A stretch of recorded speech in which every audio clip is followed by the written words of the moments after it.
Hey folks, how's everybody doing? We hop over in here and let's get the show started. I'm just going to quickly file the thing on the VATSIM network so that we don't get into trouble or anything. Yeah, close enough. Let's see, did it actually pick a departure for me? It did, but we didn't follow that. Whatever. I'm pretty sure there's not going to be anybody online. Let me just quickly connect up to the sim of VATS. Yeah, nobody around. Good stuff. Whatever. We shall see. Cool. And this thing's already stuck. Okay, and that works. Good stuff. Actually, let me bring up the sim audio here. And Snurd 9334, welcome aboard. Glad you liked the Challenger. I haven't flown 3 sectors in it. That's great, that's great. And audio is about right where I want it. Go to full-time stream, part-time developer. Hopefully not Palm. Intel FX and Evidence, please welcome aboard. Island C, hey there, how are you? NorCali Pilot, welcome aboard. Vinny, how are you doing? Chop and Drop, JW Red, indeed, I suppose. And Luke 1549, heyo, heyo, heyo. So today's flight is we're going over to La Palma from Innsbruck. I'm not flying real time because it'll be a night flight, so welcome to Hot we're just gonna kind of wing it here on the time. I'm flying with the weather, not real time. How can we help you today? I did install the Challenger CSL. We're gonna be departing in about a half hour. We've got to have 3 crew and 2 passengers. Jet A, definitely. Other than that, I don't need anything else. Don't need tow, don't need de-icing, don't need the GPU. So, Odo. Of course, Captain. I'll get that organized for you right away. Well, let me just quickly fix the time and date here. It thinks that would be like that, which is... I'm just going to set the time back a little bit so it's the correct time, it's the correct day, but it's just a different time. Harbor Heat, welcome aboard. So, Jenny's going to get us organized. I'm going to quickly walk out to the jet. And let's get this thing on the road. Okay, everything is where I want it to be. Actually, this is a in development build, so I currently don't have, there's some new flags that are going to be hanging down from here. I don't have the 3D model for them, so I'm going to have to use the data ref editor to remove those, so we don't have a bit of a mess up there. Yeah, I want to switch enhanced skyscapes over to performance mode because that gives me better frames. That's always great. Cool. Jets all in one piece. Let's get this thing on the hop here so we can get fuel in. Yes, I'm a customer of Biological Nanobot. Indeed I am. Alrighty. Standard items. Squib test is good. That's also good. In fact, I'm pretty sure. Nose door. Yes, nose door is understood. So we have the other squib there. Yes. Fire test. Jet pipe. 5 fires. Overheat. Good stuff. And then 4 fails, which is also good as observed with that in place. And we should check DC battery voltage, 25 volts sufficient. We need 23 for APU starting.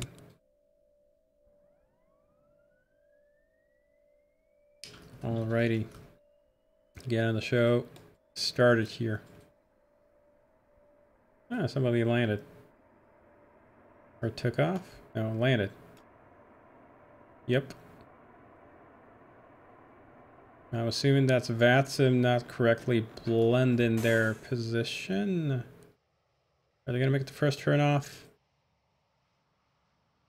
That would have been very uncomfortable braking there, but sure, close enough. Alrighty. AP generator is available. And throw you on bus. Wonderful. Let's transcend a nanobot body to become a concept intel. Yeah, but it is in Discord, still known identified as biological nanobot. Regular size bot. Yep. Cool. Cancel all those messages, and you know what? File that we're flying with GPS available, so push those in. Where's the other guy? That guy. Yes, now VATSIM's decided to spam everybody. Okay. Very funny.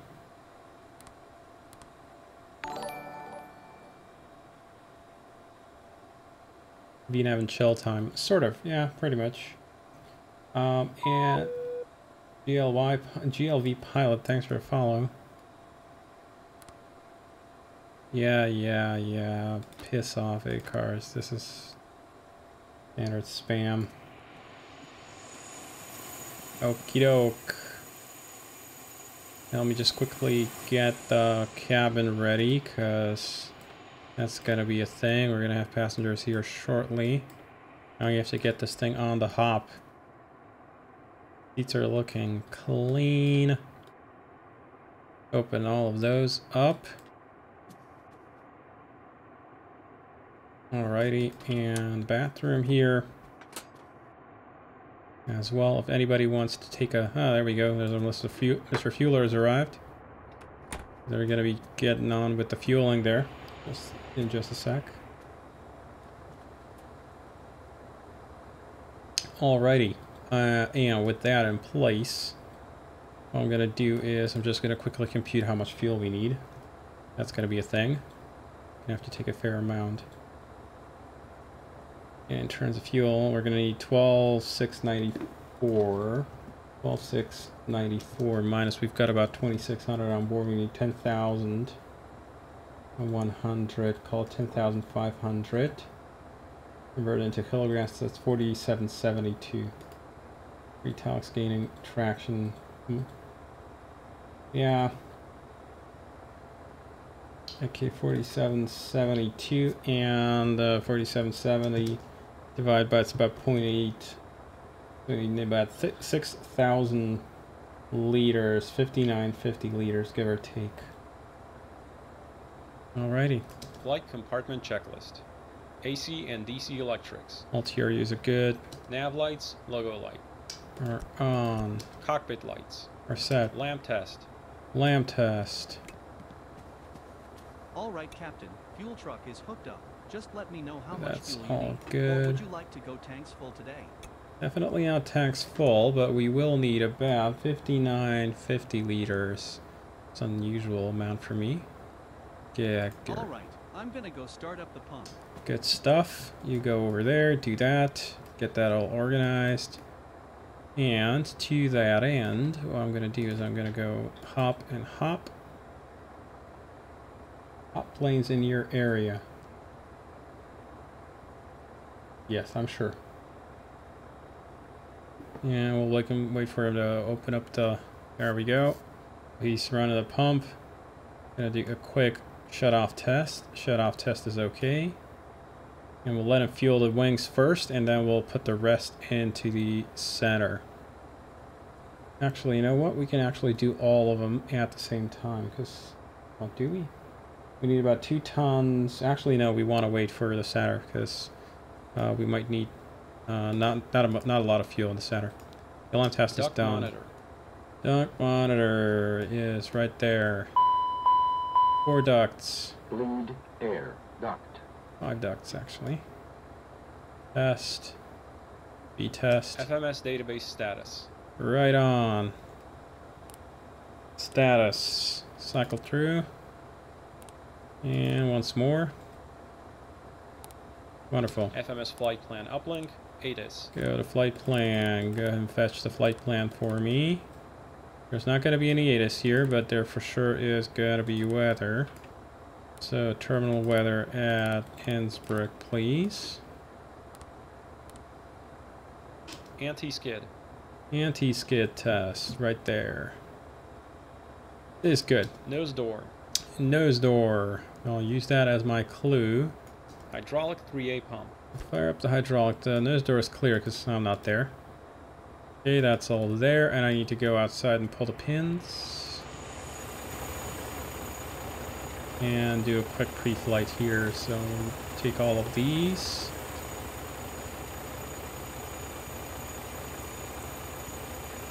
And I'll take the main chock out. Don't need that.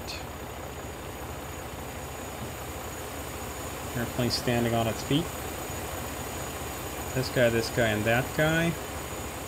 And now I'm going to have to climb up and in here. This guy, and there's going to be one more. Well, two more actually. I need to remove those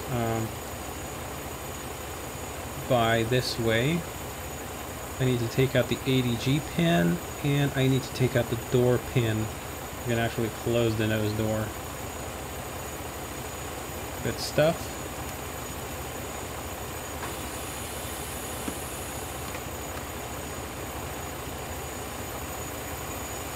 Step over the hose.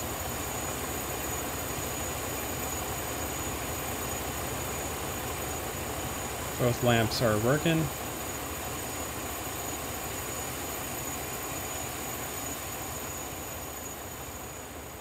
Tail light is working.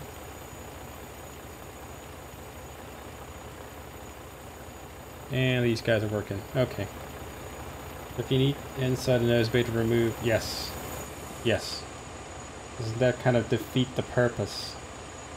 Kind of, doesn't it? Huh, I suppose well, you're supposed to operate the switch when you're... The idea is that you put it there whilst you're inside of the nose door, so that in case somebody accidentally comes by and tries to either power up the hydraulics or flicks the switch, then you will not get crushed.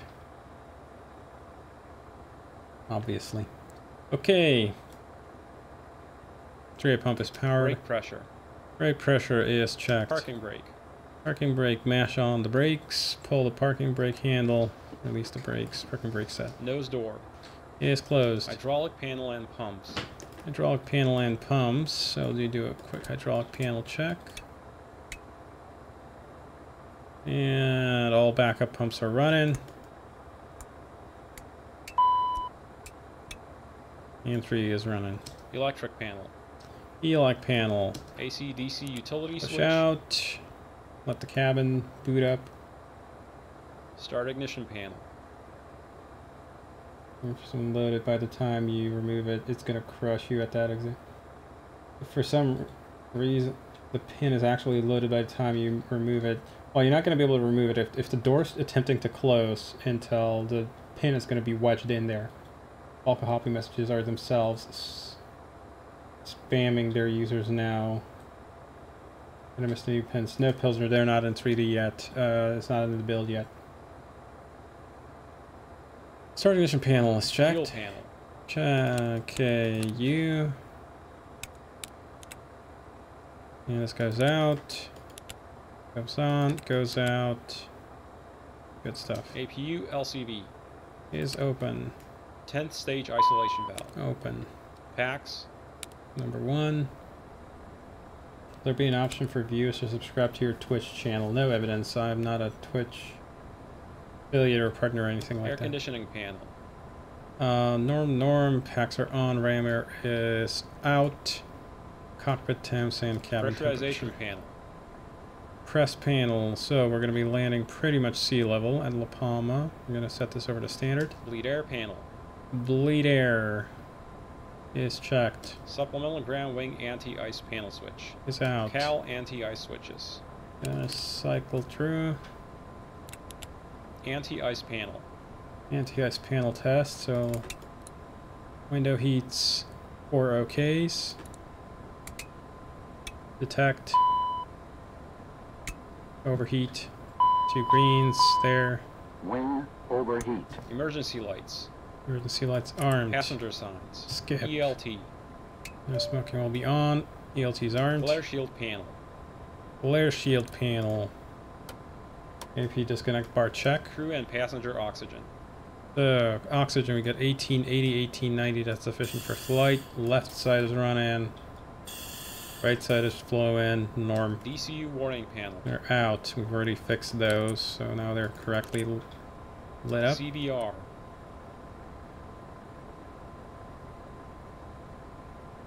Okay, there we go. CVR Audio test is panels. okay. Audio panels are set. I'm gonna turn up the audio here. SPS system. SPS. Quick test of the SPS here. And we got shaker, we got pusher, we got ignition, AB. SP release. Releases the stick. I'm happy. Integrated standby instrument. It's set. Clock. Reset. EFIS. ICAS. So, EFIS, no more flags. RSs are aligned. Yeah, Lamper here is explainable. No miscompares. Those are good. No flags, no missing indications. The zeros here are explainable. Main landing gear bay overheat. Down there. Actually flying today, yes. Gear bay overheat. And fail test. The pump stopped too early, Captain. Do you need more fuel? Yes, we do. Go ahead. Continue pumping to my original All right, request. I'm gonna go start up the pump. So for that, we need to wait for him to start. Or you have to wait for him about, 10-15 seconds for him to grab the controller. Because when you cycle these too early, they will not actually come on. So, on and on. Okay, and we're waiting for aux here to come on as well.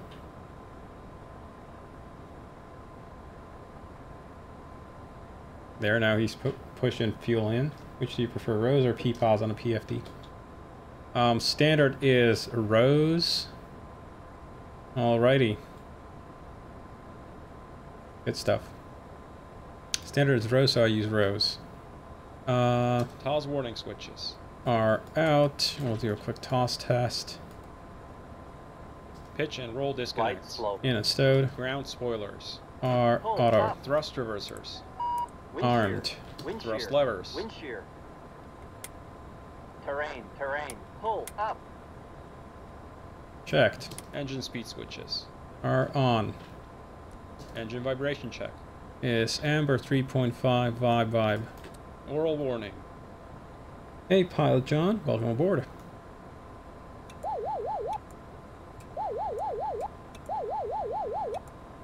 Smoke detector. Good stuff. Smoke test. We're looking for 2 smokes and red message and call. Smoke. There we go. Trims. Mock trim. Trim check. So, quick test. Go to the clacker. There's the clacker. Go the other way. Interrupt. And stab trim stopped. Stab trim second channel. Go to the clacker again. Clacker is there. Come on.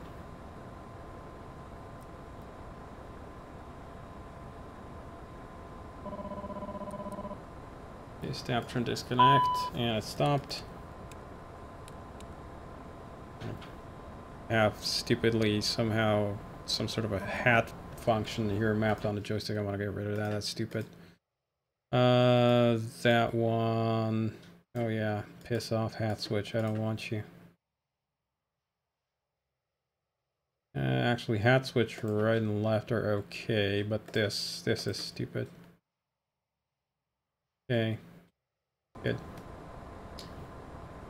The automatic shutoff for the tail tanks can be good with the aux one. I always wonder if the tail will close if the fuel goes only to aux for a while. It will not, Alex. It's only in case you have a complete stoppage of fueling. It will shut off itself. Yacht ampers. Dampers are on. Reversionary inhibit switches. R norm. FCS selector 1 norm. IRS. IRSs are aligned. Go to MFD data. Nav. Good. CPDLC. Is not required at this airport. TCAS. TCAS test. Okay. TCAS test is testing itself, and we'll go to flight plan. Oh, actually. ATIS and clearance. So 80% clearance. There's no. Gas system test okay. There is no controller online, and near as I can tell. EDDM. There's. Yeah, nothing really that applies to us here. Maybe EDWW. That apply to us? I don't know. Let me check on the VATSIM mappage, because it's all complete. There's a center. Oh, he's gone. Is he? Yeah, I'm not covered. Well, no, I'm not covered by EDWW. Well, the person is not there anymore. Okay, well, good to know. So in that case, we'll go ahead and pick up our own weather here. Lowy. What are we looking for weather here? We've got 10, 15 on the meter. And 15 on this meter as well. Good stuff. And 070 so it'll be a departure normally to the east, but we'll depart to the west since that'll be the non-stupid way of doing it. And FMS flight plan, wind update. Go FMS flight plan. Okay, we're to Kempton, runway 26, and our original plan on the brief of Sims. Throw that over here. I'm not important enough for anybody to bother staying online or so. Kempton 5J. Okay. We'll cancel that. Kempton 5J, then I suppose we're gonna have to go runway 08. Whatever. And execute, go to flight plan. Kempton 5J to Kempton, L856 to Akabi, UZ613 to Trasadanga, Z68 to Olban, November 869 and Nemos, direct GVA, that's Geneva, direct Incus, direct Ballsy, direct Diffco. Oh, hang on. Ballsy UM852 to Diffco, UN975 to BCN, UM985 to Yes. 747 Aminta, direct Narta, direct Rakan. Good stuff. So that's that. So FMS flight plan. Now we want to do the wind. We actually want to do perf first. F380. And for fuel, we are planning to have 12,700. We're gonna have how many passengers? 3 extra people on board. Refueling is complete, Not Captain. about that Do many. you need anything else? Cargoes. Refueling is complete. Did you say? Yeah, okay, that matches. You can go ahead and Okay, disconnect. just one quick signature on here, and I'll be on my way. Bye. Here's a copy for your records. Have a nice day. Take it easy. Good stuff. So perf is done. We want to do the wind update. That's the one. Flight plan wind update. Send for it. Takeoff data. Takeoff data. Now we actually do need to do takeoff initialization. Yes. Pick up the phone. Hello, Captain. It's Jenny from Hot Start Flight Support. Your passengers have arrived. Shall I have them brought to the plane? Yeah, he's gonna be gone in a sec. Go ahead and send him Understood. They'll be there in a couple of minutes. Anything else? in. That'll be all. Always a pleasure. Take care. Okie doke. So what's the temperature here? It says 10. Winds 070 at 4. Where are we flying? Occam's Razor to La Palma. Bit of a longer flight today. All the other stuff is operable. We've got runway 08 in there. Slight down slope. Runway condition is dry. Meter matches. Okay, we're gonna be like 26% CG. We're really like 25. Okie doke. Send that over. There we go. Awesome stuff. You 1,500 feet. Yeah, no big deal. The weather's fine. To go flying. Avionics and charts. Are set up. It should be anyway. Yep, that's that. That's our departure. Flight instruments. Flight instruments check. So let's go ahead and check on the departure. There's going to be a speed constraint. Oh, there isn't. Isn't there? Apparently there isn't. There's the narrative say initial routing, climb a runway track, OEJ to RUM, distance 44 OEJ right turn, intercept 245 bearing to INN bearing, intercept KPT radial 142 inbound to KPT. Okay, well in that case we can go speed 200. And does the chart say about initial climb clearance? The visibility requirements do not apply right now, or rather we've got those satisfied. Initial climb clearance by ATC Classic. So let's go 13,000. Good stuff. People are boarding. Jenny's here with the van, so everybody make yourselves comfortable and sit your asses down. Right there, sure, my mountain hiking. Yeah, I have to hit the beach. Hello, Captain. Hope you are Hey, how are doing you? well today. Yeah, sure. Great. There's nobody else coming along today. So as far as we're concerned, we're all good to go. Okay, sit your asses down, shut up, and don't bother me with any trouble, any problems. Go ahead and listen to your safety announcements. Ladies and gentlemen, if we may please have your attention. Okay, so pre-flight check for the equipment for the avionics flight instruments. So we've got a heading 077, 256 on the heading right now. FMS1 navigating 213,000. 1015 on the left, and much the same. 256, 077 FMS2, 200, 13,015 on the right, or 1015 on the right. Don't touch anything. Yes. That's Kempton 5 Juliet. Yes.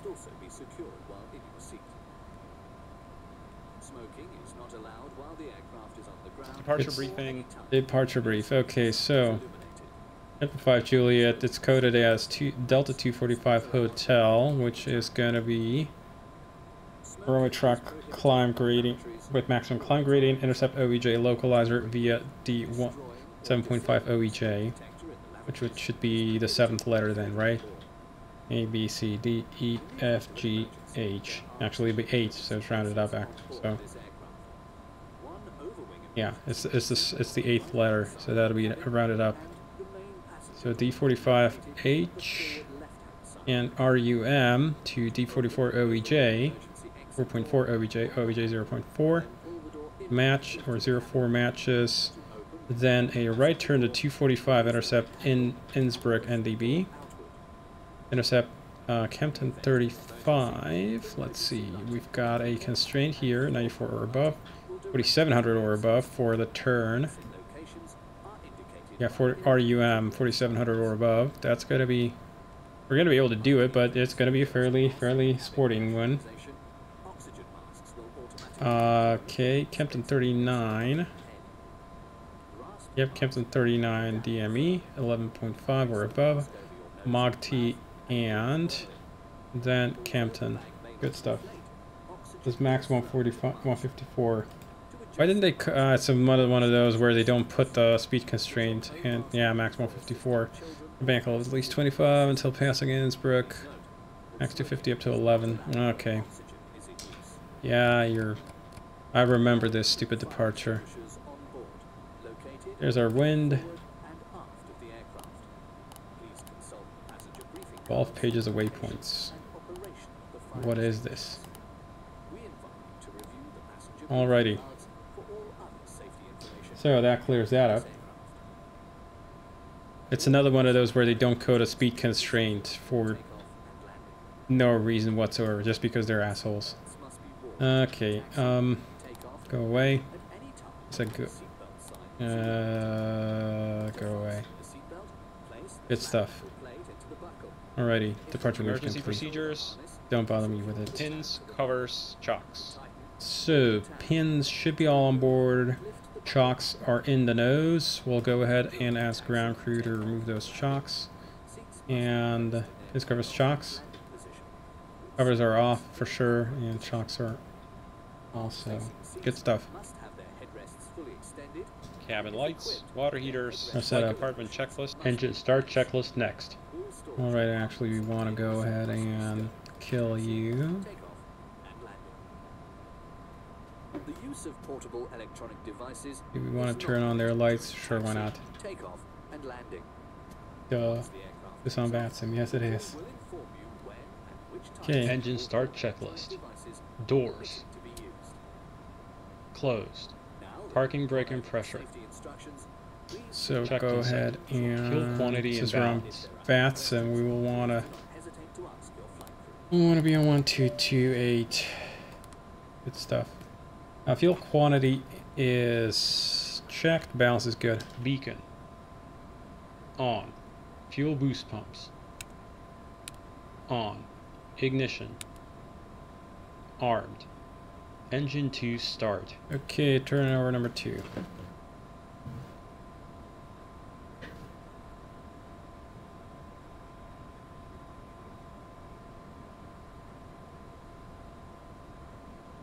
Did I not notice? Yeah, I was looking away. Yeah, okay, we're good to go. So, right engine start. Okay, there's N2 turn-in, oil pressure's coming up. 20%, less than 120 on one turn-in.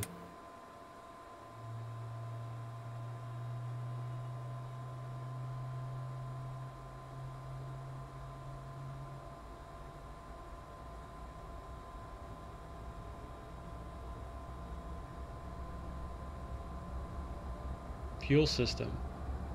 Okay, fuel system check.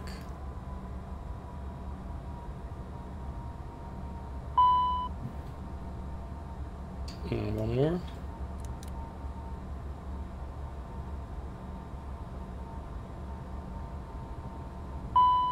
There it is. Good. Engine 1 start. Engine 1 start. Oil pressure's up, 20%, less than 120 and one turn in. Hey, Damatium, welcome, welcome. Good crank, good ITTs. Stable light off, that's all lovely stuff. There's peak. Engine start checklist And complete. starter's out. After start checklist next. Wonderful. After start checklist. Generator 1 and 2. Number 1. On. And the checked number 2. AC and DC. Ignition. Out. Disarm. Packs. On. 14th stage. Open. Cowl anti-ice. Actually, you On. know what? Check 45 seconds. We'll do a Flight cal controls. anti-ice test here. Flight control check.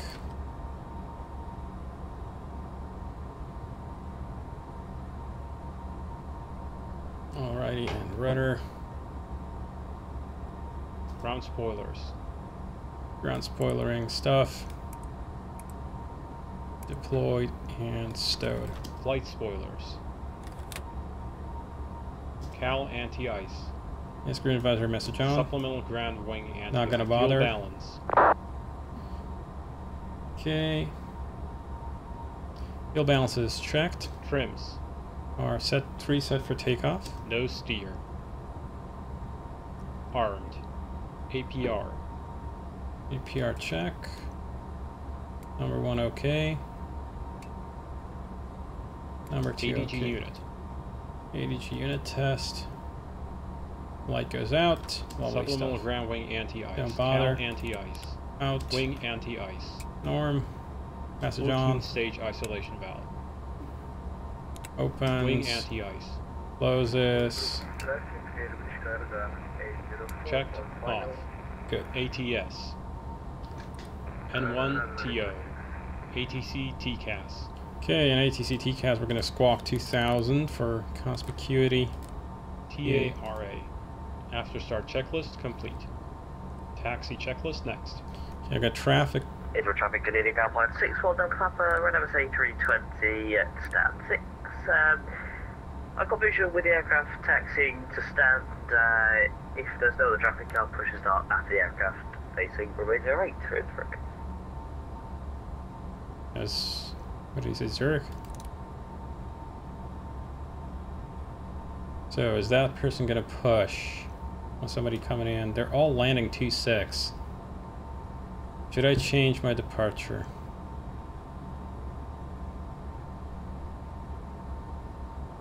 Well, let's have a quick look-see in here. What other options do we have? I don't want to be in everybody's way. There's a departure that takes us off of 26. Faster than last time. Oh, for sure. Yeah, this was... last time was an anomaly. Send it. I mean, that is the way to do it. Show overview. It said show overview. So apparently there's... well, are there even any departures that go out to the west off of 26?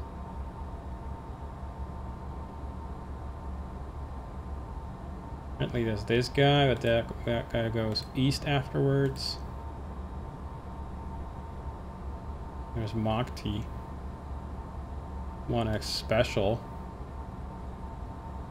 Mach T1R for jets and turboprops. Yes, so do we actually go through Mach T? Yes, we do. So we'll replace this and we'll fly Mach T1 Romeo, or what's that, Tree Hotel. What is the difference between the two? Jets and turboprops. What's the difference between you two? Max 210. Max 210. Why do you publish the same thing several times over? But you could climb any plane coming down the locals in front of you. Yeah, I mean, sure, but not really the way to do things, is it? You know, we'll fly Mach T1 Romeo here. It's 13th. 505, yeah, sure. What's the narrative say? Just quick check. RNAV 1 approval required. Inspect radar when advised. Pilots are familiar with the RNAV sit and terrain along the western part of the in valley. High mountain surrounding aerodrome. That is reserved for astronauts. Yeah. So Mach T1 Romeo. Legs.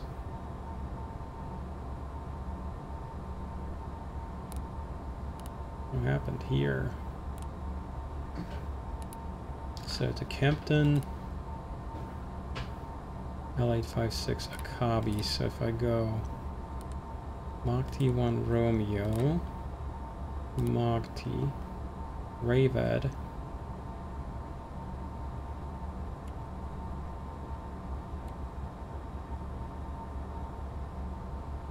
it's on my filing. If my filing is different from this, I filed,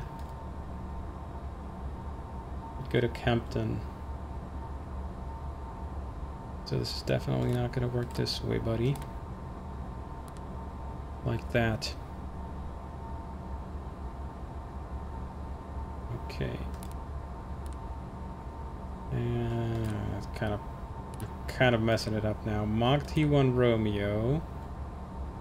And get a flight plan, and we're definitely going to have to go over Kempton to comply with the original filing.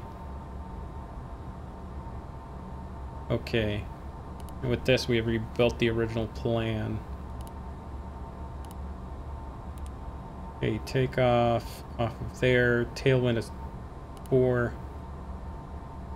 Runway is sufficient for takeoff and for stopping and everything. Okay, good. Speed still at 154. No, not anymore. So let's have a quick look over on the SID. Max 210. I'm going to roll you up to 210. And it's Whiskey India 505, 210, 3930 or above. Yeah, the matches.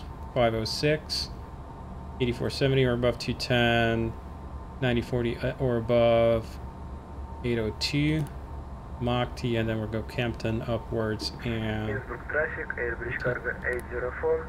good. On short final, runway 26. So hop over onto the taxi chart. Everybody's coming in runway 26. Good, hold the speed at 154 to allow for the engine out maneuvering. Even for a departure to Graham, even for a departure to the west. I mean, I can. It'll be an extremely steep climb, so I hope everybody in the back is going to be sitting in the forward-facing seats, because otherwise they're going to fall out of them. Also means I got to reverse my heading here. I said reverse my heading. There we go. Initial heading 258. Rock and roll. Effort out check is complete. Left and right. I turn further down a valley. I'm not trying to go.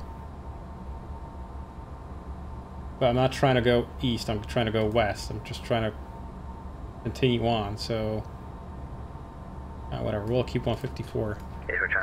This is our departure. 61 Delta Papa taxi, hold point south 1, runway 08, so wait for the direction taxi, hold point Alpha, wait for the arriving traffic for Alpine 61 Delta Papa. Innsbruck traffic, Challenger 650, Charlie Lima. We're going to taxi, hold short runway 26. Innsbruck traffic. Okay, whatever. Lights on, brakes off. Everybody clear. Taxi checklist. Taxi lights. On. Wing and cowl anti-ice. Wing and cowl anti-ice is not required. That's not going to work, buddy, there with the taxi. Brakes and steering. Okay, brakes are checked. Steering is checked. Full range. Reverse thrust.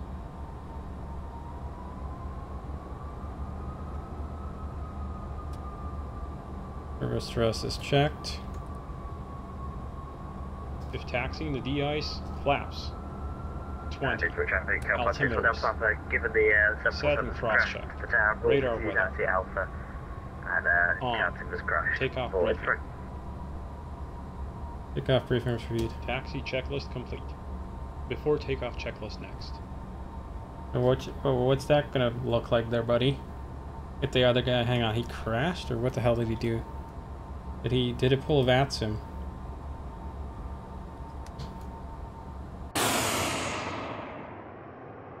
Uh-huh. Sure enough, he's pulled a VATSIM. Ah, VATSIM. Never change. So that guy's got a whiles to go. I could theoretically jump the queue. Innsbruck traffic, Challenger 650, Charlie Lima, taking runway 26 for departure to the west, Challenger. 650, Charlie Lima. Yeah, Innsbruck traffic. Before takeoff checklist. Passenger signs. Advised on. Anti-collision light. 61 Delta Papa behind the departing Challenger, runway 08 for departure to the north for Innsbruck traffic. On. Wing and cowl anti-ice. Not required. Continuous ignition. Quick back taxi On. here. ATC TCAS. TARA. Supplemental ground wing anti-ice panel. Checked. CAS. Takeoff config okay? Sure, but we'll wait for a little bit.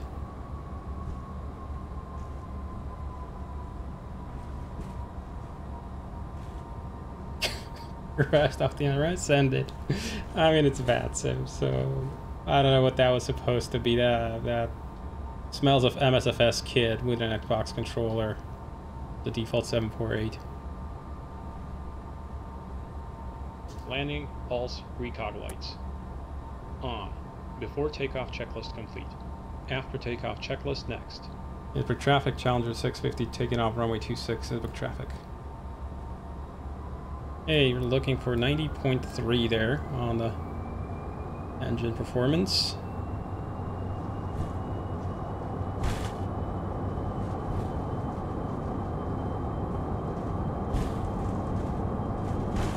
Minus thrust set. 80 knots.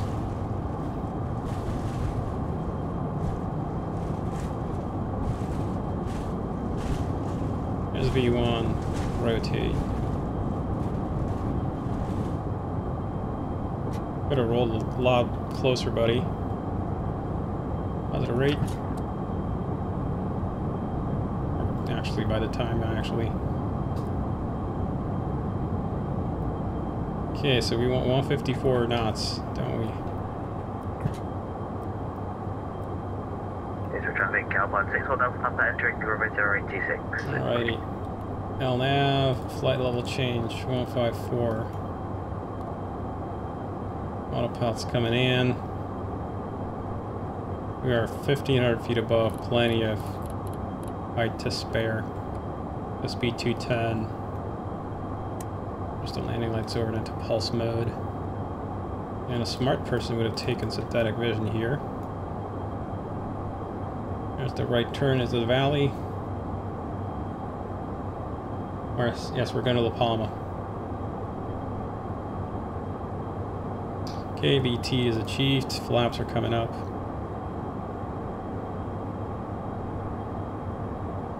There's a further speed constraint.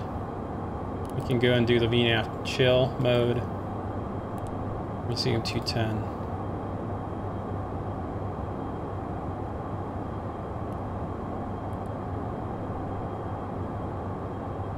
VFTO plus 10. It's VFTO plus 5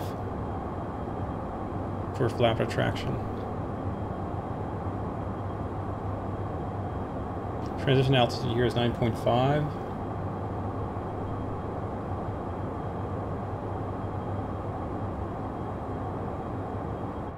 There's the climb rate. What we would expect in a Challenger. Highway to the danger zone. Queued.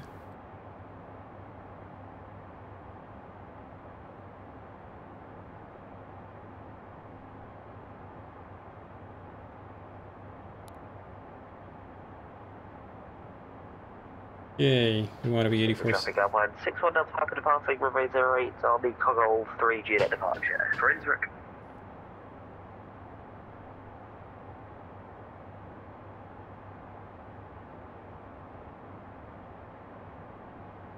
Okay, there's 9.5, transition into standard and standard here.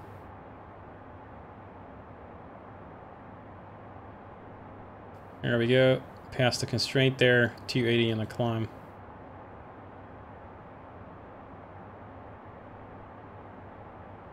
Wonderful stuff.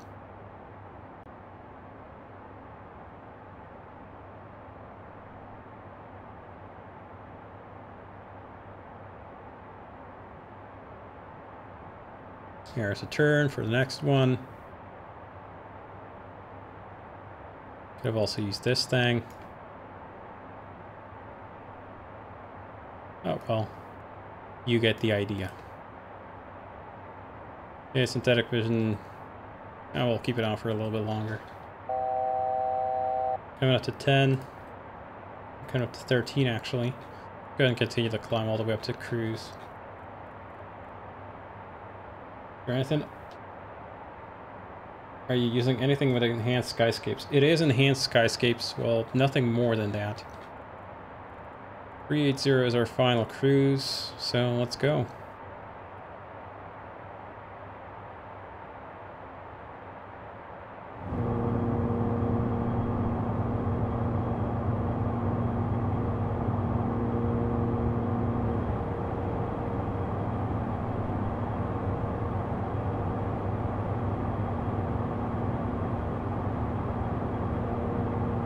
Wing views. Cabin tours. And yeah, we're still climbing real hard. Why did you lose your ATS rating?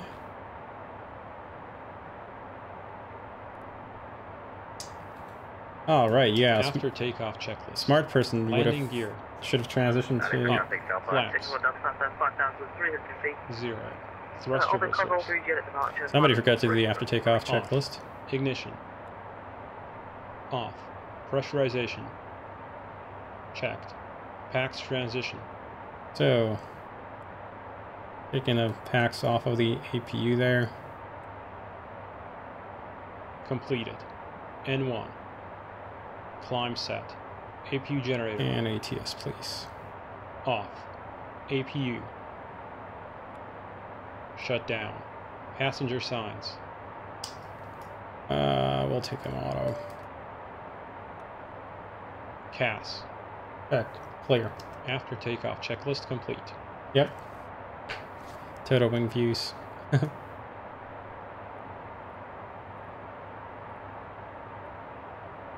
There we are.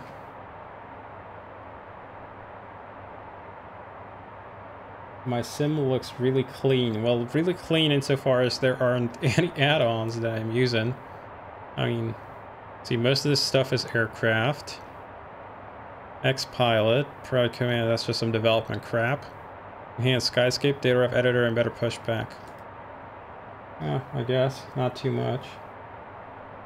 Especially when forgetting your procedure. Yeah. Such a procedure. Totally right. Okay. We're above 18,000 feet. We can go ahead and pack up these guys in here.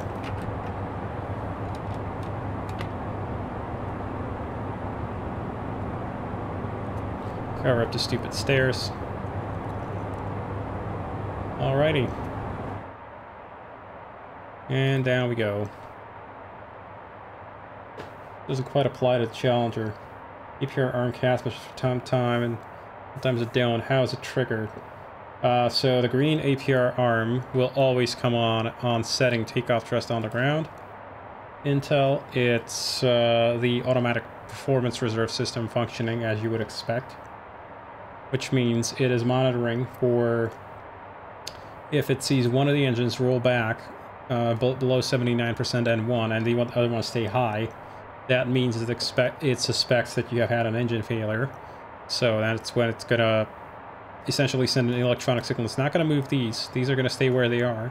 It's going to send an electronic signal to the N1 control amplifier on the engine to uprate the remaining engine by about 2% N1. Right. Yeah, either in blind or sometimes doesn't appear in takeoff. I can assure you it does appear on takeoff.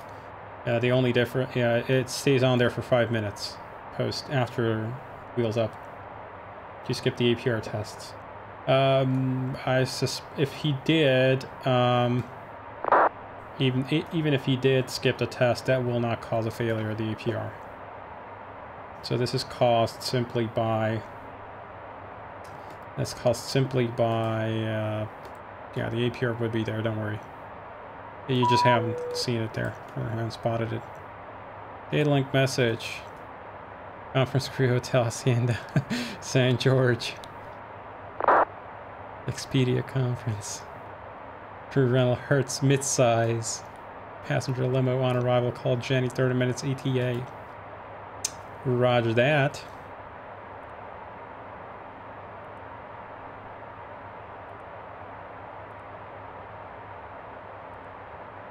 There's like a million messages I've gotten this flight.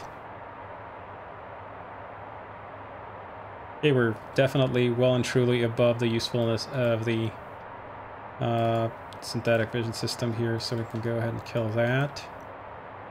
And at this point, it's pretty much just sit back and watch the thing fly itself. It's as automated as an Airbus at this point. And it's pretty much as automated as an Airbus, pretty much off the ground. The only difference... Oh, it's as automated as a 737, I should say. Probably actually more than that.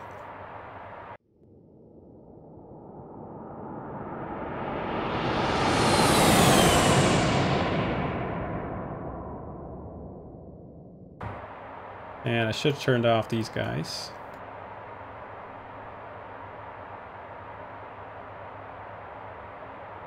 Which is you don't call Jenny until after you land. So little faith.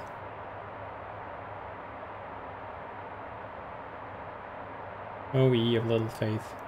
Which their external view like a pro gamer.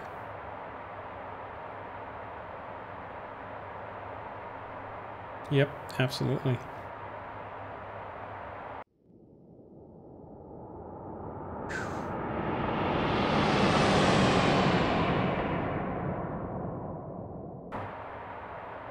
Let's see, is my voice still functioning in VATSIM? It is, good. There's a turn. And now we do the flyby. Now it's going to be extra spicy.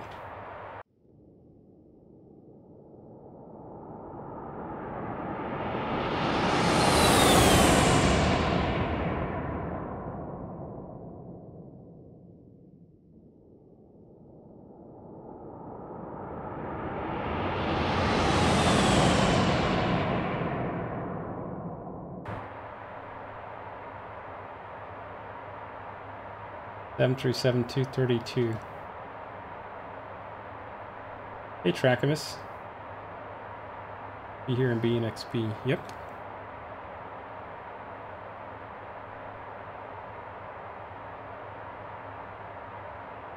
Alrighty, let's do some cleanup here. Still on the climb, so I'm gonna leave TCAS on above. 73 knot headwind. Yikes. Let's hope I didn't mess up the plan here.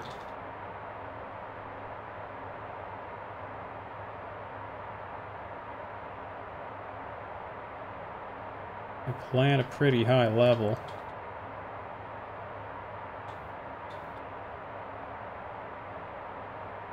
Actually would make a difference. Good stuff. Even with default ground textures. Yeah. Yeah, this is default ground. XP12 ground looks better than this. Although they still gotta fix some stuff, obviously.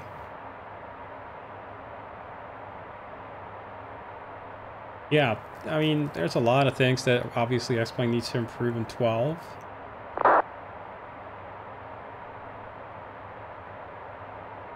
Once they redo the roads, XP12 will look also nice. Yeah. CRJ 797-200 XLR. Absolutely. I mean, I'm going to level with you folks. XP12 is never going to look, I wouldn't say as good, but as photo true as MSFS, because it doesn't come with ortho textures out of the box. Quite simply doesn't. So it's just going to be the case. Is it going to look bad? Is it going to look better than this? Oh yeah, definitely. Once you see, and I would say a lot of the draws for XP12 are the new weather system. Like that one's a lot more. That's basically the thing you can't show on screenshots, but it's the thing that moves. Really, that kind of knocks it out of the park for XP12. The new weather system is just amazing. Flying into an actual squall line, having weather deteriorating over your airport in real time, and in a way that really catches you out. Like I've experienced that in real life, and it's also needs to finally have smooth transitions. Yes, I mean there are no transitions anymore. It's all just gradually evolving, and I've experienced this in real life, and it's I would say as terrifying or sobering in X-Plane 12 as it is in real life. I was flying into an airport and you could just see the weather getting worse and worse and worse gradually, slowly over time, and it's like if you were to transplant yourself from, you know, sitting at the start of the trip to the point where you were already there, straight away you would say, no way, we're gonna go in, you know, turn around and go home. It's like, it's that progression of you getting closer and you think like, maybe we can still fly this, maybe we can still make it, we can still sort of push our luck. And it's the thing, what aircraft are you rated on? Occam's Razor, I'm not rated on any aircraft, I'm a private pilot, so I have what they call a class rating here. So it's just, you know, light aircraft, single engine piston. But the stuff that I typically flew, I'm not flying right now because it's expensive and I don't have really the means to do it, plus COVID and stuff. But the stuff I trained on a DA-20, and then for a while I flew the DA-40 a bunch. So, and the cute pilot, thanks for follow, man. Welcome aboard. How are you? How are you doing? How's the old fly and sim life?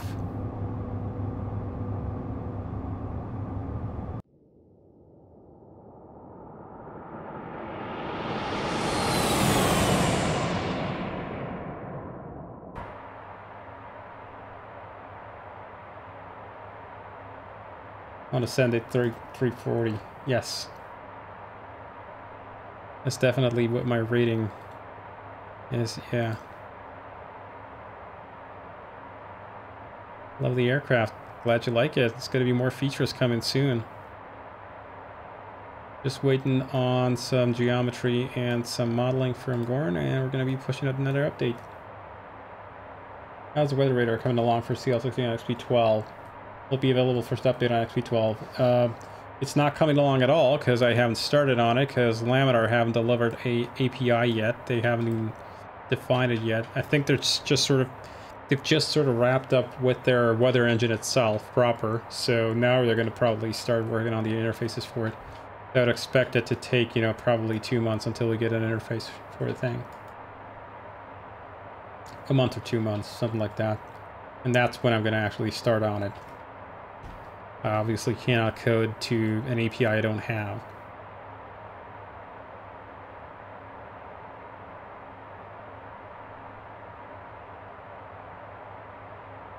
Sounds about right, yeah. Doesn't it?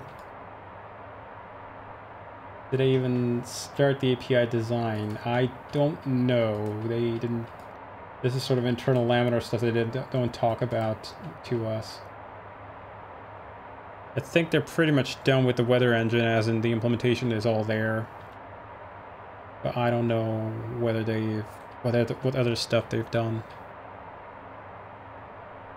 Like essentially, you know, they give us XP12 to test our aircraft on, but they don't tell us things that, you know, time to read up on the multi-scan weather radar manual. Yeah. Is it at least not a radar? Yes, it is in TeleFX. They've even confirmed it in a public blog where they've published that they need an API to the weather system. So it's not a question of if it's going to be delivered, it's just a question of when. Yeah, flight level 370, the climb rate is a lot more anemic. But as long as we're above at least 500 feet per minute, we're good. May I ask how long it takes to code a weather radar? No rush, just curious. How a weather radar? Not long. This particular weather radar for the Challenger? I don't know.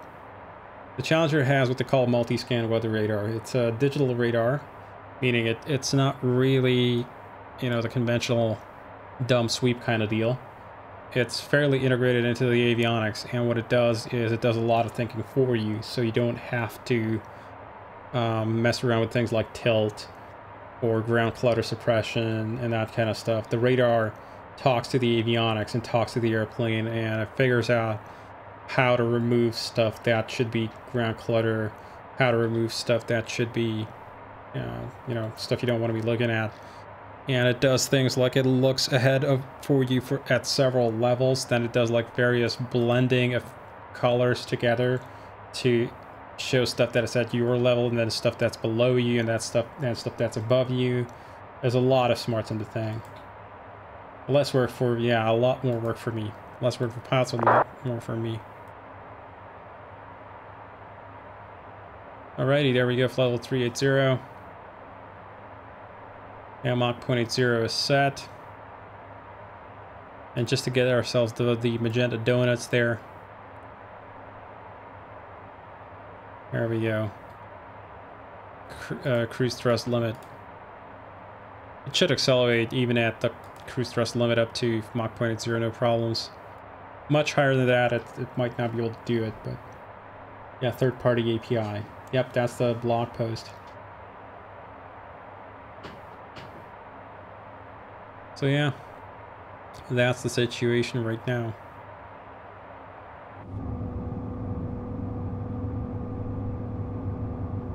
And pretty soon you hear the engines start to spool back.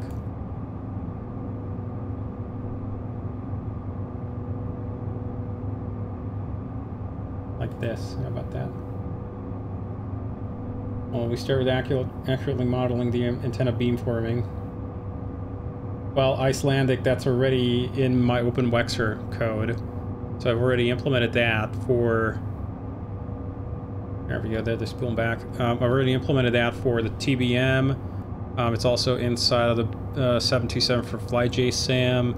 I think Amy's putting into the Q400. So it's in the Felis 747. So that plugin already does do beamforming. It's just that it exposes a lot of technical analog detail to the pilot, and I basically need to code the control system for the interface system into the digital multi-scan features inside of the ProLine avionics. And second of all,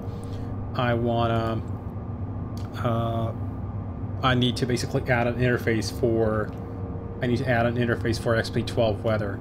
I didn't bother integrating an OpenWexer with the stuff so far because XP11 weather is on the way out. OpenWexer already supports XP11 weather, but the XP11 weather model and radar it's kind of, well, it's a bit sus. What about the 727 implementation got screwed up for me? Only draws when the sim is in a menu.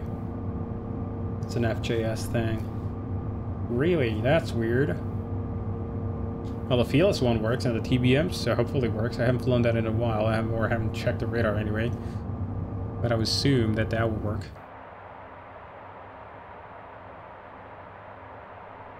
There's a gentle turn.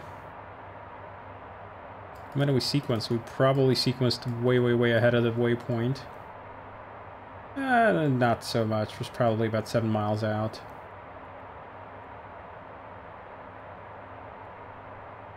And in here we'll go lower menu, and we'll take map symbols. I'll take geopolitical map.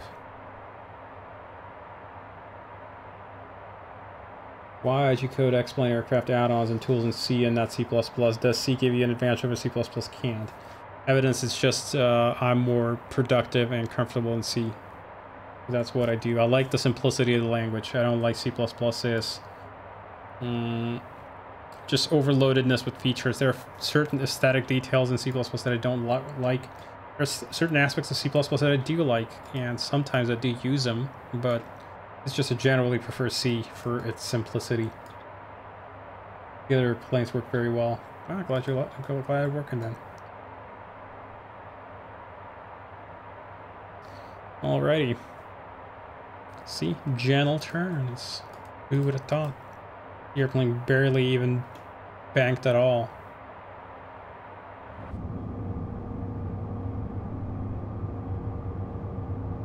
Total 8-bit, so to speak.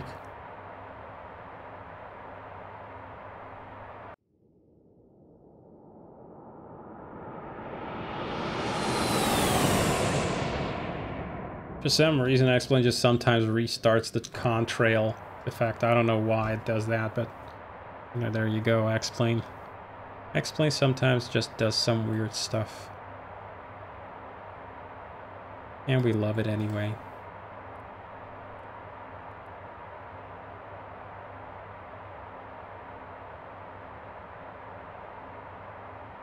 Toto VNav and chill. Alright. I'll roll out a bit short.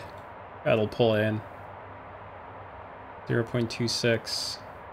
It'll pull back into compliance with the lateral cross track.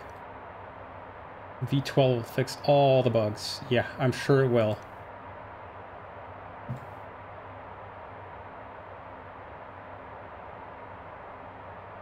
Oh man. 75 knots of headwind. Could we do... Your alternate, by the way. I forgot to check on my flight plan.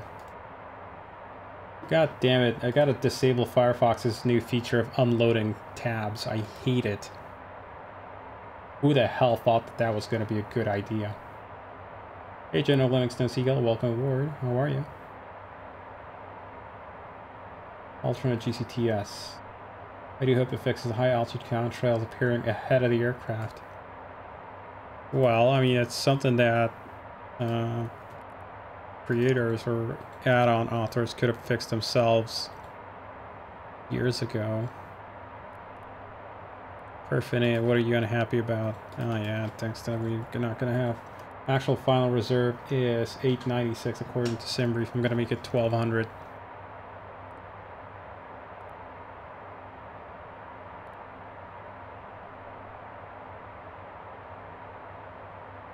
Should be, yeah, I know it's a setting on Firefox. I mean, there's a setting on Firefox of everything. It's gonna be somewhere in that about config thing. A bit more RAM and use Chrome. I'd rather have my teeth drilled than use a Google product willingly. I mean, I do have I submit to Google. Yeah, that is my style, definitely. I mean, I do have a Gmail account for email, but I try to, you know, only use it for in need, I guess. Off to Funchal. La Palma, LPMA. Oh, Madeira, I'm sorry, not La Palma, Madeira.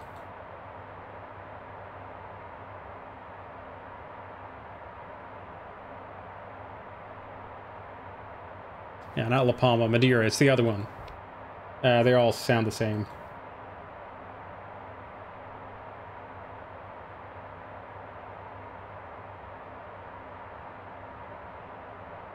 What if Google buys LM then? Lockheed Martin? You don't want to use Google, you can always live in a cabin in the woods. Yeah, I suppose so. Light gear. Why anti-Google? What don't I know? Okay, if they bought Laminar Research... I mean, the thing is... Corporation data collecting pretty much... Yeah. Snick and GCTS was a long version for Aleppo. Yeah. So... Thing is, I don't have trouble with Google as in them being explicitly evil. I think they're just soulless, so to speak. More in the way of them just wanting total world domination, and I'm like, I don't want to use your browser for that. I just don't want to be giving you my data.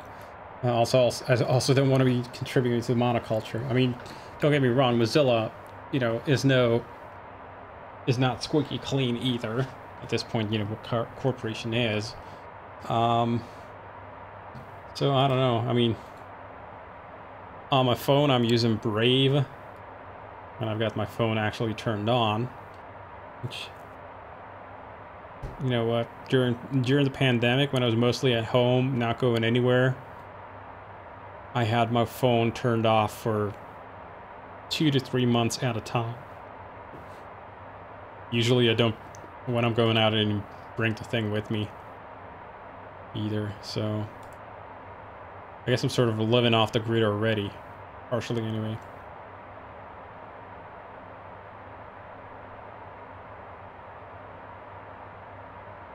And it's not to say that I'm like a technological hermit, obviously, you know. I've got computers at home coming out the wazoo. I've got, well, 2 test machines. Well, 1 development machine, 1 pure test machine. I've got a 3rd machine over in the other room, which I haven't powered on in a while, but I should probably and throw it on somewhere here to have like a Windows test box. I actually wanted to upgrade the CPU in it. Buying laminars so that they'll cut off XP1212, usually and incorporate XP12 into Google Earth. Yeah, that would sound sort of like what Google would do. Definitely. Well, you are on Linux, so you are 60% of the way there. Netscape is the real man's browser. Well, unless you want to, you know, browse the web in the 1990s. Doesn't bother on Brave. Crypto stuff. What do you mean crypto stuff? Have they started mining crypto coins or something with the Brave browser? If that is the case, then I'm going to uninstall it. I'm not, you know, I don't follow all the news. For my perch card homies. Realistically, you can either use Mozilla Chrome or Chrome with a coat of paint on it. Yeah. That's the thing. I don't want to... Also, I don't want to contribute to web monoculture. Everybody is using Chrome. Everybody and their grandma is using the Chrome engine. So I don't want to, you know, make it so that everybody starts treating it essentially the default or the standard, even though it isn't. Hence my motivation to use something different. For a while, I was actually considering, like, if I wanted to integrate a browser, if I wanted to integrate a browser into this thing, would I use Gecko for that? That'd be interesting. CL650 docks coming soon to go for space. Yes. Lightning fast 2400 baud. I mean, that's essentially the speed of our Iridium Daylink here. Right? About 2400 bauds, give or take, bits per second, you know, 2.4 kilobit. But the people in the back want to have their broadband and stuff, so, or the water. So we also have Inmarsat on board. Server was a research project. Yes, Occam's razor. Iridium runs on, well, the avionics link for over Iridium is 2400 bits per second. Iridium itself can actually run faster. It can give like an ISDN link, so about 64 kilobits. But the avionics internally, the interfaces are limited to 2400 just for standardization and design, interface design.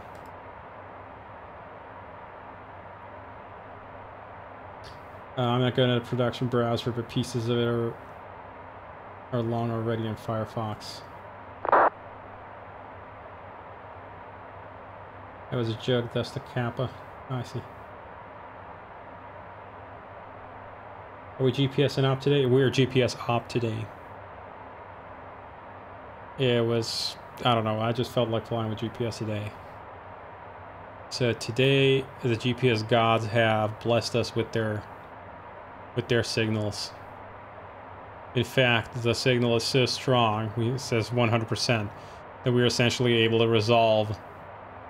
If you were to hold the GPS antennas in your hands, the thing could tell whether you're standing on the left or right side of the aircraft. That's sort of the measure of accuracy that we have today.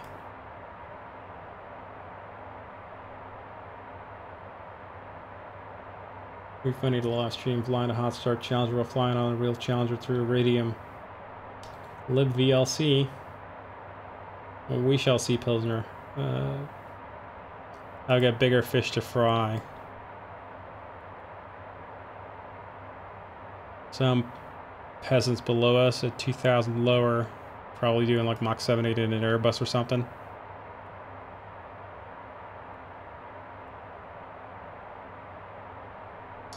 Yeah, and there's our track.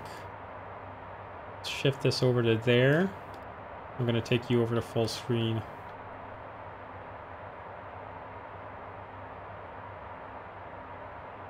Ta-da! Yeah, 140p resolution at 24 even possible. It would be probably 140p with 1 frame per second, if that. Occam's razor. It's more like 1 frame per minute. So it would generally be a fairly miserable experience.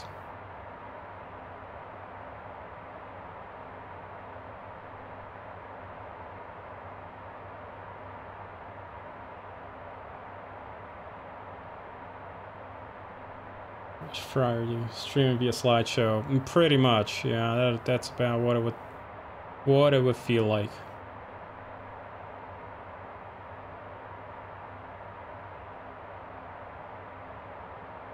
Okay, airplane gently steering there.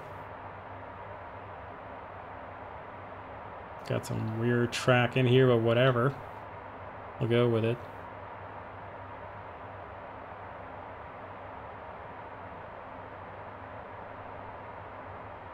And I don't need VNAV information on here right now. I need normal LNAV info. We got 3 hours and 34 minutes of flight time remaining.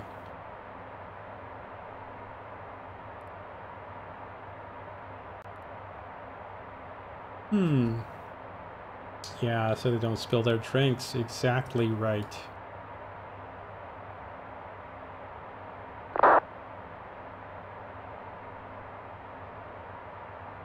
Champagne.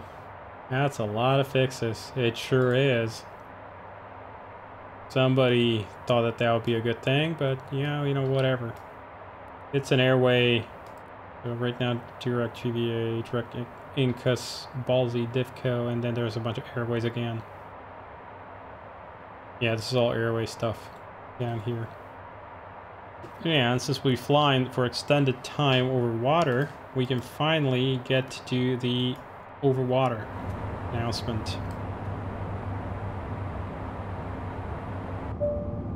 Ladies and gentlemen, if we may please have your attention. During today's flight, we will be flying over water. Therefore, please be aware of the life vests located under your seat or in the leg rest if your seat is equipped with one. To use, remove the life vest from its protective cover. Place it over your head with the inflation chamber over your chest. The waist straps will now be in the middle of your back. Grasp these straps and snap the buckles into the rings located on each side of the front of the vest. To tighten, simply pull down on the straps. Do not inflate the vest inside the aircraft. Once you have exited the aircraft, inflate the vest by pulling down sharply on the cords hanging below each inflation chamber. Note that at the top of each inflation chamber there is a rubber tube that can be used to further inflate the vest if necessary. This aircraft is equipped with 2 life rafts. Please consult the passenger briefing cards for the exact location of the life rafts. A crew member will assist you in using them. If there are any questions, please do not hesitate to ask your flight crew. And that's it. And that's recording from real Challenger. That is not made up. That all those messages are literally, we stuck a mic right in the middle of the cabin and recorded them straight as they came. One after the other.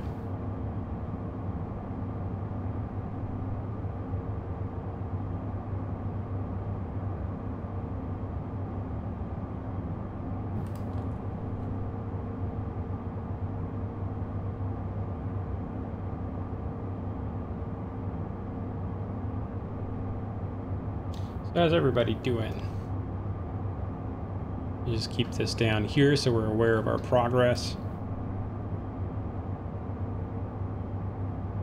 PAB selected from the cockpit. Flying with Arnold.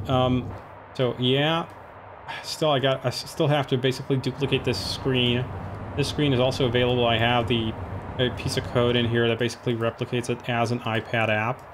It'll be up here.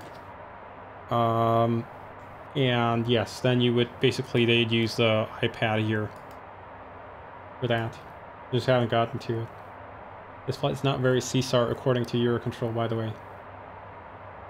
Well, that's whatever SimBrief gave me, and I don't really care about the details. Close enough. That Lake Geneva default ground texture looks nice. We are flying towards Geneva, and yes, I think that is indeed Lake Geneva right underneath us.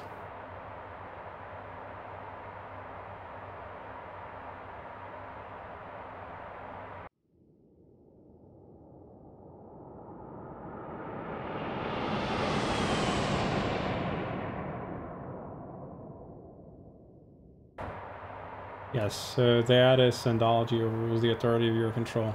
Yeah, so that there is Geneva Airport. That'll be the city, and yeah, the rest of it. There's the Alps, and yes, that'll be Lake Geneva.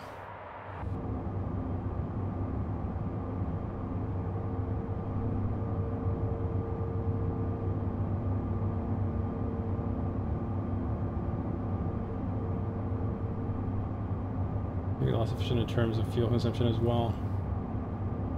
Indirect cam. Yeah, I suppose. Can you simulate water ditching and brace your inner Stellenberger? Yeah, you can, I guess. We don't simulate the emergency exit here. So this thing you can't actually open in the model. To actually open it up in the real thing, you'd have to pull this thing falls off, and then you have to grab a handle. You basically yank the, I think it's, no, you pull up on the handle and then you push out the window.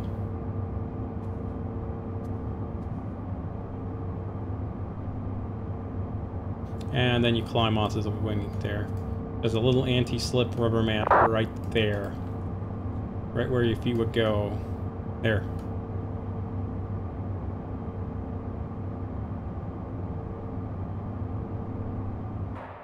Somebody complaining about somebody using private chat?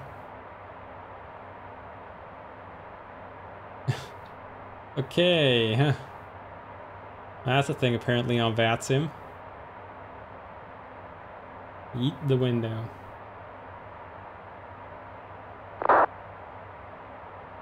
Many moons ago.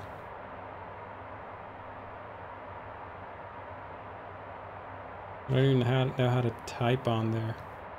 I don't care. Are we going to be good pilots? Good pilots, actual pilots, would also listen in on here.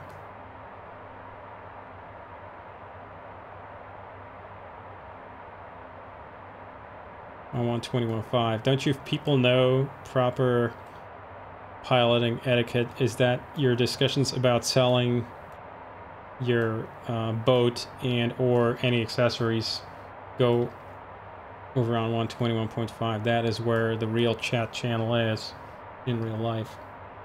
Someone's going to meow. How do you know it's not going to be me? It's not going to be me. You are safe from that. I do have a little bit of dignity. Oh, love a bit of wing flex. Yes, Trackamus, we're aware of that. That is on the to-do list, for sure. Don't worry. Nobody's gonna kill anybody.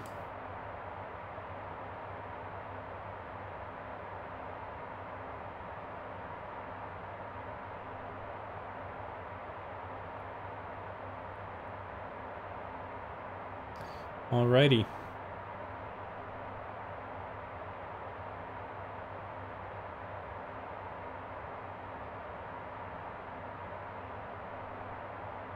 You're on guard. What is it with the meow?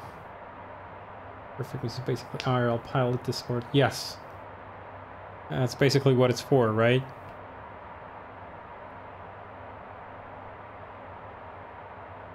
$70 knots of crosswind.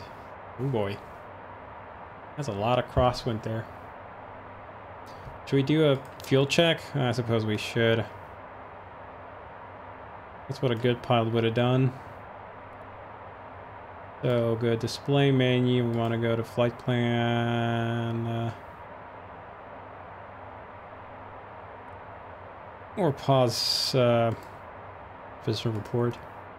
Ah, we go to flight plan progress. So prog says Incus at actually GVA at 10:9:30. And yeah, we're about 390, not 930. Yeah, we're just about on the money with the fuel there. 300 is the predicted flight plan fuel. 200 is predicted for Incus, and that is about what we're going to have there. We're just about right on the money with the fuel. Interesting. Didn't I overfuel a little bit? No, whatever. It's a real thing. It's so dumb. The meow wave heard across the country. It's ridiculous. Yeah.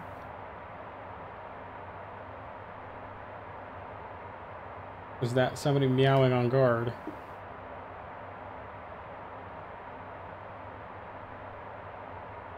Of course, it gave me an ad.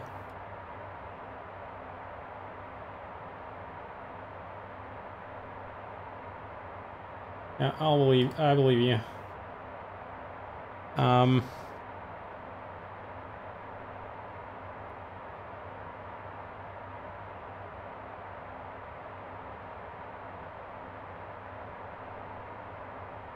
How are our IRUs doing? FMC position. They're all drifting in different directions. Our IRS-3 is the worst so far. He's almost a mile away. Although it has been, since alignment, it's been 1 hour and 16 minutes, so it's just about within operational performance. Position in it? No, it's IRS control. Yeah, it's a 0.5, and it predicts drifting at 0.5 nautical miles an hour.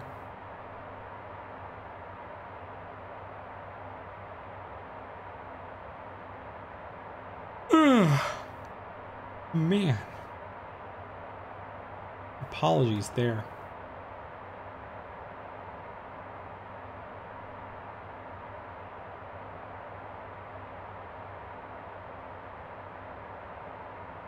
Should we fail our GPS? How about we do?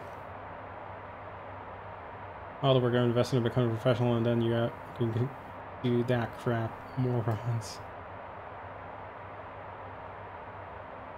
Let's go ahead and boop. Now they're gonna complain. This guy's gonna be happy. This guy's gonna be a little bit unhappy. Says GNS has reverted. This should be okay because this guy's on left GPS. So we would have had GPS 1 is happy. Oops, so I'm gonna push index. And GPS 2 is kaput. And now this guy is gonna go away as well. Yeah, it's up here.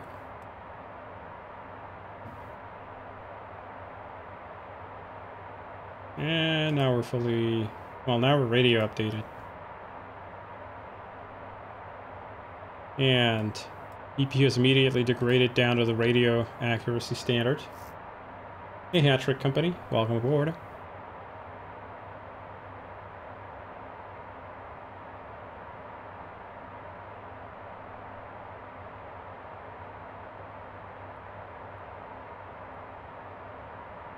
But other than that, we should be pretty good. There's the guidance accuracy. Let's have a look, just for funsies. Oh yeah. We're within a couple of wingspans of the airplane. Just by using radio updating.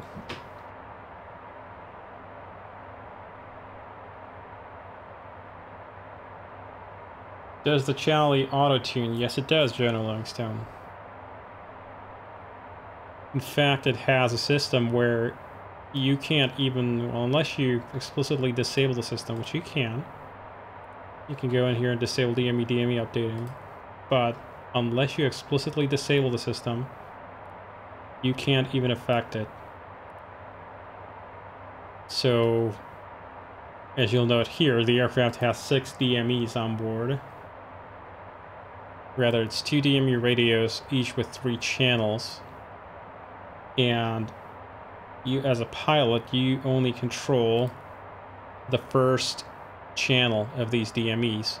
Second and third of each of them is under control by the left and right FMC, respectively. And you can they can use those for DME updating, regardless of what you do with the radio. So I could literally just punch in whatever frequency I want in here. And watch this. We will lose the VOR DME updates, which you can do as well.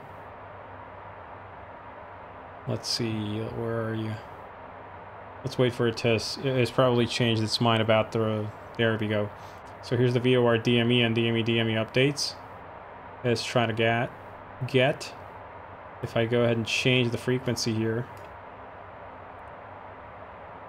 it will have lost the VOR DME updates. It still has DME updates on its own. And no setting on here that I'm going to be able to do is going to change that.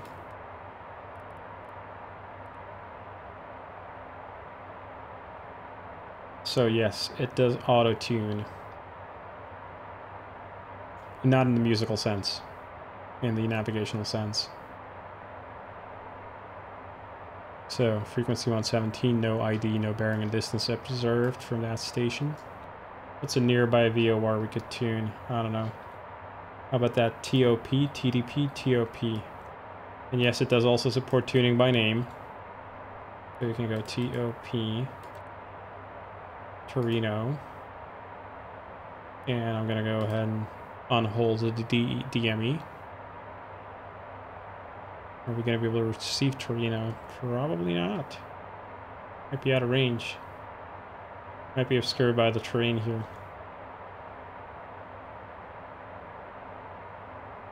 So let's pick a different one. VNE there. VNE. Here we've got a bearing. Waiting for a voice ID. We've got a distance. And Gordon Shamway 23, welcome aboard. In fact, we got a conflicting DME identifier to the VOR identifier. That's a fun one. Which happens. It's DME just happens to share a frequency. So.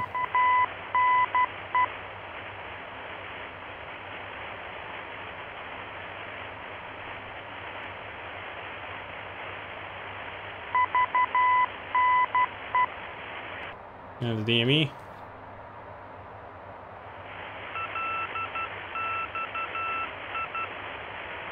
They're not the same in any way.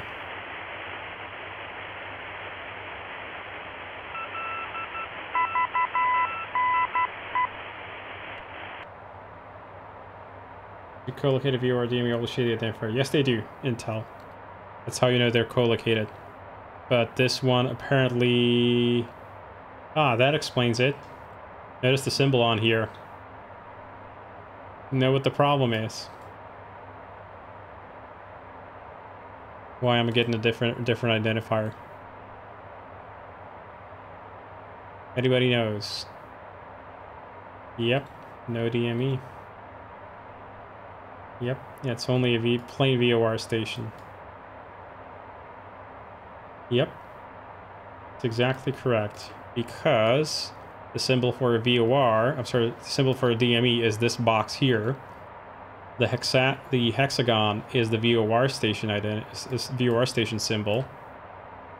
And when you combine the two together, that's when you get this famous symbol. It means a VOR DME station, as you can see over here. So, VOR DME, DME only. And VOR only would only be the hexagon inside. So that is why we are not seeing anything there. Now, is there a TACAN somewhere nearby? I don't think X-Plane has TACAN symbology. But maybe Sky Vector does. I don't know if they do. So GVA. Pull up Sky Vector. Yeah, can anybody find me a nearby TACAN to my position? You folks are so fast at finding stuff. We're near MTL, LSE, and LTP. This guy's got no filter for that. So that ain't gonna work. Look it up on there. This is a VOR DME, yeah, 113.65.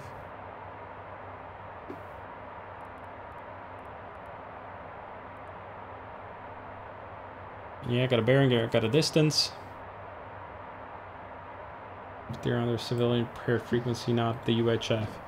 I know, but I simulate I have my own radio library, obviously. Eastris, west of LFML. Okay, where would LFML be?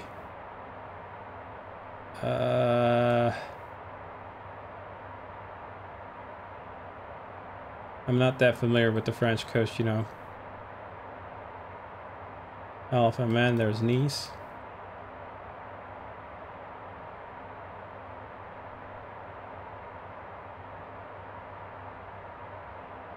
Could I suss it out, actually?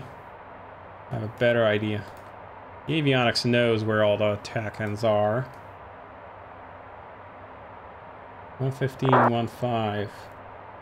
Sal is probably my nearest, so if I go into display menu, where do I want to go? I'm already in display menu. Go high nav aids.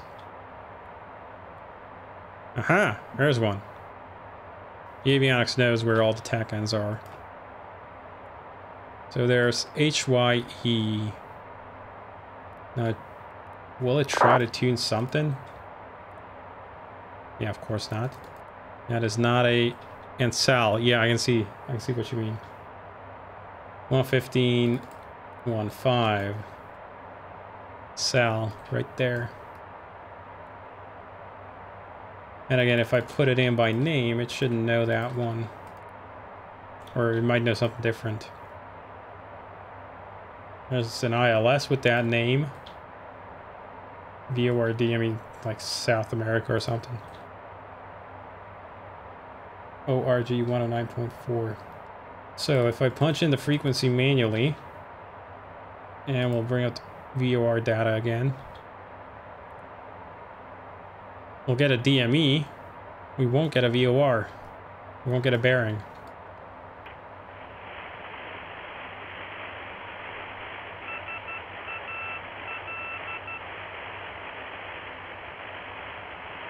But no VOR there.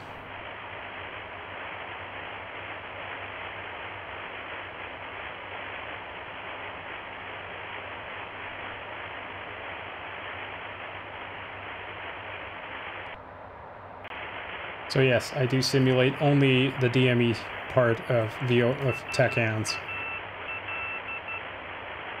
But you can use it for distance readings if you want. So you'll bring up bearing source here, bring in VOR1.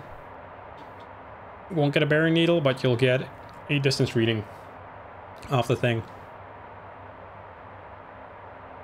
And I think the DME system will actually is allowed to tune in the DME part of a TACAN.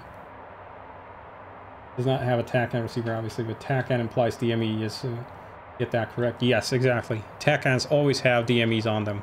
That's part of their specification. In fact, standalone DMEs, or VOR DME, VOR's got DMEs as a side effect of TACAN existence. It was originally a system designed for TACANs.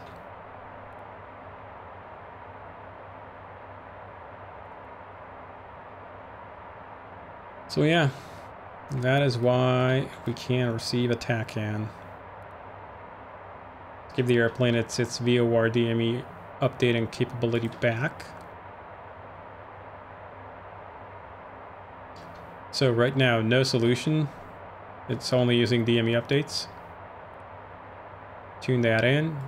Immediately going to try to tune something different, MTL here. And as soon as it receives the identifier, as soon as this received here confirms MTL, it's going to start computing a solution. And you'll see here, according to the weights here of the figure of merit of each position, it's going to start mixing the two together to update the position of the FMS. So it sees that the VOR solution was over there, the DME solution was over there, so it slowly started pulling the FMS position there. Now it's changed its mind again to AVN. Now what if the station, now theoretically you should, if there's a known NOTAM out for the station being incorrect or providing bad data, you are supposed to tell the aircraft about it. If there's a VOR station en route, that is bad. So say for instance AVN here is bad, got a VOR DME control, AVN, and of course this all works.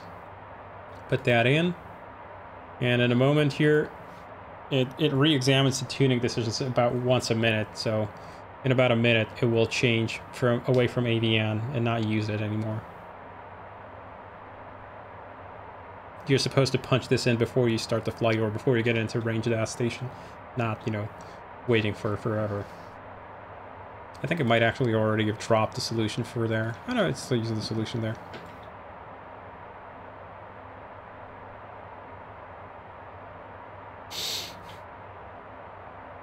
You coded in a feature that's going to be used by a grand total of 1.5 people, including me. Yeah. But it's there.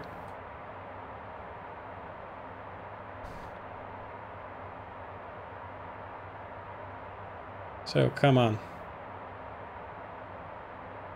It's just changed its DME candidate list.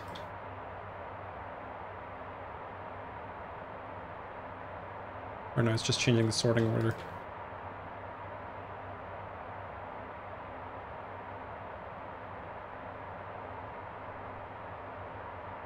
We could, theoretically, let's throw some more on there. ITS, you're not allowed to use either. MRM, not that one either. MTG.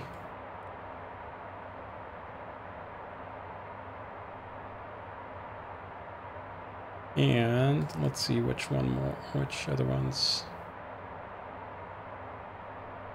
LUC.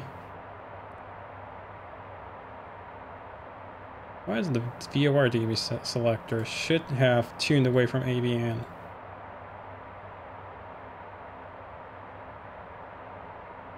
What is the update interval there? I forgot. Are you buggy? Are you gonna piss me off here? Navigate select callback. There it is. Freaking finally. What about navigates that are no damn unserviceable? You have to be annually inhibited or with the aircraft try to find a new navigate after X amount of time not receiving the signal on the station. Whilst it will try for a little bit, and if it can't receive it, it will give up and try another one. Okay, it took it a few minutes, but eventually it changed its mind. I must have caught it right at the start of the system, right at the start of the run. What is the interval there? Navigate tuning intervals every 4 seconds. Position list rebuild is every 3 minutes. Okay, that is why. So it took 3 minutes probably, or like 2 minutes for the thing to rebuild the list of available navaids. It doesn't do it very frequently.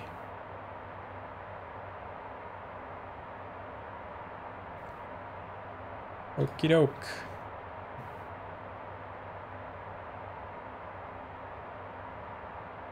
I could literally probably just take most of them off the list.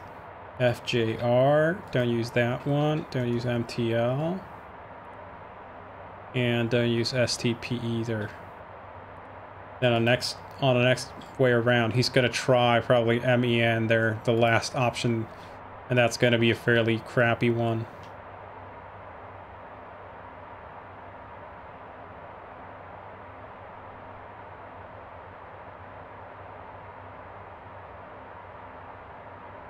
And this is another one of those things that persists between flights, by the way. So that is why you're supposed to do the Navigate database cycling. When you power up the box, that clears out the VOR DME inhibit list. Toto could build his own Challenger.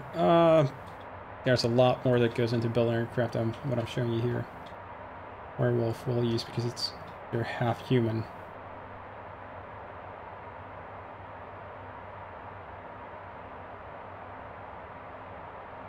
So, come on, rebuild a list. Build, build, build. It's looking for VORs within a certain range, so it's looking for, I think, high on VORs are up to 120 miles out, eligible, and low on route, I think 60 miles are eligible for position updating. So does a werewolf confirmed. Sure.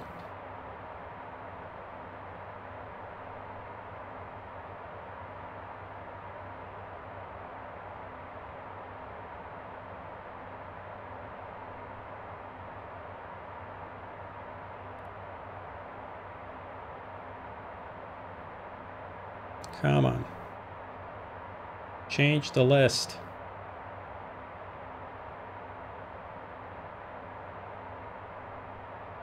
There it is. That's trying for PPG. And we actually received that. There's a bearing there. And a distance. Oh.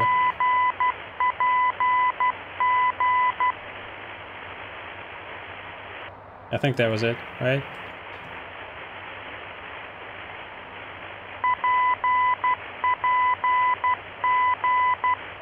Well, there's certainly two letters that are the same, and PPG kind of matches that, so we have run out of ways to mess it up, so I guess I'm just going to go ahead and clear the list here. Stop being a dick to the avionics.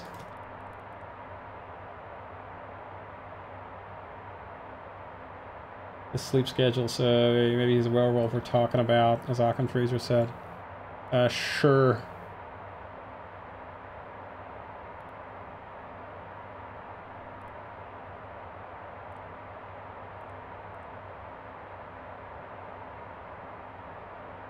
Good stuff. Go away, display menu. And eventually, in again, a few minutes, it's going to resort the list again. And there's somebody behind me. Falling back pretty fast. AVNX1, total 0. The question, understand position average and is done based off of the FOM value of each individual source. But how is the FOM value for any given input calculated? So it's based on essentially a statistical model, or rather it's a heuristic. So the system goes off of what it thinks our distance is to the... So for VOR, DME, DME, they're computed differently. For VOR, DME, there is a constant angle error of 0.4 degrees calculated. So if it sees that we're 100 miles away, just do the sine of sine of semi-angle, sine of 0.4 degrees. So it's 0.4 degrees plus or minus either side. So 0.4 degrees sine multiplied by the distance, and that's going to give you your cross, so that's going to be the radial absolute error. DME absolute error, DME or radial distance error is essentially a constant. One of the reasons why DMEs are such nice things is they have a very, very low error, and it's essentially near constant. So for our case, it's approximately 0.175 nautical miles is the minimum for DME distance. There is an upscaling by the cosine of the slant angle. I'm sorry, there's a divide by cosine of the slant angle. If we're close to overflying the station, the DME error is going to increase quite considerably because of distance estimation. But this is basically computed as... I need to update this description, by the way. There we go, new list, MTG is tuned in, much higher quality. So that is how the FOM value is computed for the VOR DME pairing. See, it's picked one that has a much, much, much lower figure of merit because it's a lot closer. For DME, it's a little more complicated. There, the lateral, the radial distances are essentially constant, modulo the cosine of the slant angle. But when you're very close to being, almost level, the slant angle effect is going to be fairly minor, so it's always going to be about 0.175. The additional error here, the figure of merit for VOR DME pairing, is based upon the I'm trying to remember. It's the divide by cosine of the angle in between the two, the phi angle here. So when you're very close to 90 degrees, it's going to be almost perfect. So there you go. We're very close to 0.175 here. We're very close to 90 degrees.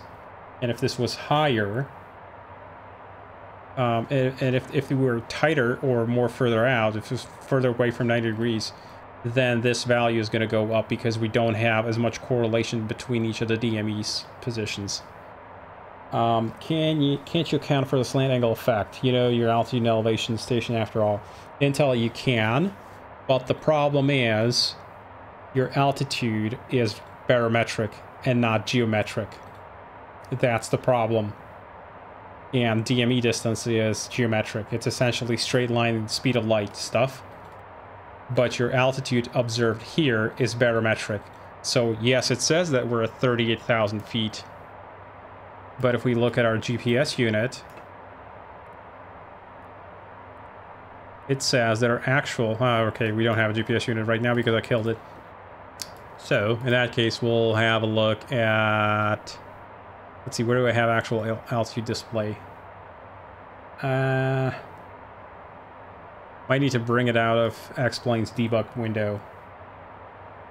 Does not track your geometric altitude somehow. IRS cannot do that. IRSs do not have a way to constrain that. If not, then it makes more sense, of course. Atmospheric altitude is baro altitude. This is barometric altitude. Our true altitude is not indicated on here. This is baro, because this is also this value you see here, the altitude in the GFS data is actually a barometric level. So this is just for your convenience translated into feet, but it is actually pressure altitude. I'm just gonna have to go ahead and shove it in explain standby data altitude long alt. Okay, and you cannot see it on there, but you have to just trust me. Yeah, we're right now very close to actual true altitude, 37,948 or 942. So we are only about 50 feet off, and that's because I don't have temperature simulation enabled whilst flying online. But if you give me a sec, I'm gonna enable it.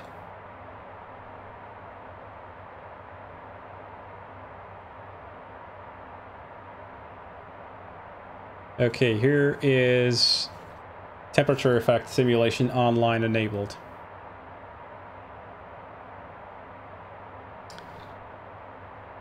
Wow, those effects have just about canceled each other out. Now we're just about 50 feet high when we're at flight level 380 here. ISO temperature is fairly constrained, and the temperature gradient is essentially almost standard. It's very close to standard. 2.06. Yeah, 1.98 is the standard lapse rate. And if we go extrapolate this back to at 1.98, which is slightly... It should be shallower, I think. Yeah, it should be shallower. So, yeah, temperature-wise, we're not too far off either. We are... Yeah, we're 3870 feet. 3880 feet, so we're about 80 feet high. Now, for... This is a rare case of us getting very lucky. Local baro pressure at sea level must be fairly close. Yeah, 1013. It's no big deal. Not very far off of true, and the higher, yeah, the positive offset on the altimeter pretty much cancels out the QNH effect. But I was testing this earlier, and a barometric versus true altitude error of 2,000 feet at these altitudes, 2,000 feet is pretty normal. Between 1 and 2,000 feet is nothing to scoff at. So a 2,000 foot error in height at something like a 30-degree slant angle from the station can easily put you something like 0.2 miles off on the distance estimation of your estimated position there. So what it would do is basically introduce an estimation error here. It would push the distance more, or either way of the airplane, basically give you a false distance reading. Which is why we cannot trust these completely blindly.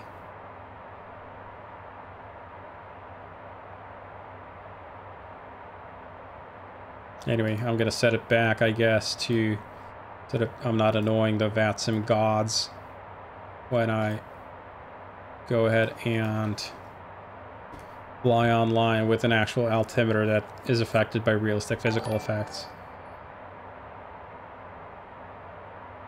And TKS Climb, thanks for follow. Welcome aboard.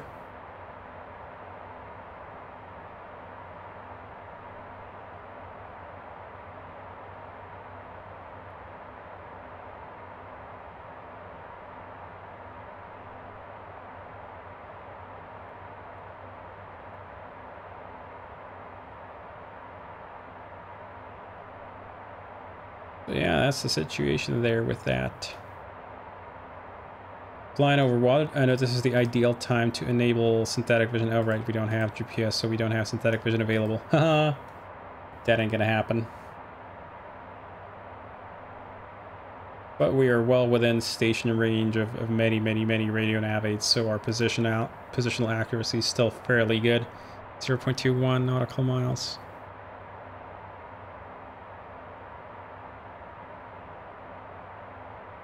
So I've been working a little bit on getting the performance up of this thing. I've managed to... it's a little bit difficult to estimate by how much I've improved it by, I would say. Let me just take a quick look. I remember taking about 21 to 22% of CPU core, of one CPU core per screen, per PFD actually. These guys take a lot less. The MFDs took like 10. PFDs were a little bit heavier. Let's have a look-see. Although with the image enabled, yeah, MFD's taken a lot of beating with the image rendering there for the map background. Yeah, so PFDs have probably improved it by about 20 to 25% on the CPU usage there for the PFD.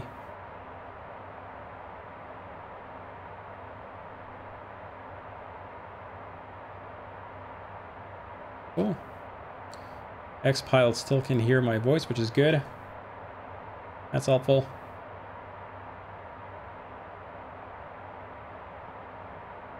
Anyway, that's the situation.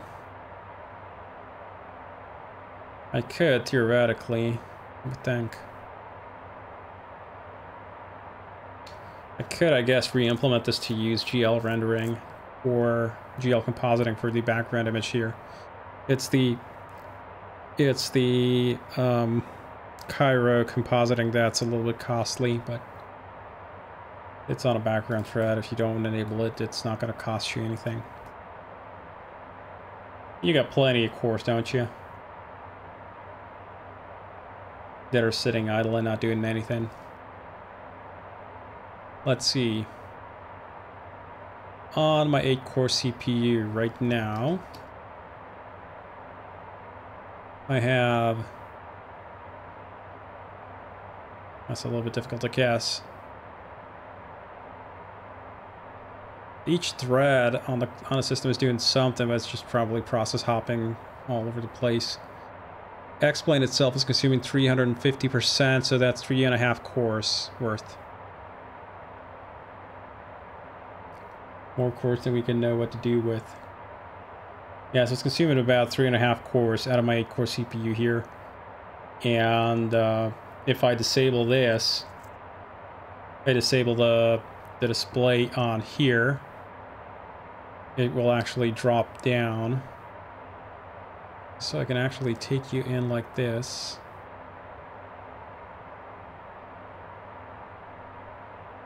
If I go ahead and disable the rendering of the image here, let me actually change this over to slightly longer, so it's a 10-second update delay. That's going to be somewhat spicy here with the turns. Come on, update already.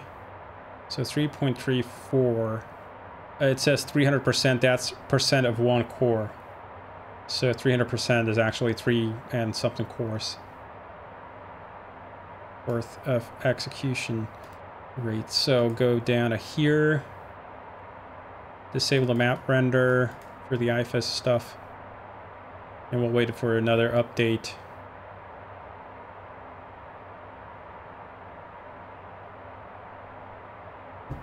Still says 328. Interesting.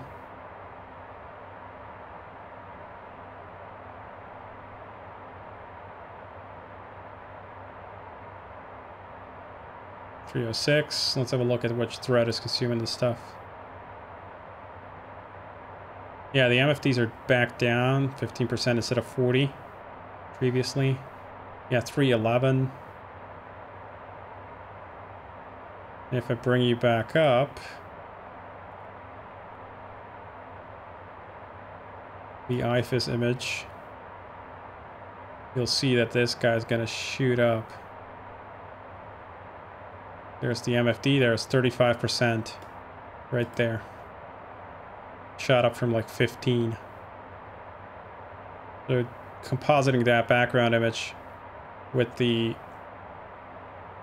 stuff on there takes a fair amount of CPU.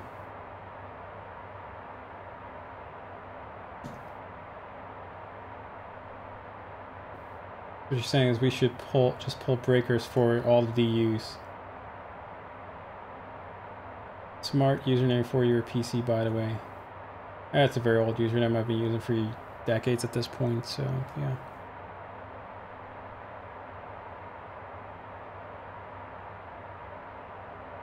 Again, the 5-degree bank, minimum effort to get onto the next leg here. High speed, low banks, maximum comfort.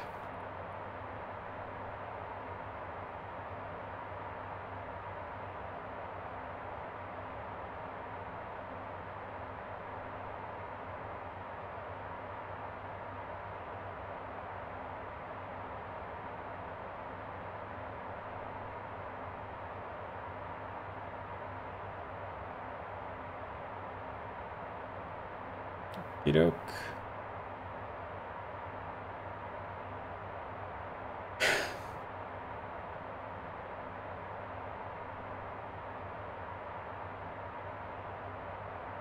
Man, you're steering like a drunkard. But oversteering way too soon.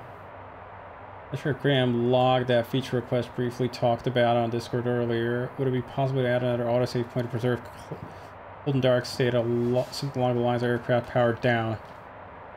I suppose I'm not, I don't want to be adding too many autosaves, but yeah, theoretically, I suppose it wouldn't be that difficult to add.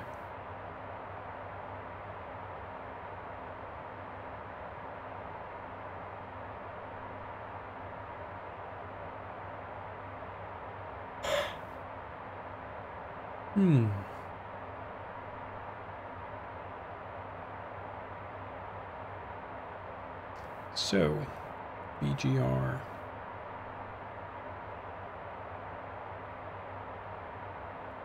Still got a ways to go. Are we gonna get oceanic clearance? No, we're not. Oceanic clearance to facility Santa Maria is, I think, the facility we'll be talking to. Entry point. What's our entry point gonna be? Good question. That'd be something that a smart pilot would have planned for.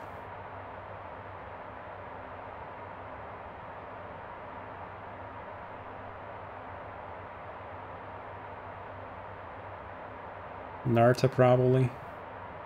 If that. Would we even enter oceanic space here? Theoretically, I guess we would.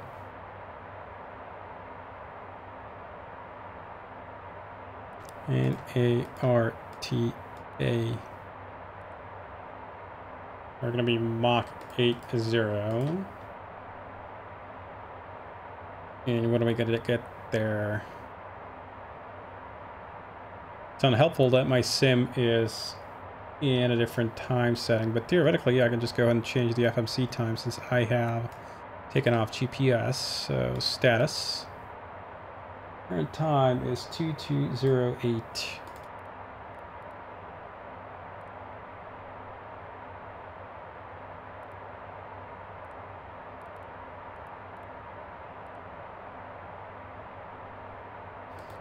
Index status 2208, and funnily enough, we should also be setting that up in the CMU here. So we'll go to technical, clock set. Where are you getting a clock from? Hello? How are you getting your clock set? You shouldn't have a clock. You shouldn't be locking me. Oh, right, it's coming from the FMS. Oh, that's why. I forgot. So it's right now the CMU is slaved to one of the FMCs. If the FMCs do have time, this thing pulls that at time in. Okay. That means Oceanic.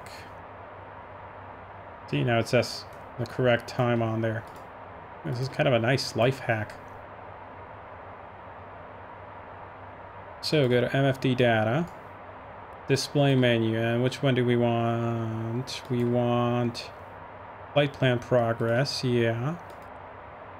And where is Narta? Narta right there, 0007. So we still got plenty of time before we get there. But for the time being, we can just play around with the page here. And flight level 380. We would not be able to now be able to send it.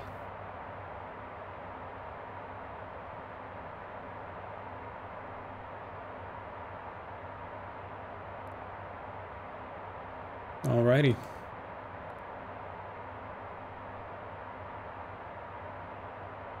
So yeah, that's the situation there. In fact, you know what I'm gonna do is I'm gonna take the MFD data for the flight plan progress over here.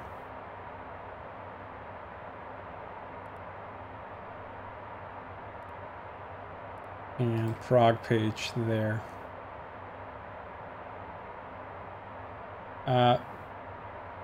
Well, Frankie Bich, welcome as well, I suppose.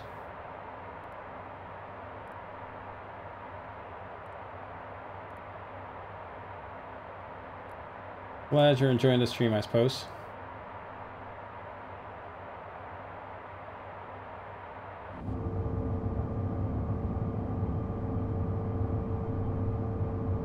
So yeah, we got some terrain over there. Lots of nothing over here.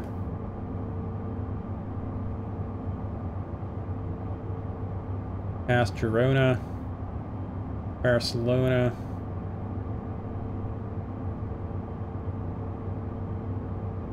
And tracking on remaining distance 1280 miles.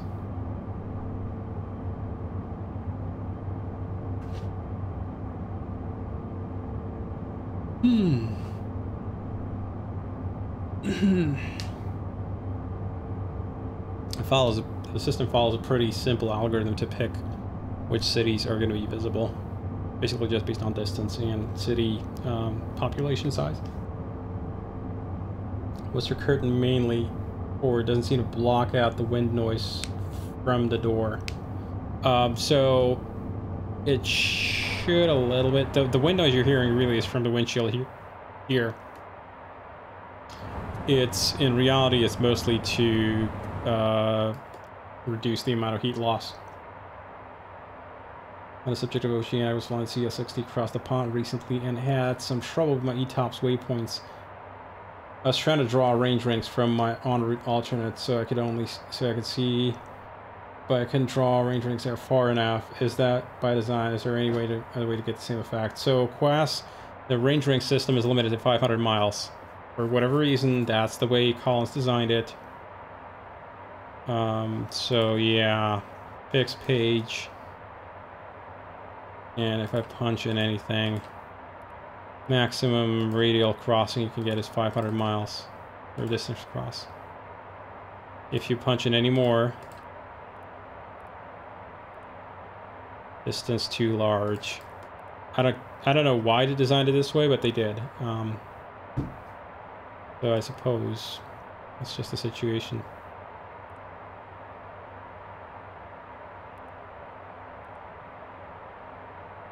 How they coded it, that's the way it's behaving.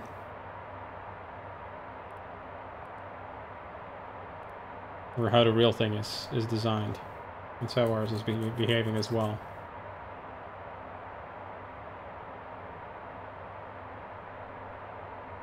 So estimated fuel use on destination, what did they say? 3.3, and our fuel computer here says 3.24. So right now it's essentially within measurement resolution. That's a problem I ran into. I think it ended up marking the changeover fix on my waypoint.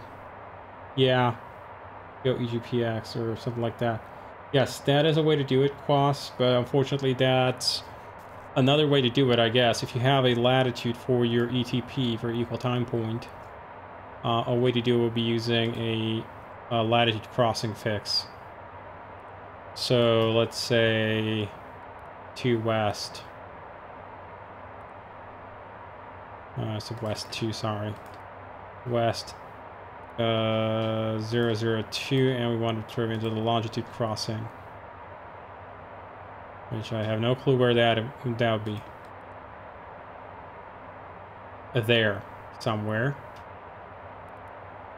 Have a look on plan mode. And MFD advance. Where is 2 degrees west?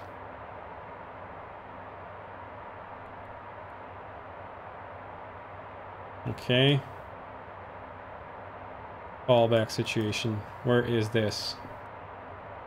That is 5 degrees west. Okay, so I actually wanted to be a lot further to the west.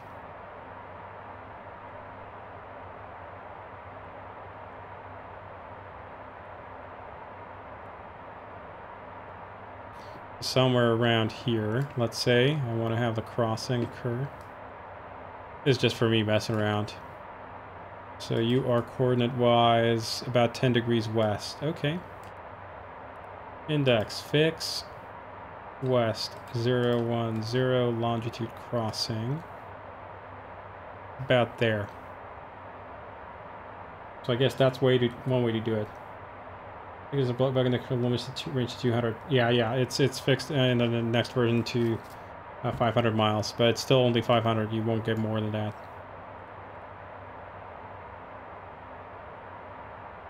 Anyway, with this in place, this gives me a little circle on the flight plan where my equal time point is. I could make that into a actual flight plan leg. Go after where's Minta. There's Minta.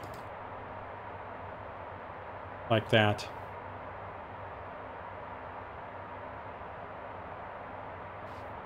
Or I guess I could make it into... Can I compress this a little bit?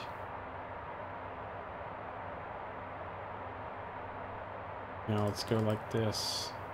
Value 59 slant ET P1. Go into after Minta. Ta-da! Didn't actually know about that functionality. Yeah. That's also a way to do it.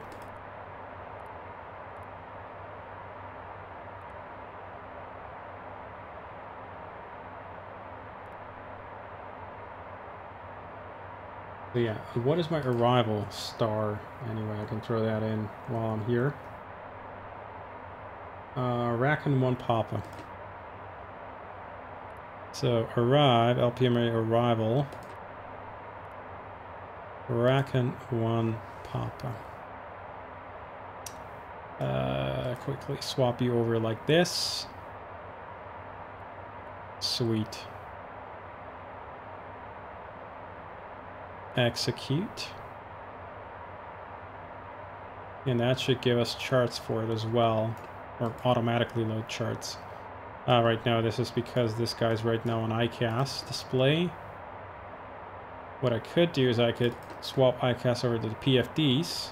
Now I'm gonna have extra charts. Charts goodness here. And there we go. Raccoon 1 Papa. Still got plenty of time before we get there. Racken MA534. That matches the leg sequence here. MA534, 4,000 or above. LM 3,000 or above. Clearance limit initial approach fix. Sweet.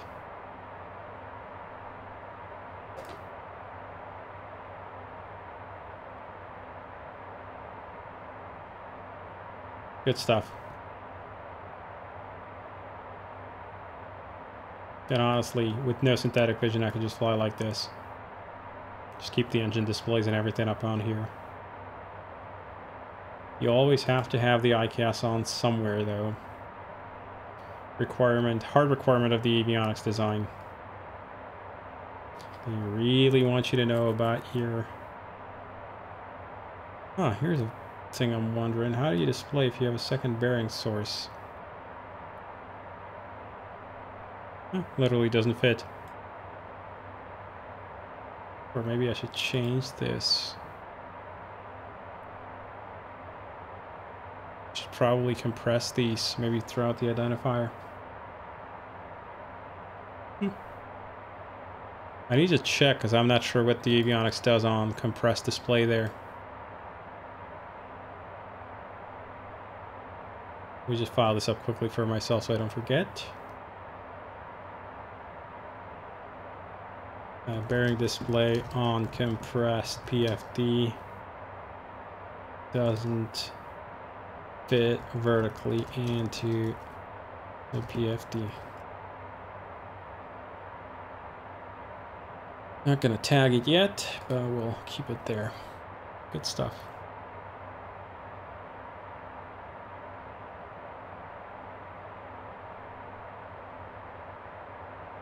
Alrighty then.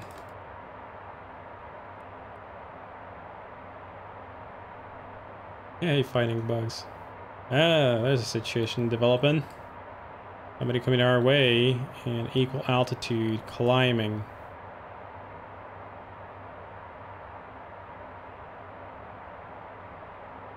Now, are you going to pass harmlessly in front of me or not?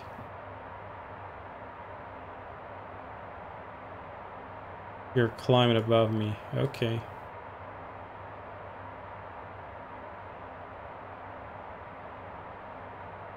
Okay, that guy is probably not going to be any factor. They're over 20 miles away, so...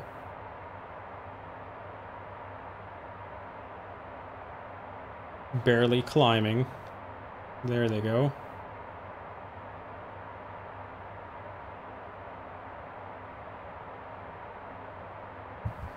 Okay, they're past our track path, 25 miles out. That's gonna be like about there by the time we get there. So they're gonna be like 6 or 7 miles away for sure. So all is well. Crisis averted.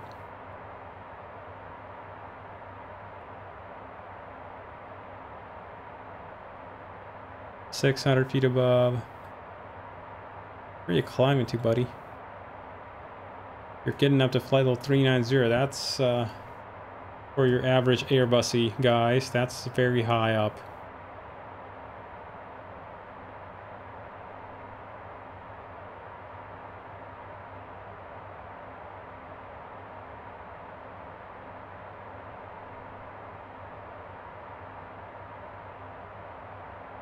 That's a 757-200 apparently.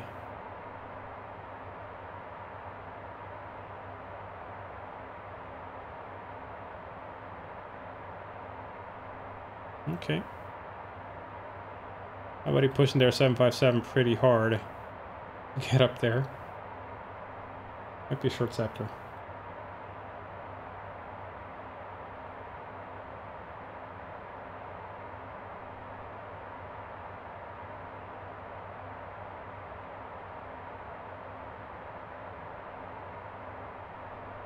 Now, we will not be put to shame, though.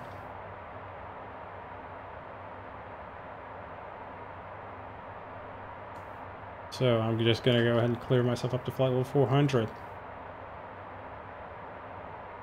You know, if the calling unit can use ADSB data to show call signs on TCAS targets like some other units can. It cannot, no. To my knowledge, it can't. Wait, is that going up to flight level 400? Oh, we definitely cannot stay down here then. On up we go. Take manual speed control.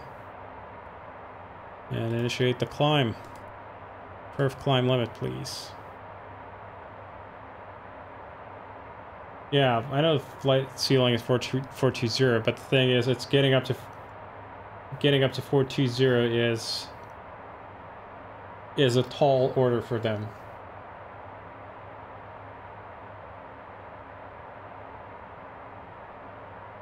That's not easy. we're light enough. Yeah, we should be able to make 400, no problem.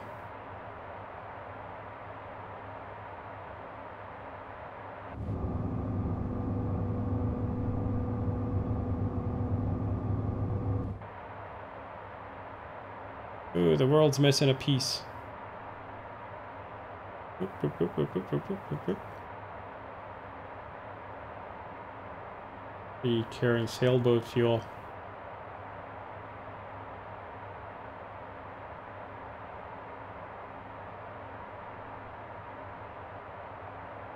So where is that person? Yeah, they're going up to 400. They seem to be staying there, so... Yeah, so flight level 400 is what they went for. Well, we're definitely not going to be second to that. So, 400, here we come.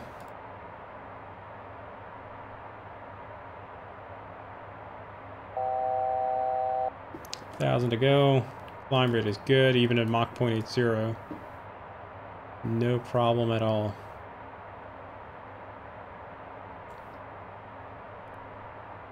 What's the thing think about our fuel on destination if we just go ahead and quickly do a test setup here? F400, 3570. Oh, we'd actually improve, so we'll leave it there, and as soon as we capture the altitude, it's going to go to 35. It's going to go up to, it's going to update itself to 400, and we're going to get hopefully a slightly more economical cruise here.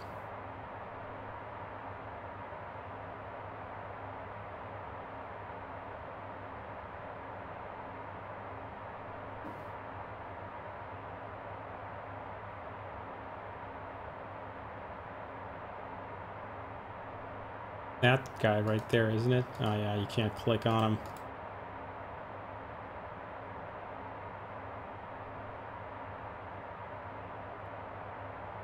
And he's out of TCAS range.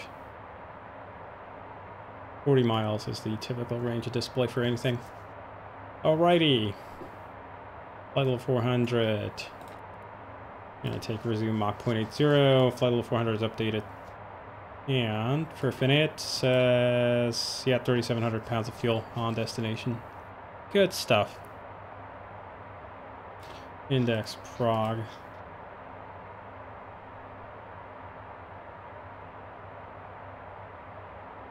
Hang on, if I go like that, just for funsies. Does it update? No, it doesn't update. This is active progress only.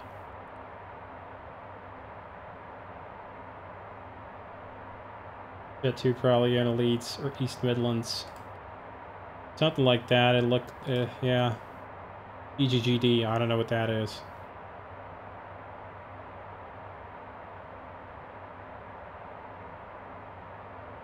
Yeah, they're up to 400 feet, 400 flight level. So we're now 2. Why the hell not? We can swing it. Now, if it were, I wish it was global, obviously. That would be cool. We got a flight level 510 here, or something like that. Well, 470, 510, something like that.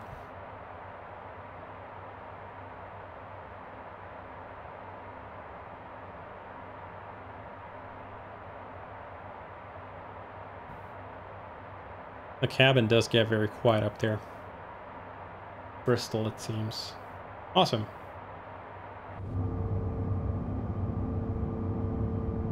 Missing tiles. And it's not like they're not loaded. I guess they're sort of not. Yeah, whatever.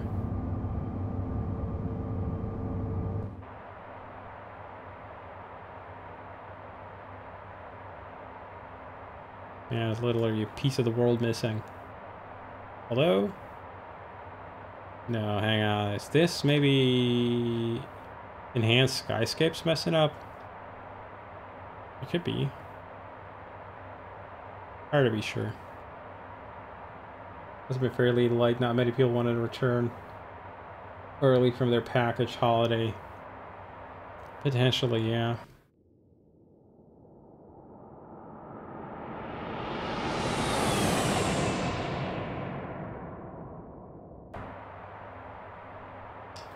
Question is, how fast is that guy going? This is not going to have... Yeah, 435. Do we have an idea what you filed for? Not really. I don't even have pilot rating on VATSIM. I don't care.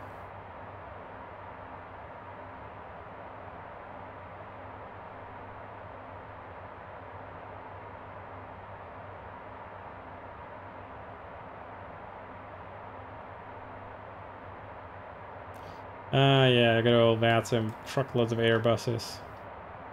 Airbuses everywhere.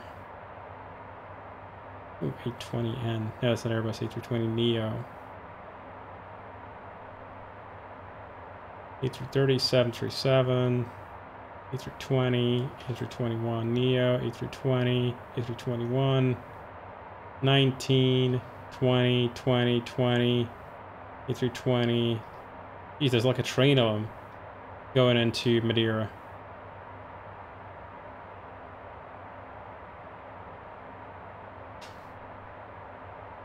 And they're flying economy speeds as well. Yeah, filed 453 knots true airspeed. What would that be in typical temperatures up here? Because I'm a lazy ass, I'm just going to look at the atmospheric study window. It is below standard temperature here. The speed of sound is 565. 453 divided by 565. Somewhere around Mach 78, Mach 80, something like that. Sim fuel is expensive. Yes.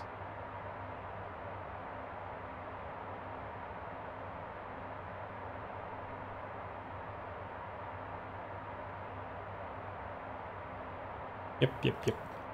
Sure is. Now, how are we looking on fuel temperature, actually, while we're chatting about fuel stuff? Minus 5 degrees Celsius in the bulk. So, all is well. Honestly, during daytime, your chances of chilling the fuel too far down are fairly slim. On a very long flight, and at night, on a very cold day, perhaps, just about. What's the limit? Minus 37 degrees Celsius. That's when you're gonna get the amber. You're gonna get the amber here on the bulk temp, and it's also gonna give you a cast message about bulk fuel temp. Hey, Daft Birdie, welcome.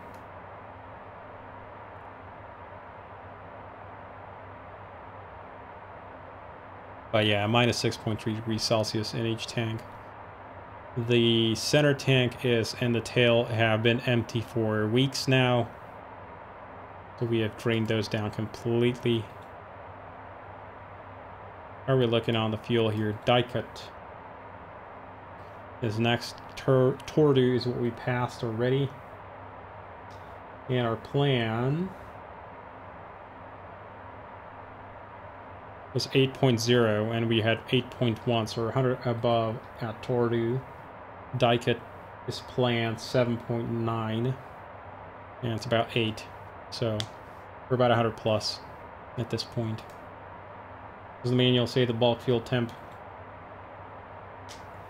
is lower than minus 37? See, minimum is minus 37. Yes, that's what you get. That's when you get the amber caution there about low fuel temp. Was it minus 35? Let me check. Fortunately, I have the source code to the plane, so I can just go ahead and quickly look, and I know where to look. DCU cast trigger is 28 fuel, and the bulk fuel temp is minus 37 C. So if it's minus 37 or less, that's when you get the cast message. And the bulk fuel temp sensor is only the left wing,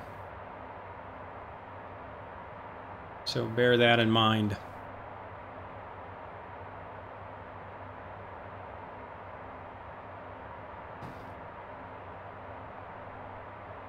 There's really not any fuel left in the tail anymore, of course. And the center aux and the center system, so the aux system, sorry, this part here. So that is no longer applicable. Our wings are fairly full. It has been keeping them topped off via the center tank here, center aux tank. Anyway, motive system, 450 psi.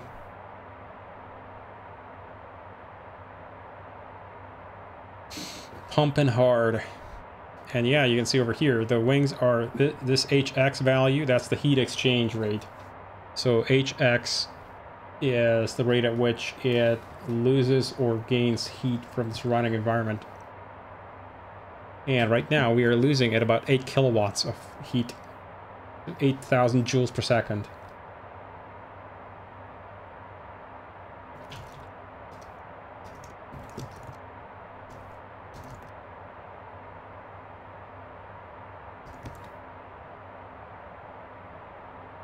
Yeah. Minus 6.7 degrees Celsius was like 6.3 a little bit earlier. Would it be possible to add a total gallon of fuel density, the status pop-up? Make it easier to get that info when needed. Tylenol with wings, the status? What's the status pop-up? If you mean the study, well, I suppose it's not. This is not meant to be used for flying the airplane. Passengers and fuel truck status. But that's cheating. Tylenol.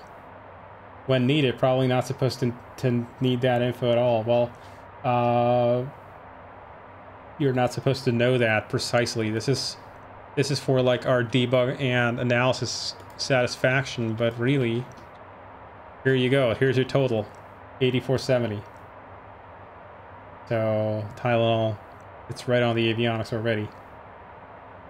Bearing in mind, this value you cannot trust completely.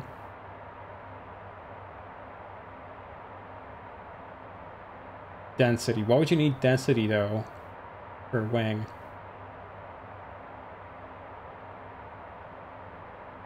Would be useful for FSC setup. Okay, for FSC. I'd rather have some automated system there than that basically takes care of it so you don't have to do like a bunch of busy work. That's also kind of unrealistic. And that's a great waypoint right here. Yes. That's definitely the waypoint to look forward to. Valencia, we should have, according to the plan, 7.7. And according to our prediction, 7 point, just about barely 8. And so I'll have a look at what the prediction is for temperatures. It says minus 60. We have minus 62, but we actually climbed a little bit, so we are now at slightly above. Why is the fuel density different for each tank? Well, it depends on the temperature and the fuel composition that's in there. Obviously, as you fuel up, you might fuel up differently into different tanks, use them slightly differently. But yeah, you're gonna have slightly different fuel densities. Again, it's a physical analog system, obviously, so yeah, you're getting a slightly different density fuel in one or the other. Most typically, if you were flying in, if you came into land with like a slight imbalance and you fuel up with fuel that's coming from the tender, then you're gonna take a different amount into each wing, and that's then obviously gonna translate into different densities left and right, even if they were at the same temperature. And there's also the fact that if they were at a different temperature for whatever reason, then, you know, one side obviously would be a little bit slightly dense, differently dense, or a different density. So next waypoint is VLC Valencia, so we can go ahead and... Oh, this guy's a little bit pissed off. Yeah, he doesn't have positional updating from anywhere else, so he's a little bit unhappy. He's at EPU inertial only 2.26. We can actually swap everybody over to RMP4. since we are en route. That gets rid of that message. Good. At least until we go over RMP4. Let's see, what else do we want to have? This guy thinks IRS positions are there. Let's compare their notes.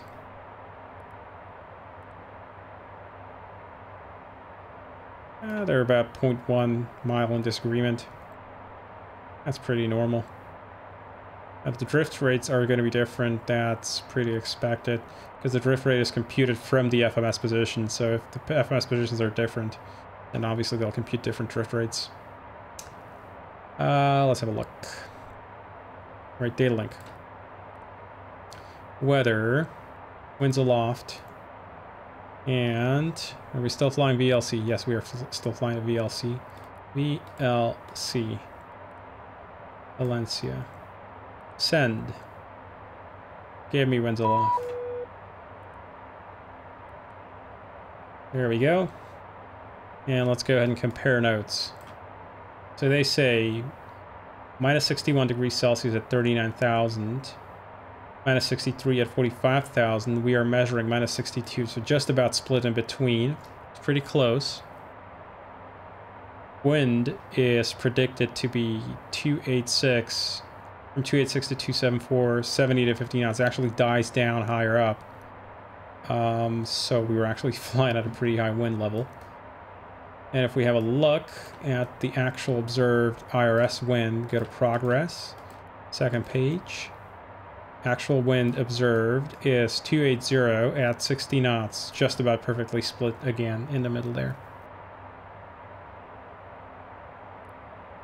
So yeah, the prediction is pretty close to actual conditions.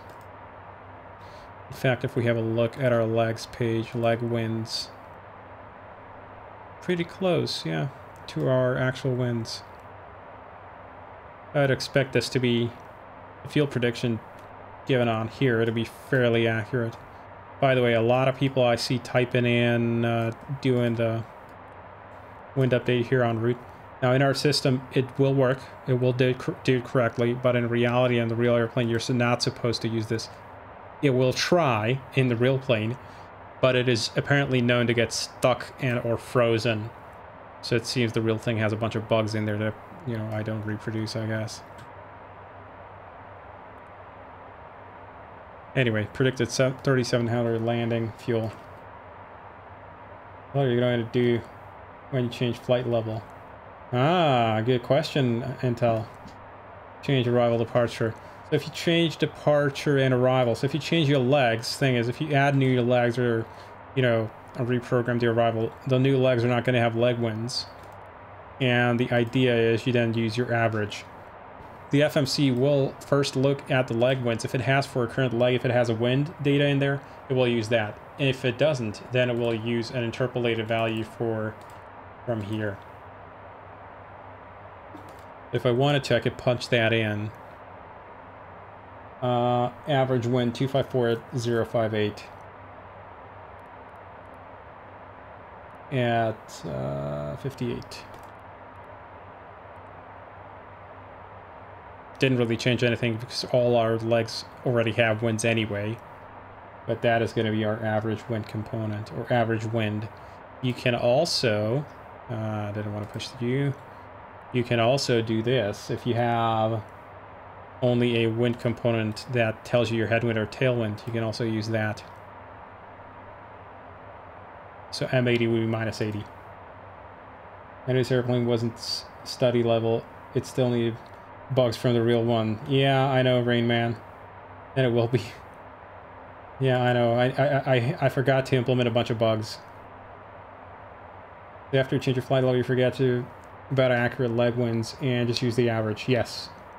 I mean, you could, which you presumably get from another source. Yeah. The thing is, honestly, the winds do not change as much between like 2,000 or 4,000 feet. But yeah, that is the canonical way that's been told to me, is you were supposed to essentially just use average winds and not use the flight plan wind update function. Now, on our case, you can. It's okay. It's not going to crash the box. But in the real one, apparently, it's sort of buggy.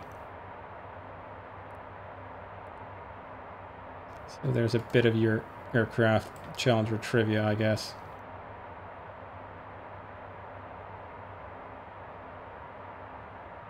Yeah, to get average winds, that's also going to be somewhat tricky. I guess if you wanted to, you can manually edit the winds here and update them by hand for all 25 waypoints that are still coming up.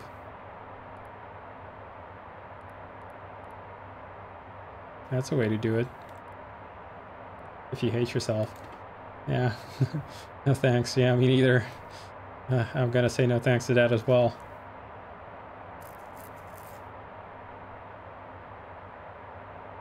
I don't need the bearing data display for the right hand side there.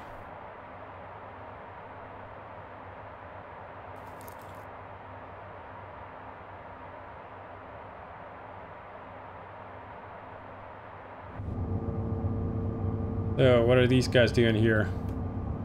Watching Top Gun on their little flight in-flight entertainment system. That's a weird tile right there.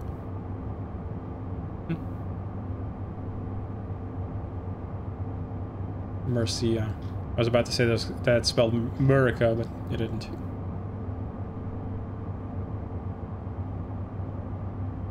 By the way, you can also temporarily, as a workaround for to get this thing out, there's actually a command which you can bind. This will pop up the screen, and then you can manipulate it from the cockpit.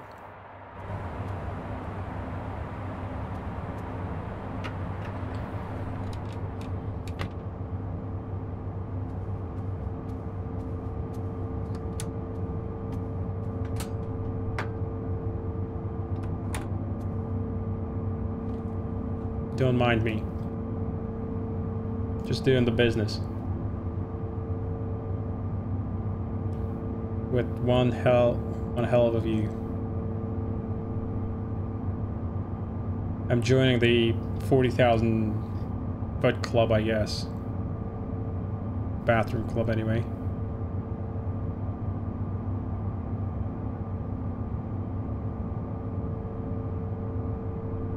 And just for extra kicks, the pilots decided to play around with the spoilers a little bit.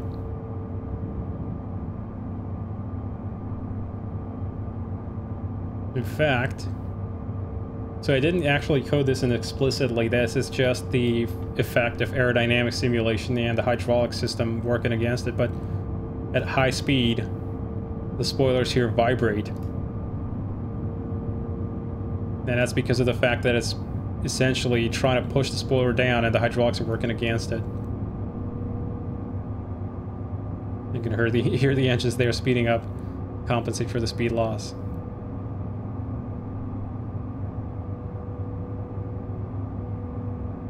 Alright, so we can just pop out of that cockpit.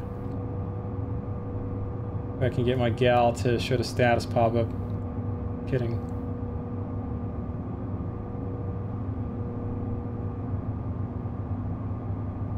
Taxi take on landing, all doors and drawers must be closed. Indeed so. Okay. Job done. I think the flush button is down. It's either that or that, I forgot. Might be a button we didn't model. Obviously wash your hands.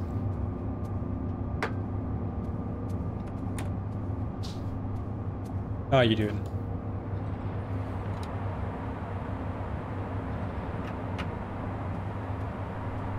Which programming language did I start to learn with? I think actually C.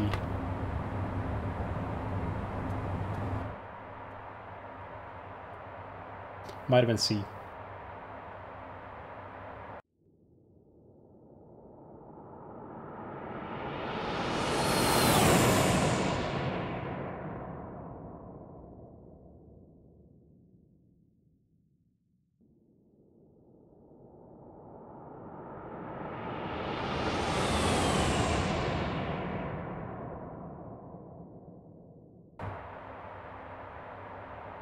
Oh, see. It's a tool, really. I like it. It's a simple tool, and I like simple tools. I don't like complexity, at least excessive complexity anyway. I know some people like to take like nearest airports on here. Love these kinds of details. Glad you like it.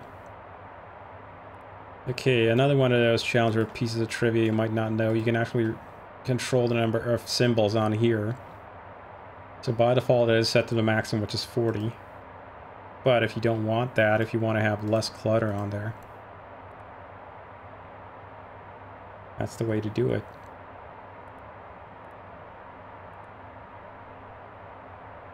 I think minimum is 0, is it? Yeah. One nearest airport is all that I need. Yeah, I should be setting it to the default, which is 40. And you can't set it higher. So 40 is the max you get. Same, it applies to all symbols, by the way.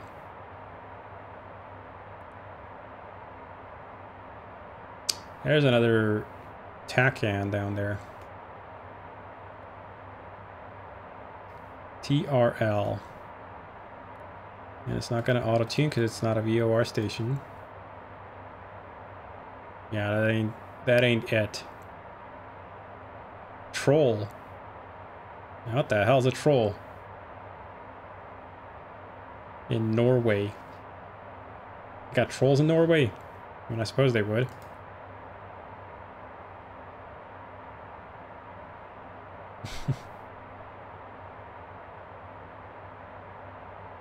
Valencia, CLS. There's a lot of high en route VORs here. We have, no, I didn't even display all of them. Is it a low en route VORs? Or low en route nav aids? Is it actually VSJ is a VORTAC? So as I was talking about earlier, with the fact that a VOR DME symbol is just a combination of the VOR and DME symbols, VORTAC symbol is a combination with the TACAN and the VOR hexagon. So it looks like a little... It's almost like a Star Wars Imperial logo. Almost.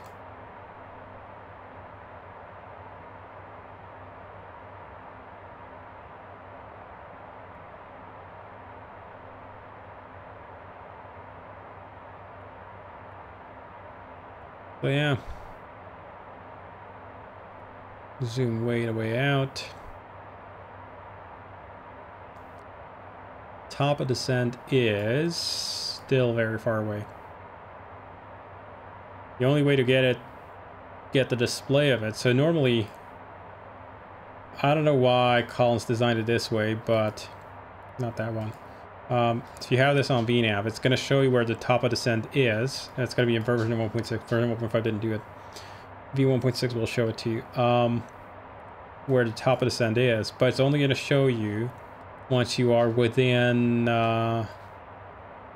50 miles or, let's see, 20% of the remaining track distance, whichever is less, but at least 20 miles away from the top of descent. It's going to give you a TOD time and distance on there. Other than that, the only way to see numerically how far your top of descent is by bringing up the flight plan progress page here by using the MFD data key, and then go to MFD advance and find the TOD on here. It says it's 700 miles away, and ETA is 0029. And we got to swap this over to manual mode, and we got to set our clock. Right now it is it's 2254.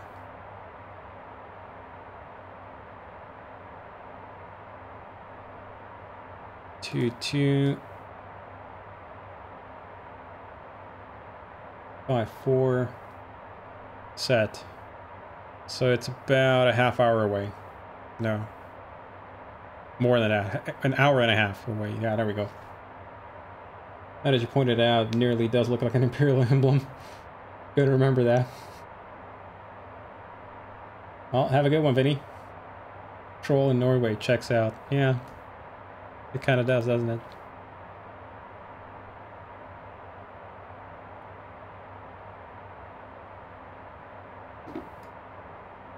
Yeah, Star Wars Imperial emblem.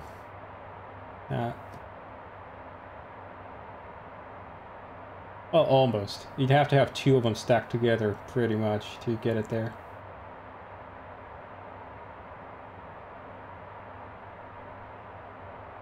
I don't want to hide the browser fully. There we go. So, fuel cross-check. Actually, been doing fuel cross-check completely wrong, but whatever. We should be reading it off of here. Not off of there. In fact, we have more fuel than we estimated because of the fact that I entered a different quantity into the flight management computer. Yeah, he thinks that we've got 500 less. So I've got the flight management computer synced up with the flight plan that I got from SimBrief. That's what I entered in there. Yeah, I entered like 12,700 or something in there on departure. But I actually fueled up by 500 pounds more. So now that actually kind of makes sense. So we've got still plenty more fuel. What do you say? They're actually gonna come up with a consistent way to do this. Where do I want to keep you? I want to keep you on legs.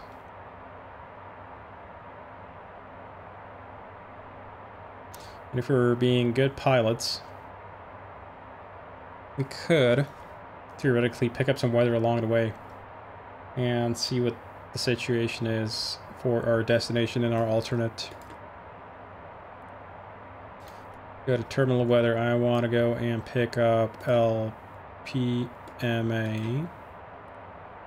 and also GCTS. And what would be a suitable airport nearby to our, I don't know, a very distant diversion, I guess. Let's first of all center the map here on GCTS. GCTS. Not that one. Damn it. Actually, I could have done it like this. There we go. GCTS. Yeah. Control on the left side. I'm on the nearest airports.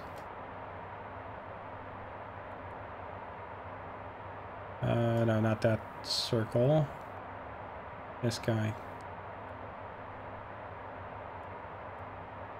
What if we want to return?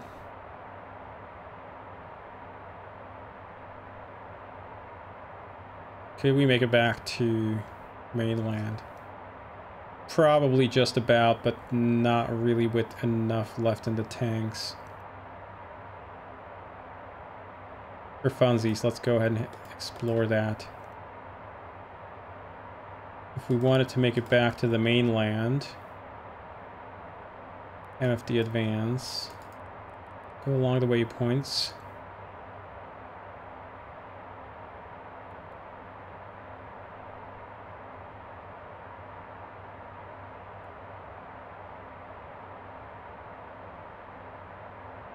LPPT, so if we go to Portugal's airports there, how much LPPT?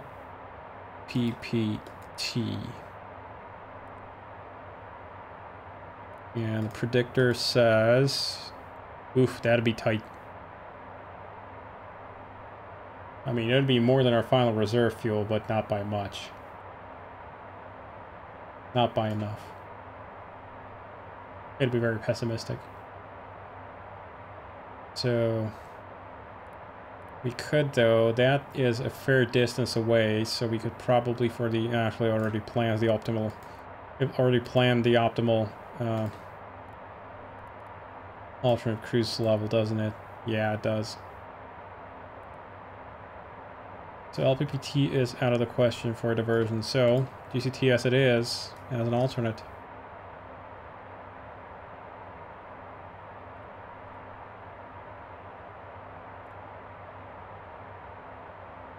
Good to know.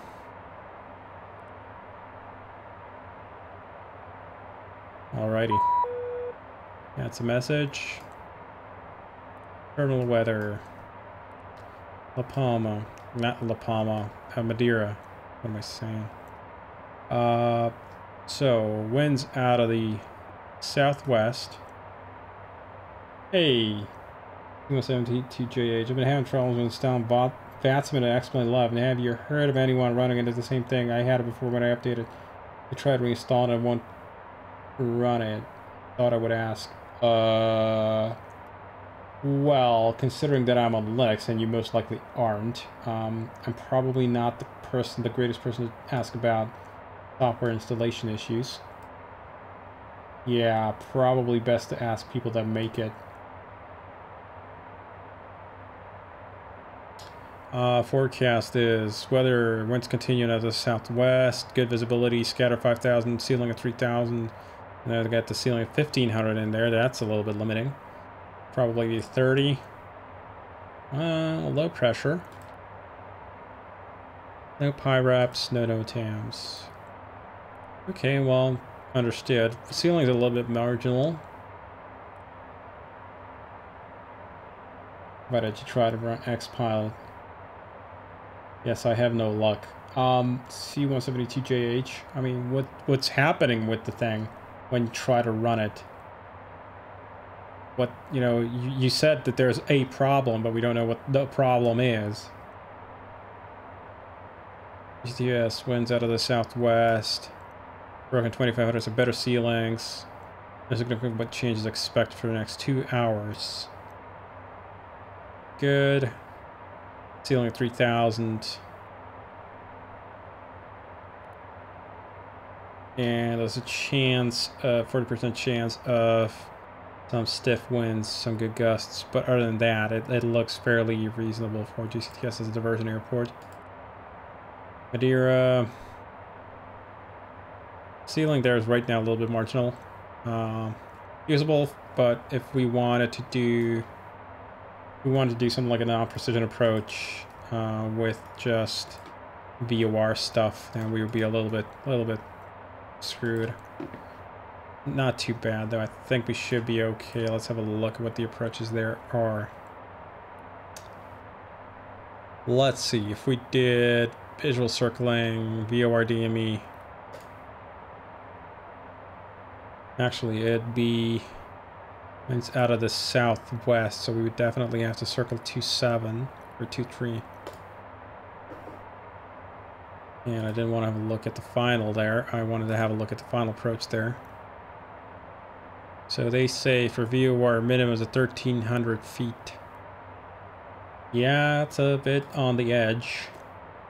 1,500 there. So we definitely wouldn't want to do a VOR there.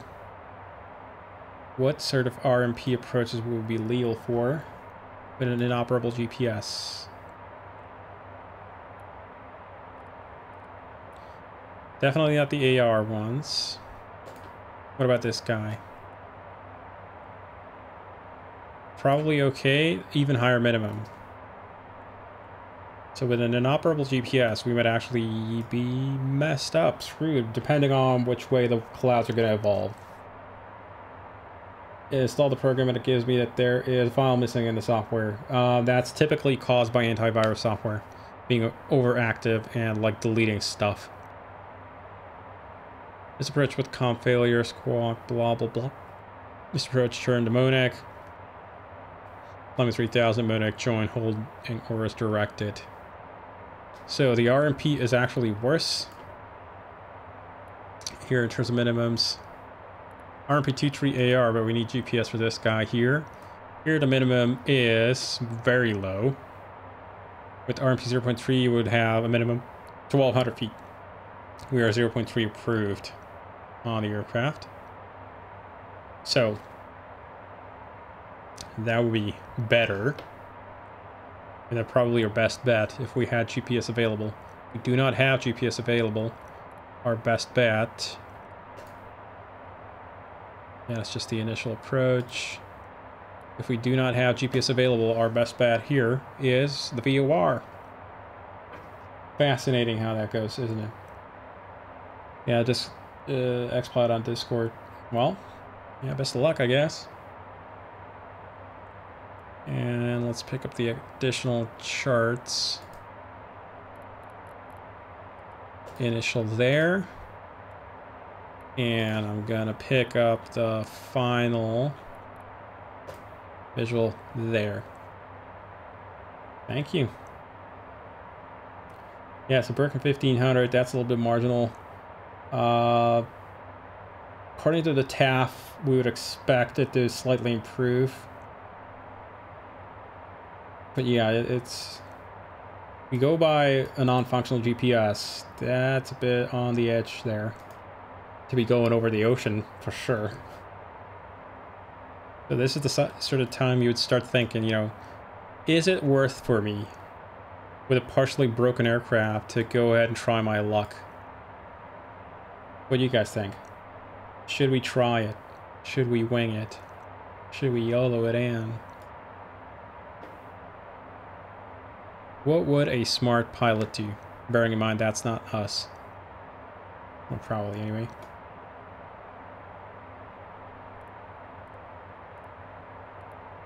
We got good fuel on destination there. Predicted we're actually a little bit over. So you know what, I'm going to sync up the fuel here in the FMC. Normally you're not supposed to be doing this in flight. I have good confidence in this meter here. It's been trending down. They're constantly about 500 pounds apart. So we're going to pick up the sensed fuel here. Got to perfin it. Bring it off right in, head first. That's a good way to do it. Yeah, I guess that's a way to think about it.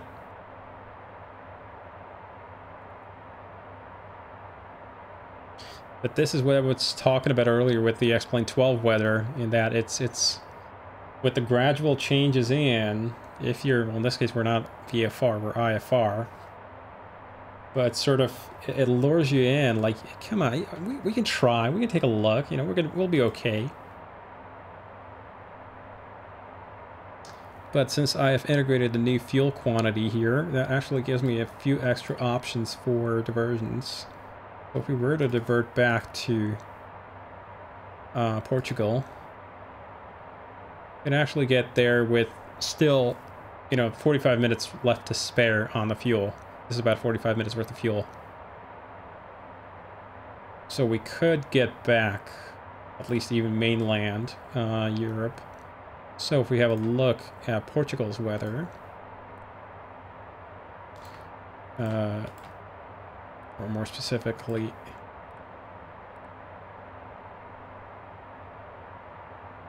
whatchamacallit,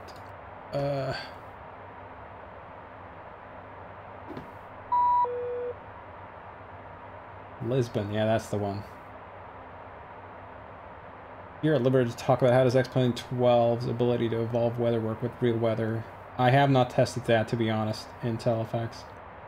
I think they do some blending, but I'm sort of really just making stuff up at this point. Or does it chase the real weather?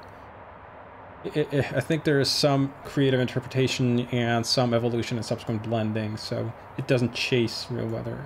I'm not entirely sure how to do it. I know they haven't even explained it to us. And I haven't really tested it myself. Okay, weather at Lisbon is very nice. Perfect VFR, scattered 4,300, so no ceiling, good visibility, not a problem. We can go back to Lisbon anytime. Where else could we go? That's a little bit closer, really not much closer. Not much other stuff.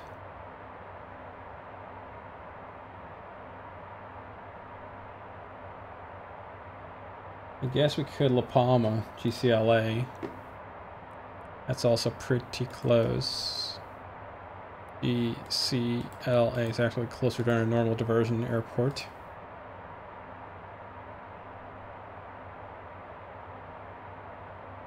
But it is a tighter runway, for sure. So GCLA, cab okay, good weather, a bit windy. Yeah, we could hit GCLA before we hit GCTS, which is Tenerife. La Palma would be a closer bet, or better bet for a diversion if necessary, and actually it should give us more fuel. GCLA. Just about the same. They're right next to each other anyway.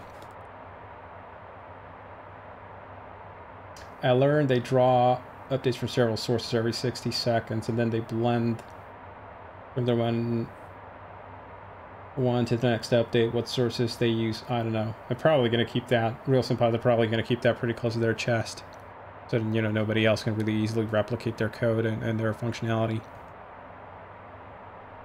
Interesting. I didn't know that. I'm sure they mentioned it somewhere. You know, Austin is one of those guys who it's not he's the kind of guy, he's not the business guy, so he'd be the kind of guy who, if you got a hold of him, he would probably tell you every little piece of detail you'd ever ask him about that. You know, you'd ask him how the system works and he'd explain it to you in fine detail. Actually get him to shut up would be more difficult. Said that on YouTube. Oh, there you go.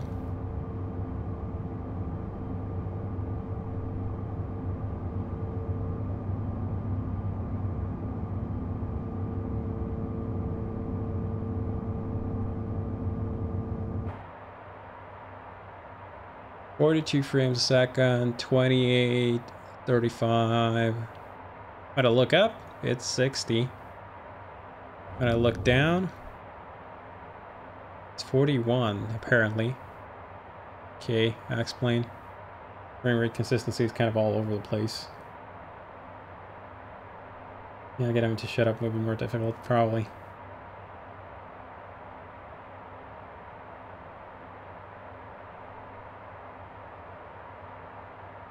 Okay, actually I can go ahead and delete that fix,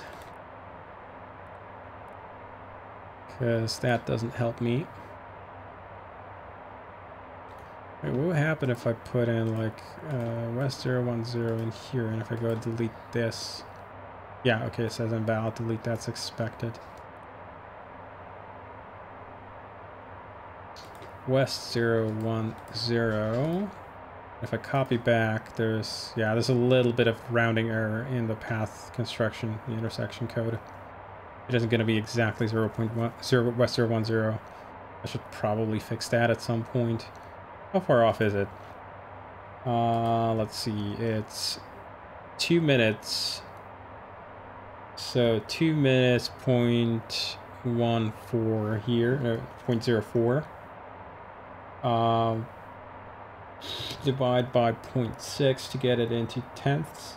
Yeah, so it's 111 kilometers. Well, about, yeah, call it 110 kilometers times 0.034. It's off by about 2 miles. Computation there, 1 to 2 miles. I should probably refine that algorithm. It's a little bit crummy. It's partly GFS. Of course it is partly, yeah. I also mentioned grid data. Yeah, so it for sure is using NOAA data, which is the same stuff I'm using to do the atmosphere here. GFS is good, but GFS is not micro weather. GFS is sort of high altitude or long-term prediction data. I mean, the thing is, GFS data is constructed. The YouTube channel is called X.12 Dev Deep Dive, Episode 1 of the World. I know. GFS data, you have to understand, is provided on a half-degree grid all over the world. But, and here's the kicker, obviously they did not do a balloon sounding at every half-degree interval and send out a balloon every 6 hours, which that's the resolution of the model is 6 hours for the update frequency. Instead, what they do is they regularly let off balloons in certain strategic points, and the rest in between they model on supercomputers. So it would just not be practical to do it You know, obviously empirically for every point. M. Funashima, welcome aboard.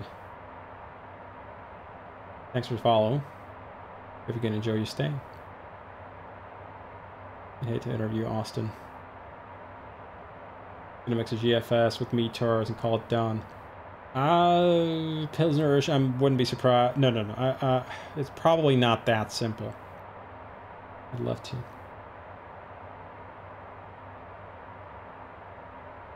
So...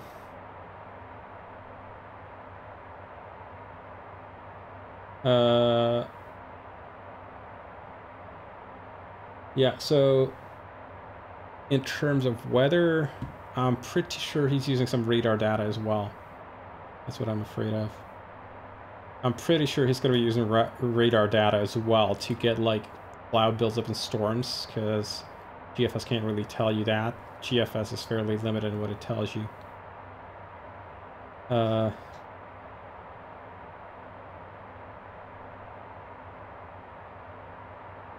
Yeah. I hope it's closer to the actual simulation. They're just blending macro weather with micro weather. There is some more simulation in there in TeleFX for sure. Better free US government data exists that stuff fills in the gaps. Cloud maps maybe. Well, who says it's going to be free government data, US government data? I mean, Laminar might have paid for something for an actual service. I'm pretty sure they're going to be interposing their server in between to actually do a bunch of the computational heavy lifting. You're not going to be fetching data all from the sim itself. Probably going to pre-chew it a little bit on a server somewhere. I haven't tested that, to be honest, so I wouldn't know. I tested the generated weather, so you'd be flying yourself by yourself, sort of on manually set weather, and that works. That evolves very nicely. I even got thermals underneath convective clouds. It works that well. Oh, thank you. So yes, you can now do actual convective gliding in a glider.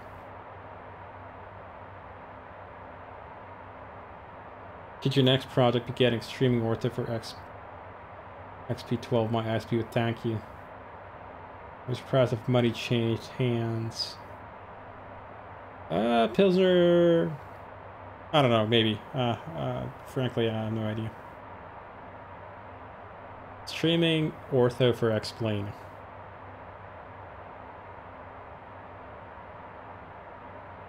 Thing is, it has to be integrated well into the engine itself, so that's a little bit of a tricky thing. Do you have any plans to develop planes for MSFS? Not in the immediate term. I had a look at the SDK again recently, you know. Obviously, I'm looking at all options. And I don't know. I just don't like the development environment in MSFS. It's all so Microsoft. It smells and reeks of Microsoft. It's like you want to develop for, you know, you want to develop an aircraft, or you want to develop a C++ plugin. You know, go ahead and get Microsoft Visual Studio. You wanna develop 3D models. Go ahead and buy 3ds Max. They don't officially support Blender at all. Just like everything about them is reeks of Microsoft. Well, I know 3ds Max is Autodesk, but you get my point. It's like their brain just doesn't work thinking about any kind of open source solutions of any kind. You know, well, ironically, they're actually using the Clang compiler, but their development environment is all set up around MSFS. I'm sorry, around Microsoft products and Microsoft Visual Studio. I hope Austin ponied up for better data. Well, hopefully. According, for example, to GFS, we should have essentially be in cloud right now. Apparently there's a layer here between 30 and 40,000 feet. Sure, no problem, Tylenol.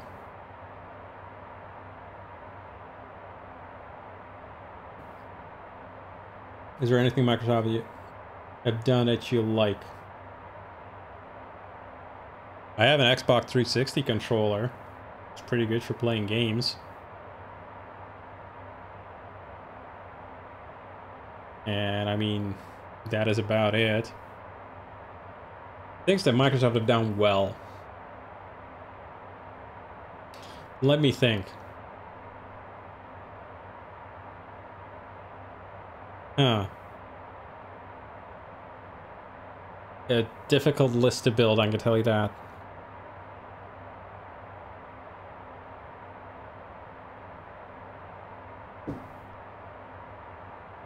Definitely a very difficult list.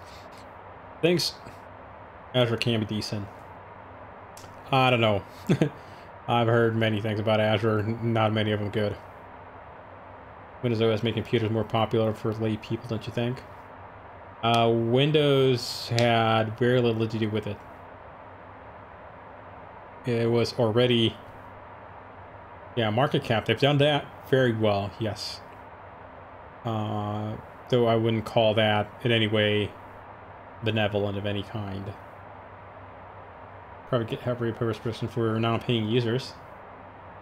Yeah, they have done that. I still don't trust them to keep my data, so the Challenger's source code is not on GitHub. It's on my private server.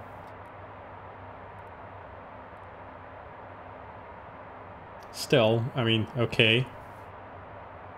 They have paid Notch a bunch of billions of dollars for Minecraft, so I guess that's a plus. Then again, they are trying to monopolize the gaming market, so that's the other part. That's the shitty aspect of them.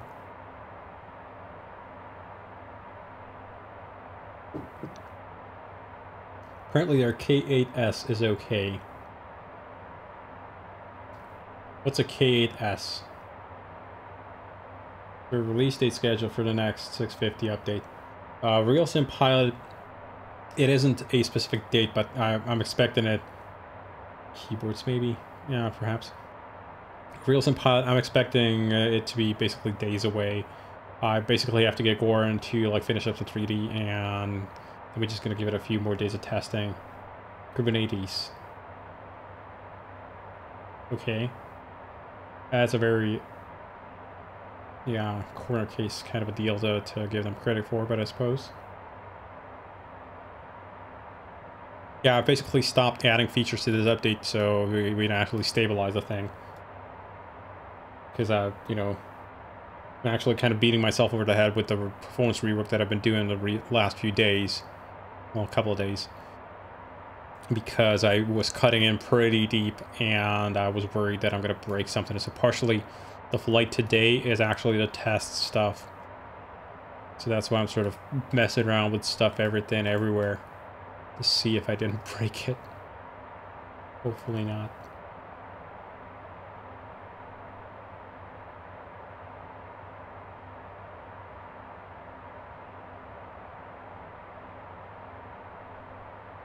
Have I ever tested X-Plane 12?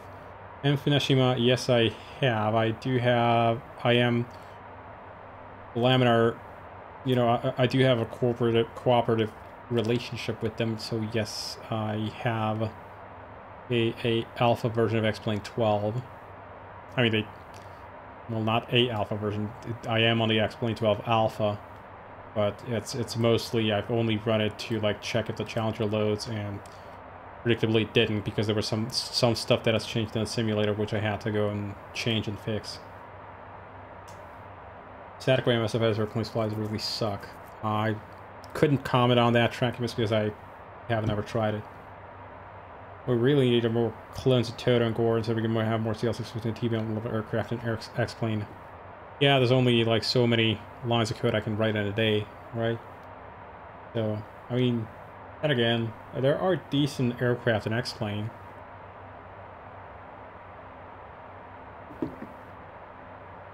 And I realize that the Challenger is a bit of a weird exception.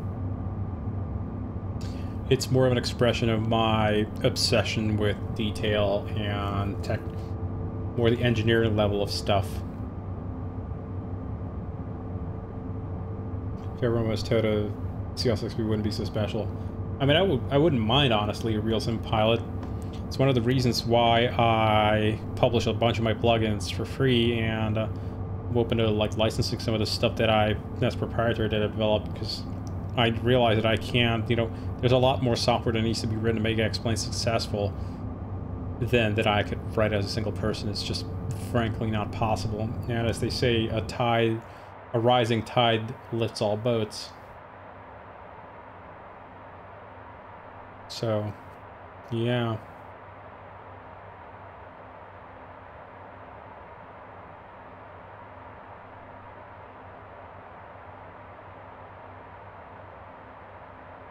Minta.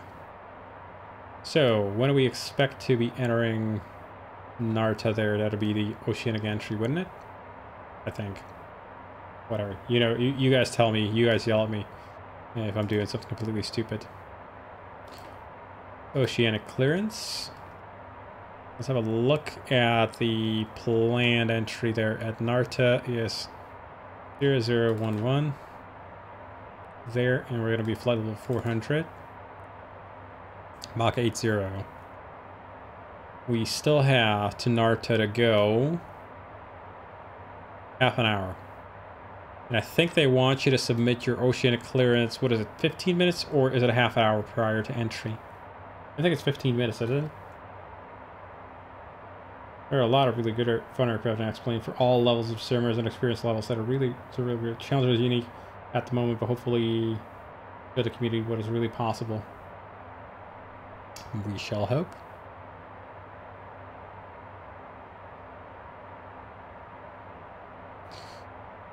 I just noticed, okay, yeah, guys, reading 1890, it's actually 1876.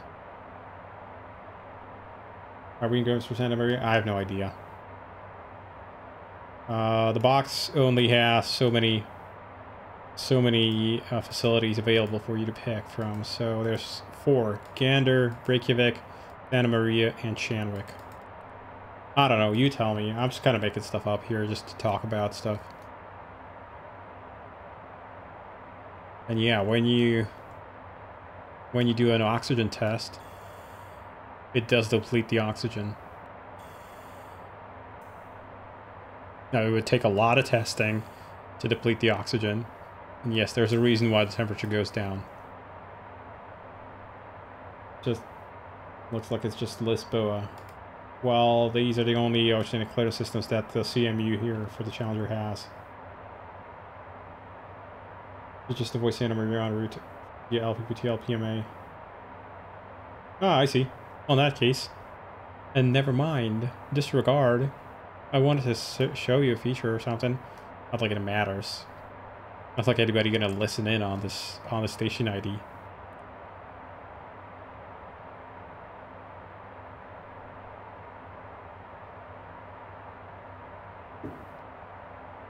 We're actually gonna be going south of. Yeah, let's see. I don't think it's going to give me airspace display at this range, is it?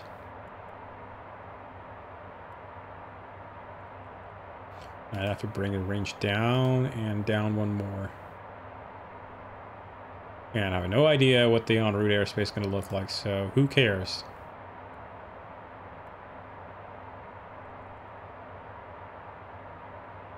Everybody who raises the bar tightens the competition and for better products. Same goes for Phoenix on MSFS.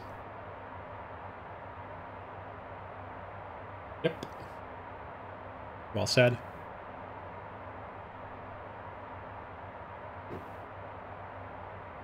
How are we looking for navigational accuracy? Perfection.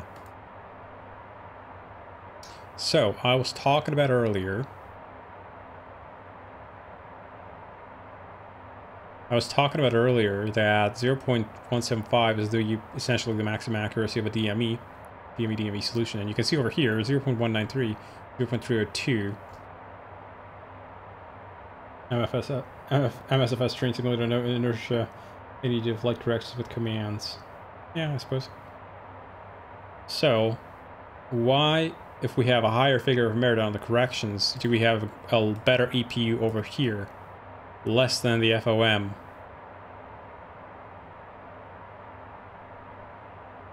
Or 2 DME. VOR DME. How can we have a lower EPU than either one of these?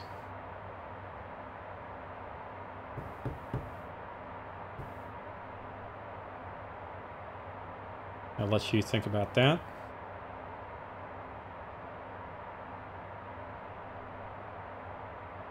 Magic. Oh, I mean, that's one way to look at it, I guess.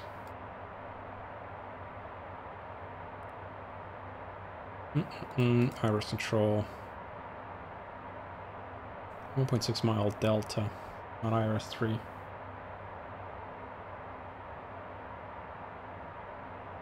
And Iris 3 has been operating for 3 hours.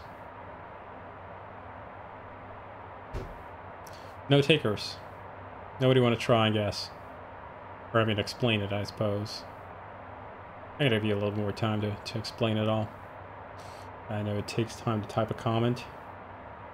Yeah, LOL.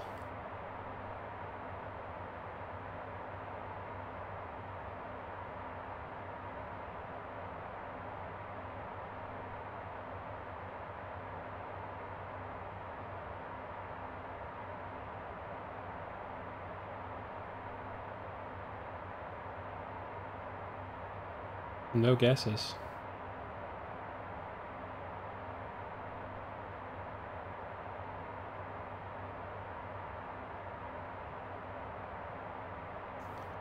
Well, let me bore you to death then.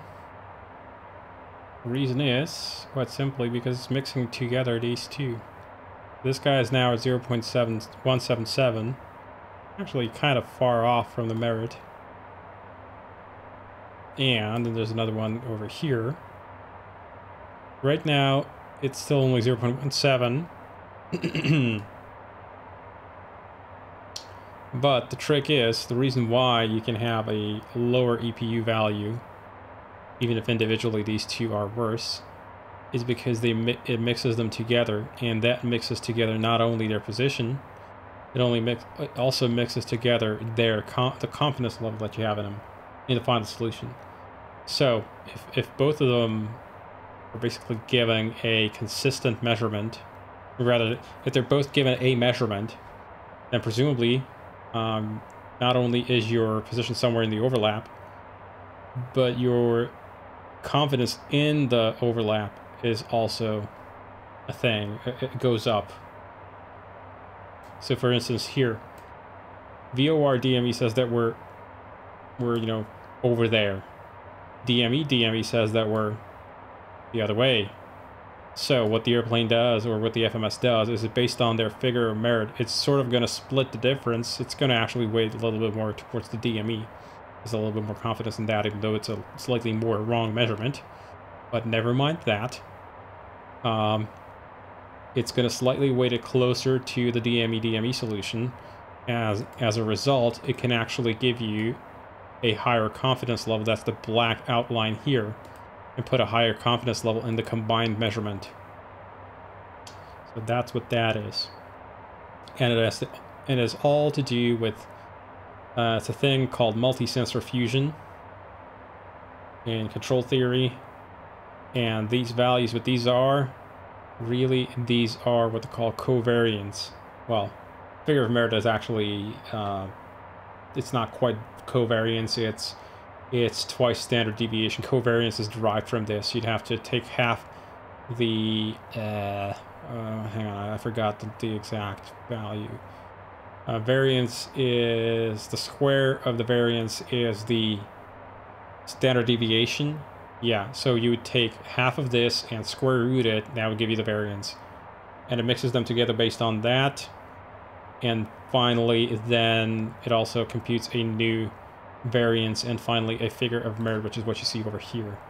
So right now you see 0.22 on here, 0.22 on here, and our final EPU is actually 0.16 because it's basically mixed the two solutions together. Now, when we lost the DME solution, it jumped up to the VOR only solution accuracy because it didn't have another cross compare. As soon as we got the DME back, it jumped back down. because the final positional mix, you can see over here, it's actually starting to weigh closer towards the DME, to VOR DME, just because the DME solution appears to be a little bit shit. Slightly more crap. And yeah, there you go, mixed together. This is sim porn. It's for other people's texture, but I love that level of truth. Well, glad you like it. And this is actually how navigational systems work. So there, as I said, there are no tricks up the FMS's sleeve. It doesn't have any secret data that it wouldn't have from its sensors. It literally cannot access the simulator solution for position. No, it literally just has to look at its sensors, what the sensors say, and based on that, it's constructing its navigational solution. So it has to essentially do everything that a real aircraft also has to do, or real FMS. So yeah, that's what that does. And if you want to see all the math, you know, since you are masochists, IRS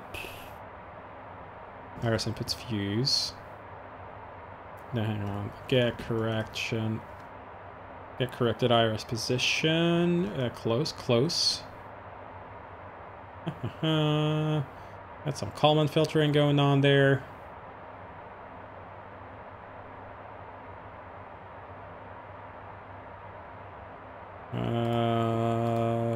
Where is my Kalman filtering here? Ah, there we go. IRS corrections Kalman filter. Okay, so these two actually drive a correction vector to the IRS inertial position, and that is then applied to the IRS to get the corrected position, and that is effectively where the FMS is. It basically mixes together corrected IRS positions.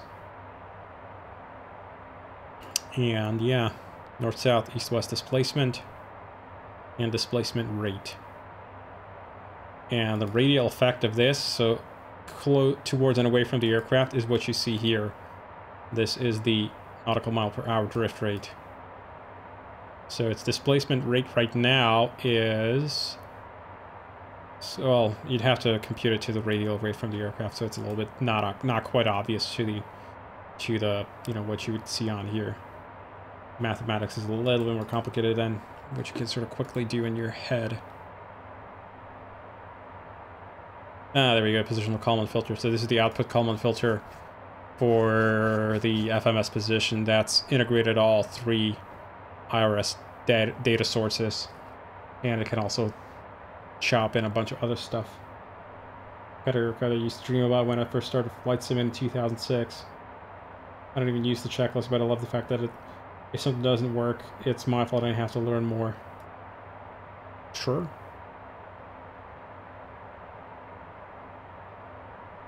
I should probably give you like a printout here of what inputs are being fed into the Kalman filter. So the trick is actually, it's a little bit more complicated than that, because the Kalman filter only takes one update per cycle. Well, you can do multiple, but it gets a little bit tricky. Instead, what I do is I do a mix. There we go. No, it's called prepare position update. Now prepare. There we go. Prepare correction updates. There we go. I'll wait for explain 12 by this plane. Don't get me wrong, but I can't stand to explain 11. G4 pilot, perfectly understandable. I can totally get what you're getting at here. Yeah, explain 11 it's looking a bit crusty visually. I mean, it's okay for like high level IFR. Well, I'm over the ocean now, so that kind of almost. It's okay, but yeah, I get what you mean. You want to have some more visual fidelity. So here we go. VOR. So this is prepare position update, prepare corrections update for the IRS corrections stuff. So he grabs GNSS update if we have them. Combine MFON. So this what this means is combined measurement based on figure of merit. And then it has a measurement vector and a covariance matrix. And so this is the measurement, this is the actual update, and this is the confidence that you have in the update. they'll initially get initialized to null vector and null matrix. So that means this function, if it sees that there's nothing there, it basically just adopts the measurement and adopts the FOM of the source sensor. Then if it looks in here, if we do have VOR DME in use, blah blah blah, we'll get the VOR DME position update that we have, the latest one. And then we combine it with whatever we had before. And this is the thing that does the mixing based upon weight. So if this has a higher confidence level, the figure of merit is smaller than the GNSS FOM, then this will weigh more in the final combined measurement. Blah, blah, blah. Does a bunch of stuff. Then we have the exact same thing for the DME position. So if we don't have GPS, it's basically just this guy here, and this guy here battling each other based upon their figure of merit and their final combined weight. And blah blah blah. And finally, this is for manual corrections, so we can actually do those as well. And this is just updating for the visual display there. So once we're done here, yeah, so once we're done here, we have the, if we do have a measurement, then we post it into our internal state variables, and that then gets picked up by the corrections constructor for the IRS positions. Get that on my side. I can't stand broken SIM. This is my only option. Beloved FL300 and orthos. Oh yeah, I mean, yeah, FL300, yeah. With orthos, X-Plane 11 looks pretty good. Enhanced skyscapes really lives up the looks of the weather and the atmosphere. And it's pretty lightweight on the frames as well. Okay. So that is how all of that sausage factory works.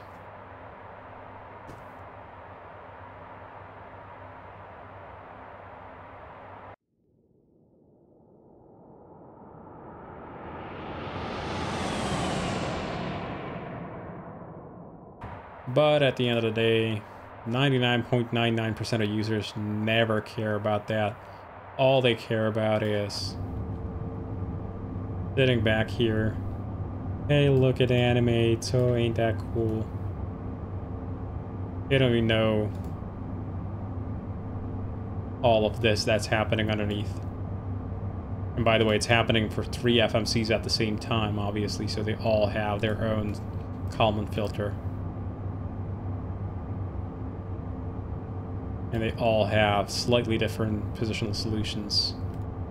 In fact, this guy, the third one, is going to be the most off from everybody. A bit difficult to see here, obviously. You've got just pure numerical output. This is really mostly for me. Yeah, and add wing flex, please. Yeah, sure. Absolutely. Kalman filter was my 5th. Yeah, and I should add like a triple FMC display where you'd be able to see all of them at the same time, see where each of them is relative to the aircraft. So FMC 1, FMC 2, just because he's slightly different because he's using a different set of VOR DME stations. They do crosstalk to each other to make sure each of them is using a different set. So if you look over on, this is their candidate list, and you'll see it sorted differently because they talk to each other based upon who has navigational priority. Right now it's left FMC that has navigational priority, so he's the guy who gets to pick first, and the other guy has just, you know, picks up the second set, or he gets second picks. And this guy has nothing because he doesn't have tuning ability.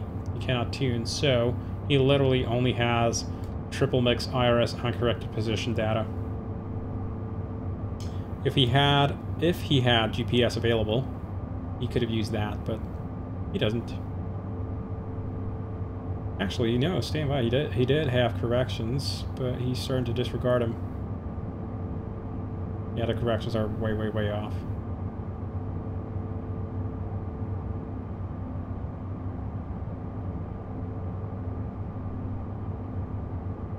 Anyway, yeah, he does use the corrections here, but almost not at all. FO, LNAV, VNAV, LMAO. OMG. Yes. So Chandler is the first and only plane that you enjoy sitting in the back once in a while. It's nice to chill there and cruise. I'll let the LNAV, VNAV fly.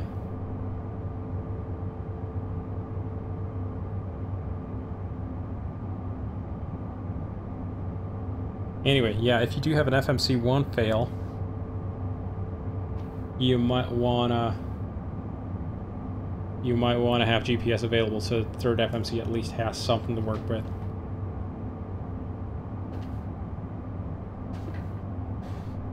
So, how much time we have at our destination here? Says La Palma at 0057. Means about an hour from now.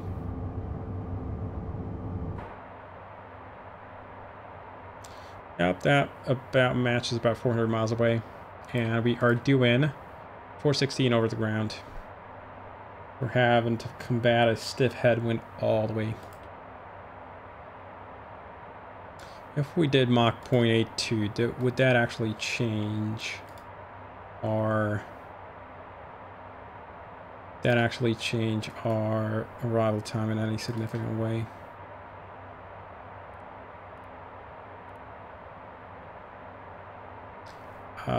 ETA 57, estimated time on route 1 hour and 12. So go to Perfinite, and we want to be looking at VNAV setup. If we go Mach 82,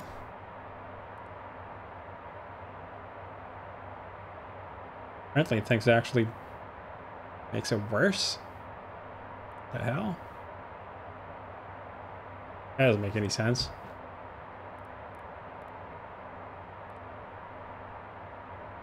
Okay, that's worse. I think we don't have data for this correctly. Mach 0.82 at flight level 400 is actually not something the airplane's officially supposed to be doing. What the hell?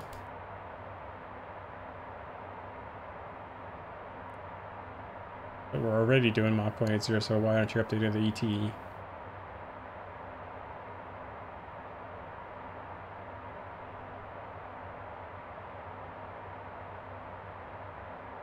The hell?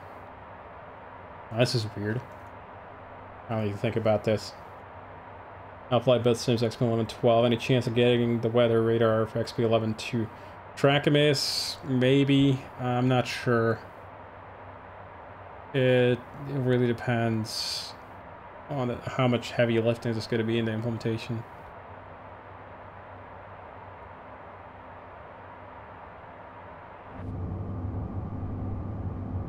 And it's gotten boring. Yeah, we're leaving the land behind us. Everybody don your protective gear. Put on your swim vests. Swim vests. That's the one.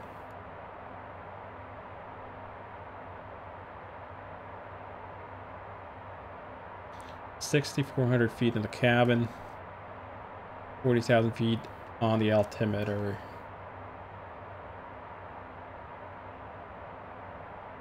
And nobody around.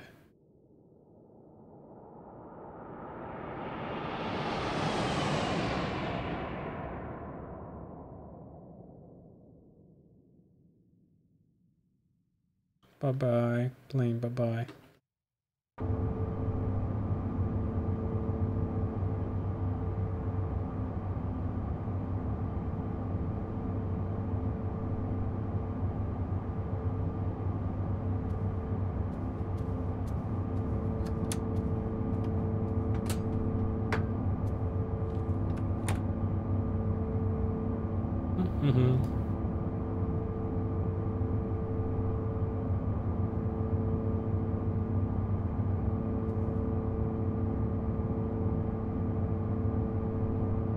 What's up here, I wonder?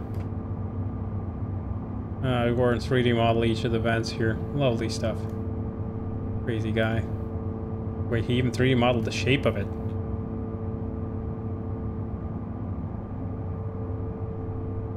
In a box, many devs are ready about their stuff for being XP12 ready.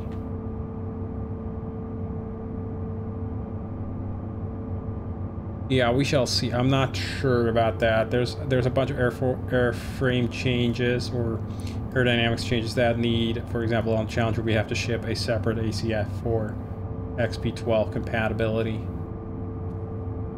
Oh man, that mad lad, he actually extruded all of these.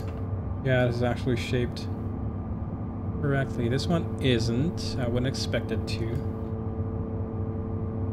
But yeah, this one's actually shaped out, like mushroomed out. Huh. Never noticed that. Good on him.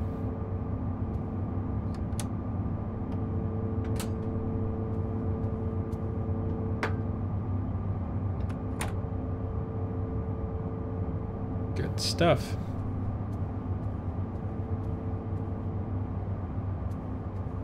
Airplane's still flying, apparently roughly upright.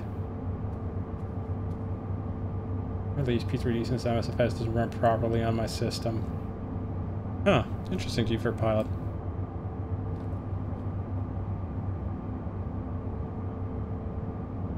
And you fly a G4?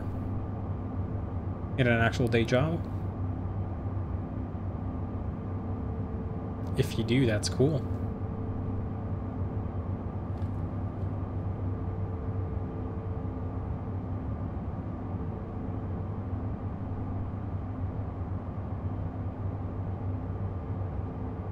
Cool.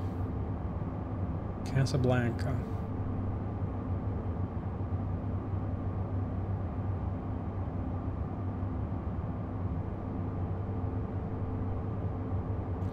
Algiers, Barcelona. There we go, max zoom out. Again, from Innsbruck, Austria to Funchal, Portugal.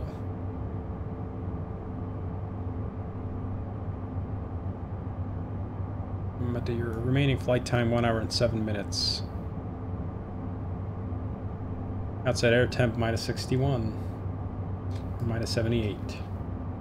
CDDs and Microsoft Flight Simulator gives me nostalgia of FSX. Really? Outcomes Tracer, I thought people were kind of happy with the stability of it. I thought it was pretty good.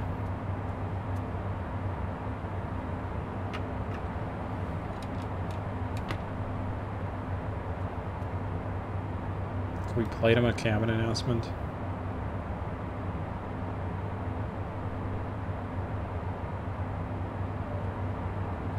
has just turned on the no smoking sign.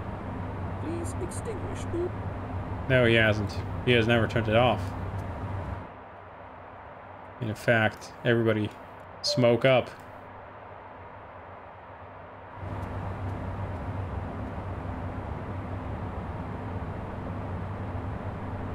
Increase the system with some update 9. Interesting. Now this is what we want to see. All doors closed. That's good.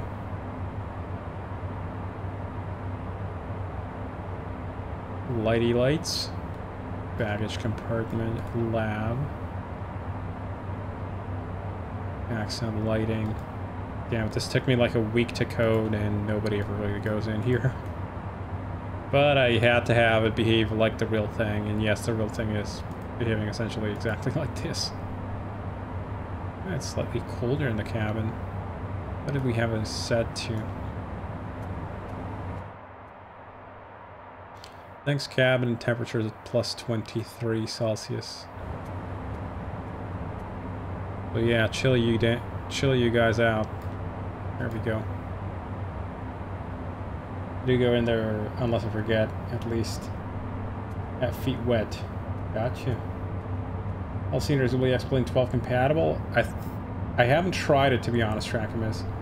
I wouldn't be surprised if they were, or most of them.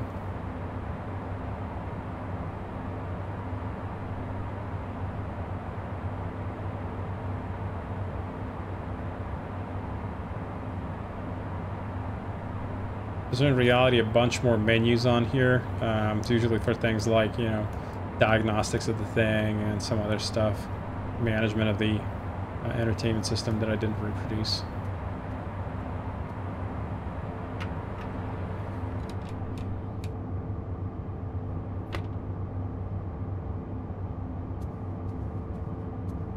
Yeah, it's always funky. Yeah, there was a message. Funky how that door retracts downwards, obviously, to fit into the shape of the fuselage. That was a message. And this guy's complaining about a low position accuracy. I don't care. Passenger office called after departure to Teb tomorrow, even with a typo in there, for meeting, then return next morning. Home crew will airline for Teb to Teb for return trip. UNF will airline home. Thank you. Whew. Good thing. Good thing.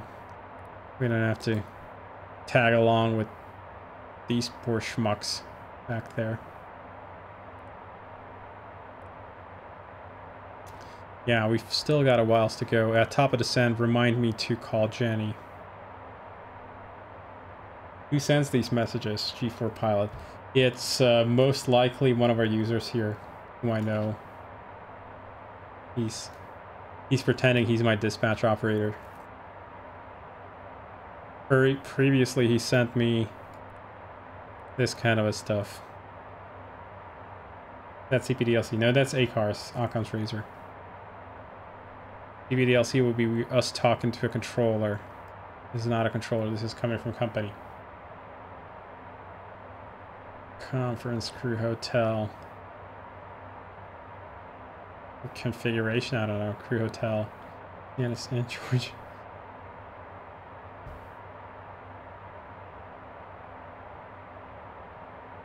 I thought they were procedural generated. No, they're not. It wouldn't make sense, honestly, for, you know, to just generate them randomly for people.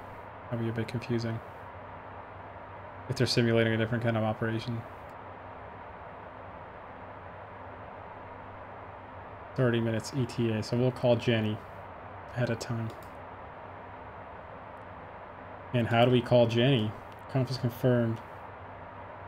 Ah, who knows what they meant. Okay, gotcha.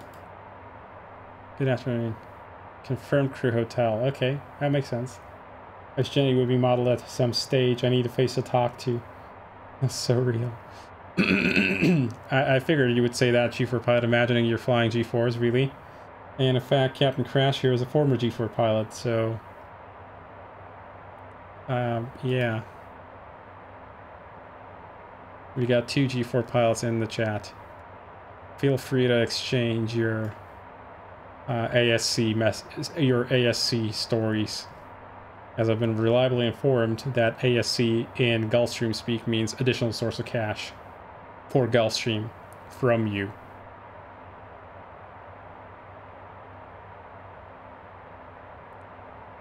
Good stuff.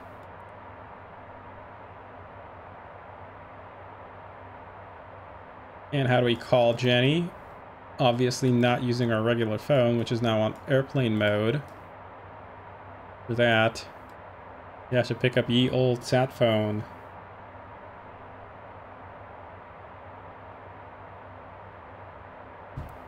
Fact.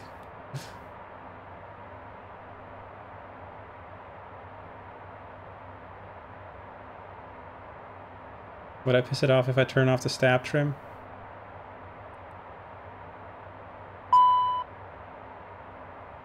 Wah wah. No stab trim, no mock trim. But autopilot still flies. Now, we'll be pissed off if it has to hold a certain speed or a trim change.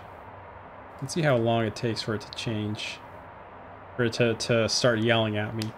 But we'll hold the attitude using pitch. So you're flying at LPM, showcasing any new features? Hey, B. Casper. Not too many new features. It's more like I'm testing some performance stuff that I've been working on. So it will, if we slow down here, I'm just going momentarily slow down like 0.76 just for funsies. Liven up the flight a little bit. Did the GPS jamming affect the sat phone? No, TCAS climb. The sat phone is going over iridium data. Compared to Hot Start 650, truly masterpiece, our best loved sim. Glad you like it.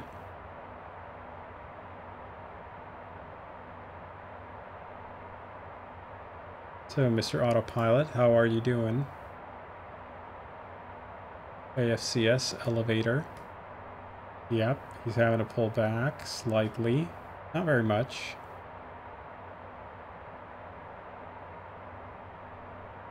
What if we slow down like 0.72? Quite a while since last update. Any highlights for new version?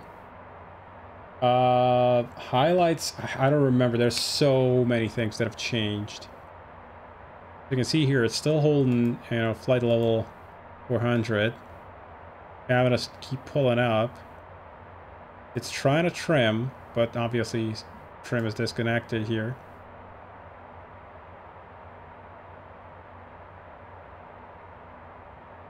And eventually it should give me a new message about it.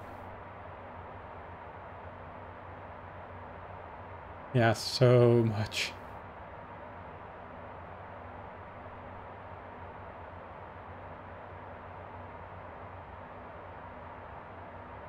What was the threshold for the message? I forgot.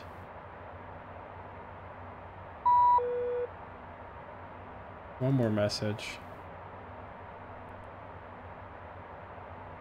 Thanks for mocking stop trees. Dignity make them as a destination. Okay. Do I respond to HSMX? Okay, send. We'll go ahead and... Do I have a facility for talking specifically just code to my contact message? Probably. No, not contact number. DC's local repeater for HS.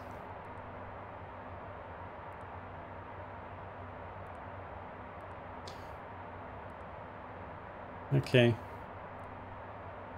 Send message. Gotta make it an air-to-air message. And HSMX. And at that.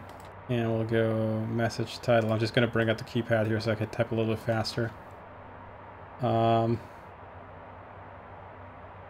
Message. No MX needed. Sorry. FO was just being a little kid and playing with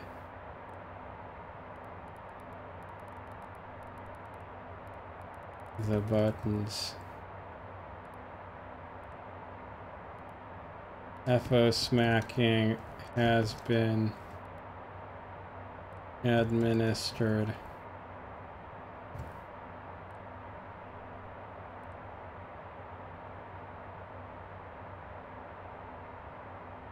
Okay. Go back up.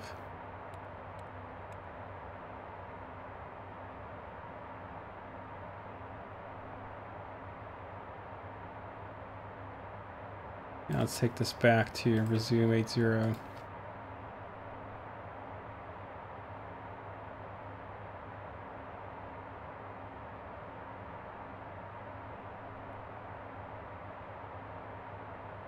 Yep, there's the weather. Yeah, we have heard so much about. In fact, let's go ahead and pick up another update on the weather. Terminal weather. We want GCLA, GCTS, and our destination, Madeira.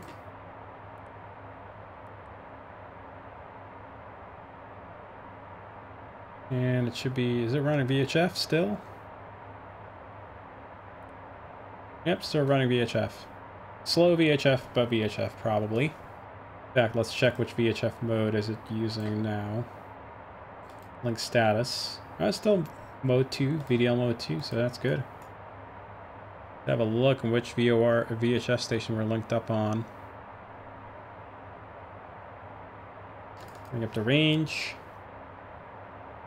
Ugh, just barely. About 2 kilobits. It's going to refresh the station list here. FAO. That's the guy there. 170 miles away. Just barely hanging on by a thread. It's gonna run like crap. In fact, is this guy into inertial? Yeah, we're in inertial nav now on the FMCs as well. They're outside range. So, that was terminal weather. Good stuff. So, Madeira. Weather's unchanged so far. Broken 1500. So far, so good. Wind's variable at 6. We need to Discord a Hoppy Bridge so Toto can still chat in hashtag General while on cruise. Don't tempt me. GCLA, Cav okay, so 5,000 feet. So ceiling is more than 5,000 feet above aerodrome elevation, that's what that means. And no ceiling here either. That's all good. Is that a message? No? Why did you beep at me again? I didn't do a chime test. You can manually.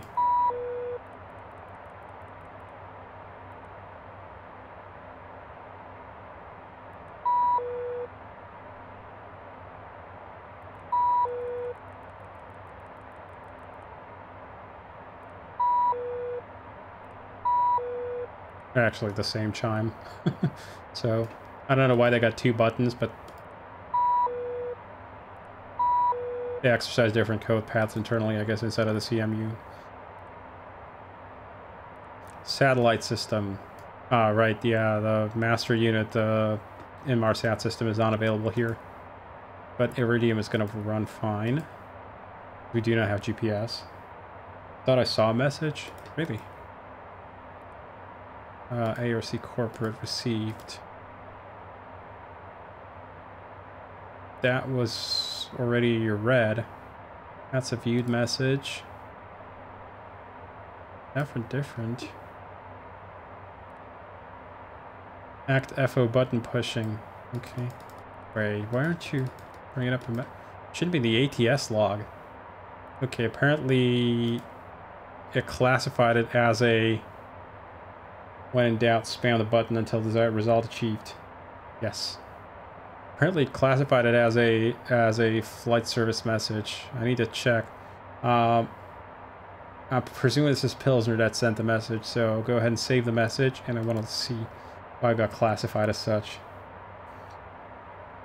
Yeah, as a CPDLC button message. Yeah, it's weird. It shouldn't have. It should be looking for the CPDLC header. Whatever.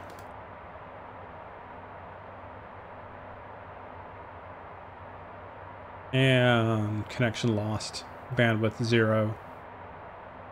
And now if I try and pick up ATIS.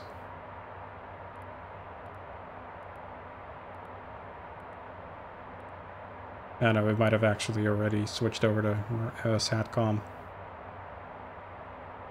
Or maybe not.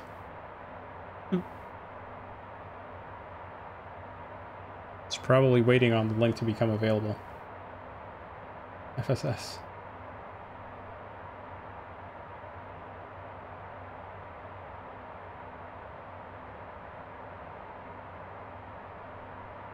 Nah, it linked up to a different one. So we are now trying Lisbon. Okay, that guy's a much more powerful transmitter, although he's also just about on the edge of dropping out. FAO is below limits. Minus 102 dB. This guy's minus 100 dB, even though he is further away. It's a 40-watt transmitter, so more powerful. Still, it's also just about on the edge of functional. He's like I'm being swatted. Save that message, Pilsner. I'll get back to it, or rather, you know what? I'm gonna open up the link here separately and.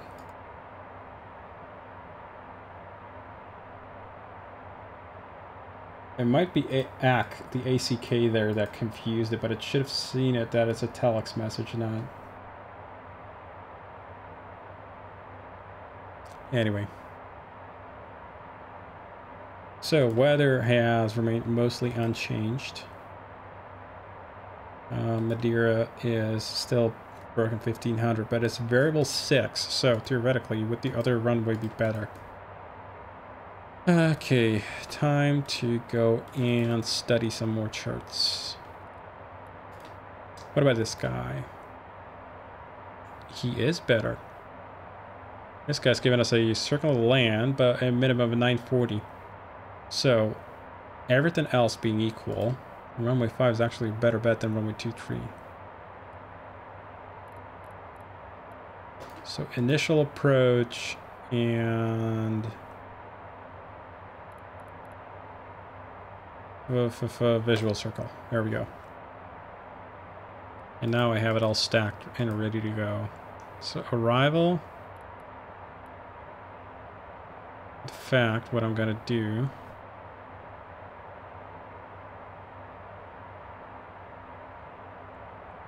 What I'm going to do is I'm going to swap these around here. Instead of final approach, I'm going to throw the initial approach in there. And this guy's going to be set to final approach. 05 final. Yeah, so we have initial, differential, final approach with the mist, and then a visual procedure there. Yeah, variable at 6. Means runway 5 is going to be preferred.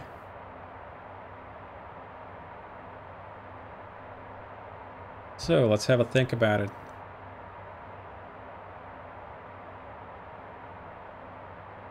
To give us a way of painting these on. So I'm going to take away that MFD data. I don't need that. I'm going to take this over into plan mode. For flight plan, we'll go depart arrive. And it is, which one are you? From a fellow challenger, how is your EPU kappa? Bad. 0.93 on the left, 1.19 on the left, I'm sorry, 1.19 on the left, 0.93 on the right. So, not good. An hour to fly, so it's about time that we start thinking about this thing. So we don't have, like, complete disarray. So what are you officially called? Are you V or DME Alpha or what? You are... You're DME 05. Oh, lovely. I love it when the names in the box do not match the charts. It just absolutely gets me super happy. Okay, we're just gonna have to kind of invent it, I guess.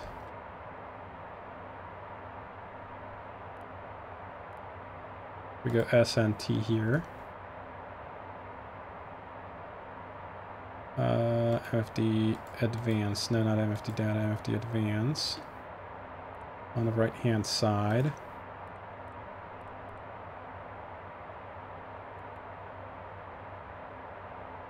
SNT. Bring that controller up with me.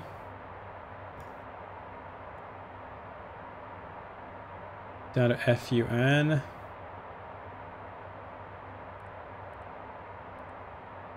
Abusu. FUN. And from there we have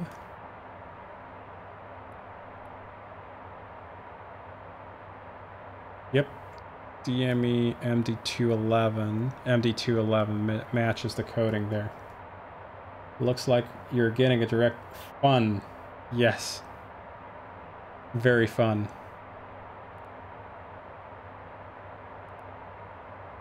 Very, very fun. So if I go... Instead of going to pill him, we did it like this. Go SNT, pick you up and replace like so.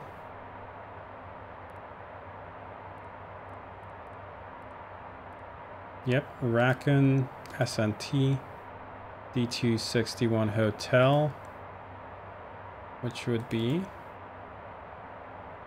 yep, there we go, D261 Hotel, the 8th letter, intercept onto, it's going to be 211 inbound, intercept, 211 inbound, Delta 031L. That's a good question. Why are you named like that?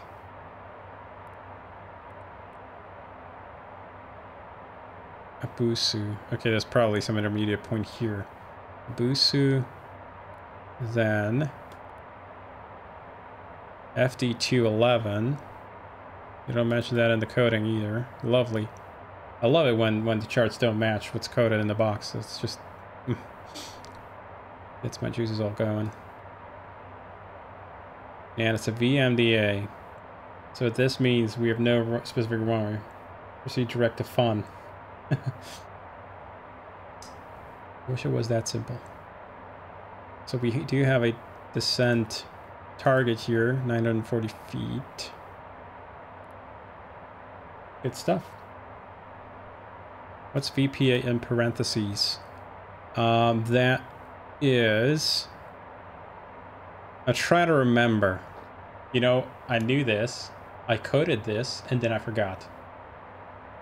It's, I think it means it's going to give you a virtual descent path that is... Normally this thing is a step down. So normally the way it's coded... you're basically supposed to be doing step downs in between here, from Abusu down to 1430 down to minimum, and then the misapproach point. Yeah, and this means it's planning to actually construct for you here from Abusu, yeah, from Abusu about there over Funchal VOR. It's basically going to give you a 2.12 degree virtual glide path for a continuous descent. See this one right here.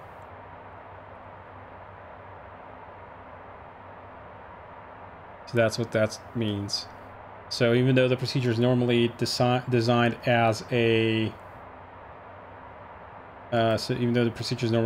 step down, it's actually going to give you a continuous descent path from the FMC. So you can basically just follow that on VNAV down. It's going to take you all the way. You know what? There's no control there. Nobody. My audio is even stuck. Lovely stuff.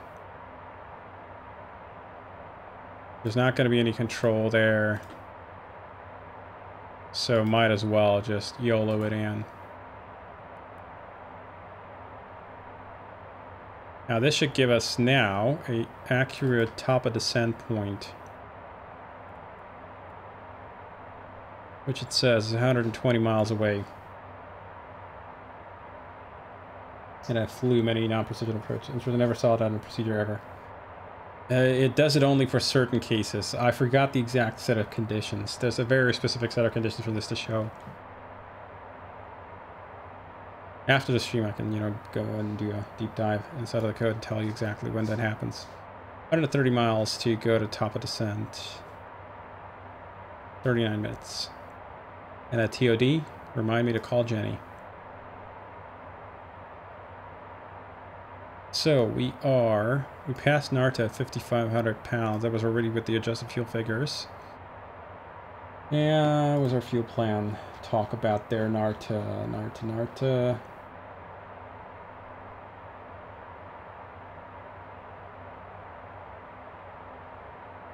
4.6. So we are 400 pounds higher. That's good. Might have to spam Jenny in the chat in 40 minutes. Yes. I'm really interested to learn the exact conditions for that after the stream. Yep.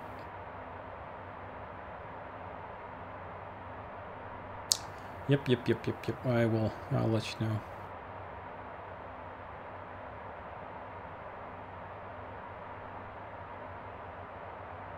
So, tricky Baziki though. since we're going to be flying essentially on conventional navigation here, we should be okay to fly with VOR with FMS overlay, but we'll have to tune in Funchal VOR on both of our nav radios and turn on each of our sides. We'd have to turn on bearing source and observe or monitor our primary nav aid. This guy's got something tuned in. Both of them actually do. And they are receiving SGR 227 miles away.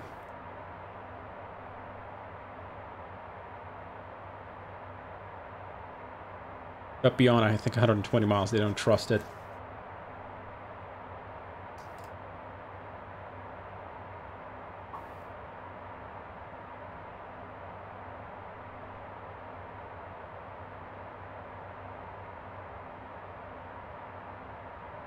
Alrighty.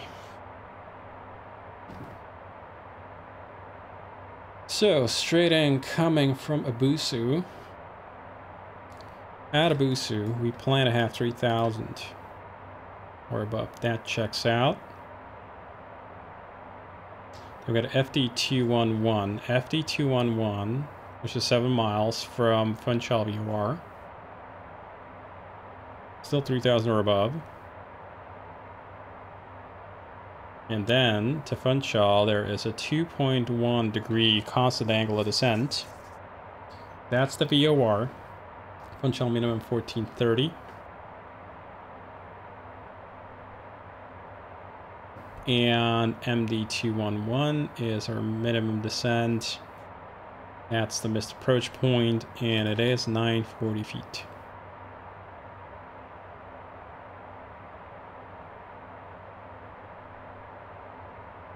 Missed approach. Turn left onto heading 137, intercept radial 170 out of Funchal VOR. Proceed to Fusil, climb 3000 and hold, contact approach. And Fusil as is defined as being on radial 170 from Funchal VOR, distance of 9 miles. So 3000 missed, left turn 137, and then intercept the 170 radial.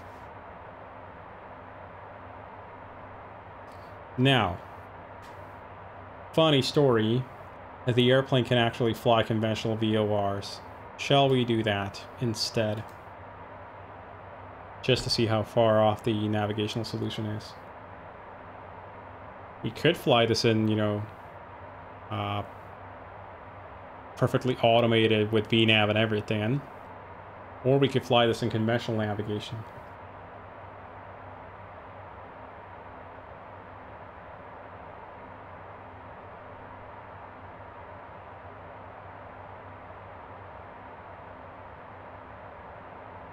That'd be fun. Raw data. Well, yeah, sure. I mean, I can, I suppose. HS brain on. Oh man, you want me to actually think here? Okay, let's do that then. So, funny story is you can actually pre-tune all your VOR frequencies and courses, not by turning this thing while you're, when this thing is displaying the magenta stuff. This thing does nothing, but you still got a selector down here, so you can move this over and pre-tune the course ahead of time. So the course we've established is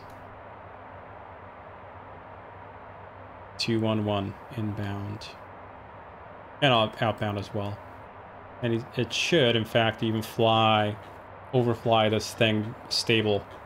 It should go into overfly protection when you're tracking overhead Funchal on nav mode. The L in VOR stands for fun. Yes. So 211. And funny story is I can preset the other side without leaving my seat. Just swap this over to VOR2 and preset the other side as well. It's named Fun. Yeah. I do not get mass acceleration or the rate acceleration on this deal here, so that's a little bit fiddly and annoying, but Alrighty. VOR2 is preset as well. So with that all in, sit back and relax. And let's keep on trucking. And for my satisfaction, I'm just going to go ahead and quickly check our navigational actual error. FMC is a little bit off, not too far.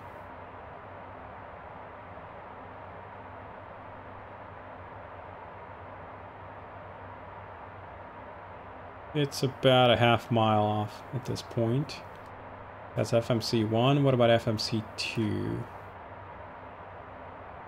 FMC 2 is similarly about a half mile off in a similar direction as even.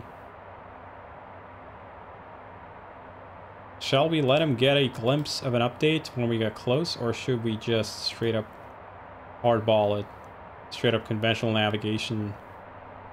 Ironically, now FMS3 is actually the closest one.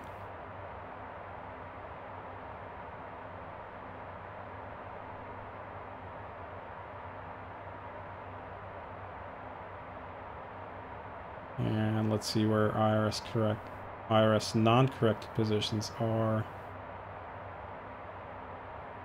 They're actually much closer than the... Yeah, I can see them. Try landing at Zulz. The elevation is about 14,000 feet. When you have to dial in a minimum of 6,000 at something. Minimums actually tune in or dial in pretty quick because I do have a lot of acceleration on the minimums page. So when you go refs, you want to dial in like 6,000, right? Just do long strokes with the mouse.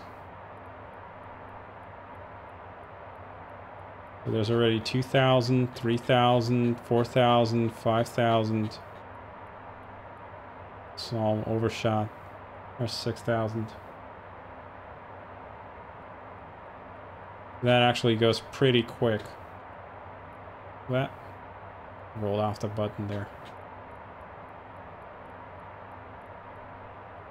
But yeah. And I'm doing it wrong. Weird. Doesn't work that fast for me.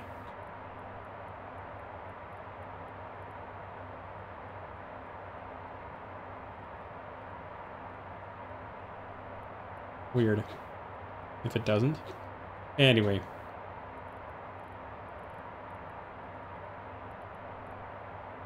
Yeah. Okay, I was wondering why I can't hear it.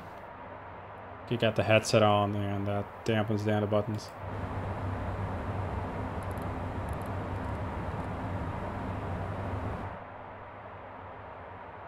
Okay, 940 is the minimum here.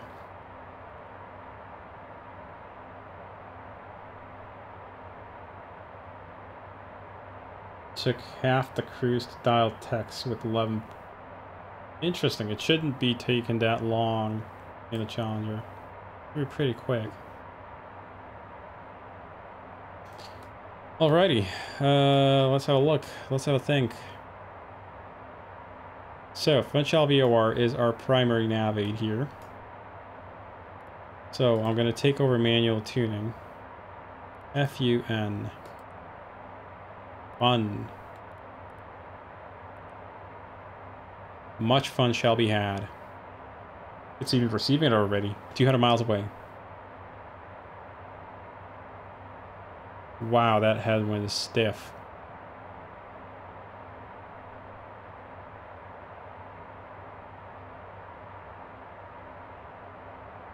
Predicted fuel at Rakan is 44. 4.4. Yeah. And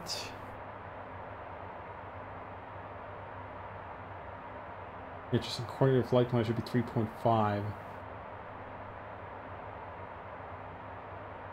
What did the thing estimate? We're going to burn 2,000 pounds.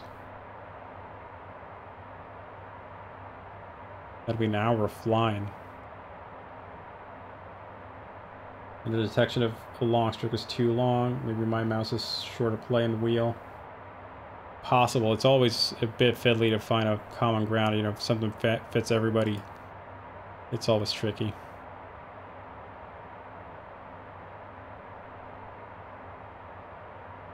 Okay, so this is final approach. We're going to look at the initial approach chart. I'm going to let it fly the initial approach on FMS here, Porto Santo. In fact, I'm going to put Porto Santo on the other side here for an initial part. And I'll bring up the other guy's bearing source. It's also picking up Porto Santo already. So we're looking for 261 on the tail of the needle as we're flying outbound. And then 211 on the head of the needle as we're flying towards Funchal. Good stuff. If it picks up a dual DME update, it might actually. As we're flying down here, it might pick up Porto Santo and Funchal at the same time and do a dual DME update. I'm going to let it do that. Should I though? Yeah, let's pretend that we're actually using the airplane the way we're supposed to. You know, we're not flying like complete idiots.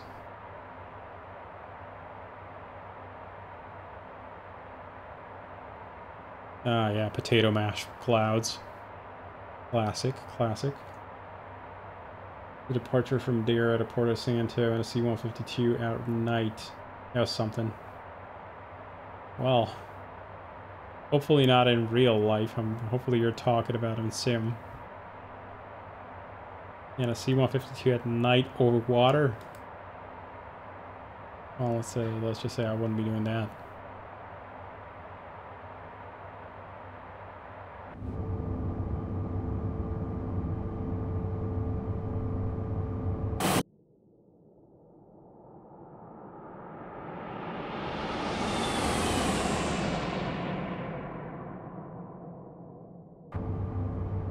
Yeah, or even in sim. If it's that scary in sim, imagine what it's like if your ass is actually bumping around and that kind of like thing made out of shoestring and tissue paper.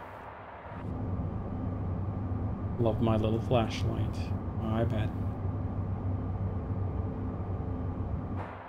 Although at night, I mean, I don't know what the regulations are in Portugal, but in a lot of places you would have to have... You have to be IFR certified and have an IFR aircraft. Although in some places, you are actually okay to fly at night VFR. Depends on the regulations, though. Some places like the US, I think you get automatically night VFR, and there's no additional requirements. Where I am, you have to have a separate night rating. You can get that in a few hours. Well, it was like 5 hours of flying time at night. And... which I acquired in like two training sessions. And in a bunch of places you need like full hard IFR at night. Which honestly I think is a little bit crazy. The US is maybe a little bit too cavalier with letting people who are, you know, who only trained at night in the daytime fly at night, but I can't fault them too hard for that. It's not that hard to fly. Well, let's be honest, you're really not flying completely VFR at night. There's essentially no horizon. You have almost no visual references on the ground. You're essentially flying sort of on instruments light. And it's sometimes on instruments pretty hard. Basically even though I'm a VFR only PPL guy, my scan at night flying was basically looking at the ADI, checking at the gyro compass, and then checking the GPS. And that was basically my scan. I almost didn't look outside because, I mean, if it's nighttime, yeah. I guess there's kind of a point to the guys who require hard IFR rating for night flying.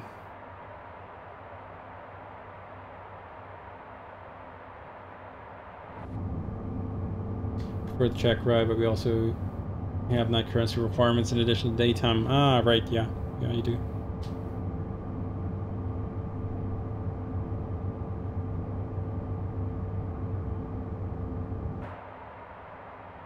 Alrighty, let's get rid of the charts here. How are we looking? How are we looking at a cooking?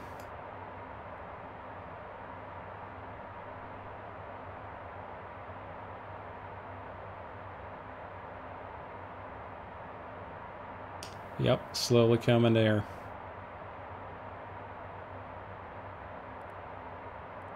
In fact, it's already giving us a top of descent. 4 minutes away. 30 miles, 29 miles. Okay, so you know what that means. Yeah, exactly. That's what that means. It means we get to call Jenny. We're 25 minutes away. Well, from the airport, actually, a little bit further. Hot Start Flight Support. Jenny speaking. How can we help? Hey, Jenny, how's life? How are the kids? Husband listening? Yeah, being obedient and stuff. In general, can you please get the cars ready for us? Understood. We'll have that ready for you. Jenny. Anything else? Yeah. Nothing else. I think we're all good. We're gonna be staying for the night. Always a pleasure. Take care. Hi, Jenny. Yep, Forrest Gump voice. Okay.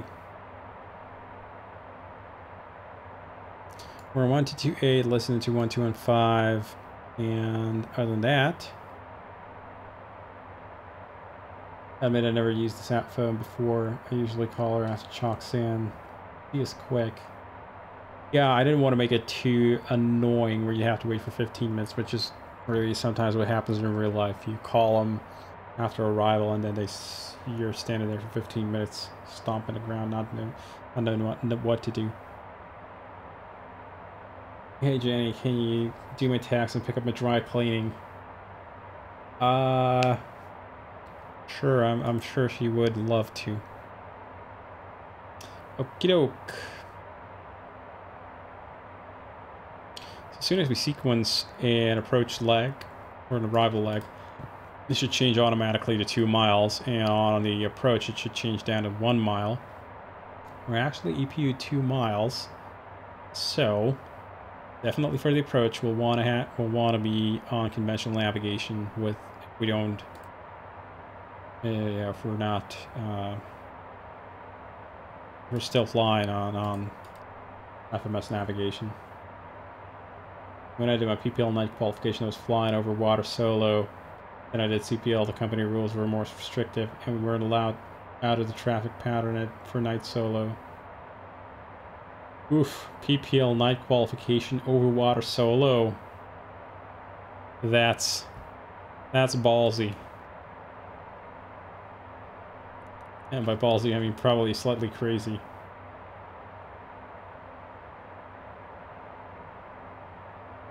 Was that in your youthful and reckless years? Yeah, he's picked up about. They're kind of disagreeing on what to do here. Yeah, he thinks we're 0.23 miles cross track, whereas this guy thinks that we're right on the money.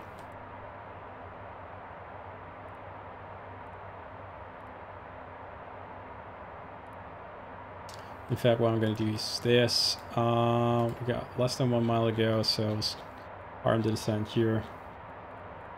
Well, we'll love your YouTube channel. Malcolm Street. Yeah.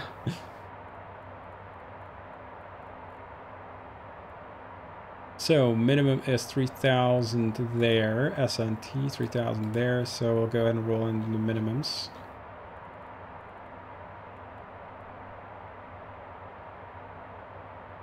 Or 2-story or red. A bomber clipped its wooden propeller tips off the waves of the sea.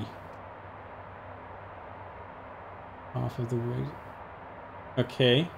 I mean, World War II. I mean, in times of war, weird stuff happens. And I'm going to take the ICAS back over onto my side here. You know, that means I'm going to have to reset my charts, don't I? Ugh. No, no, no, no, no, no, no. We're going to do this.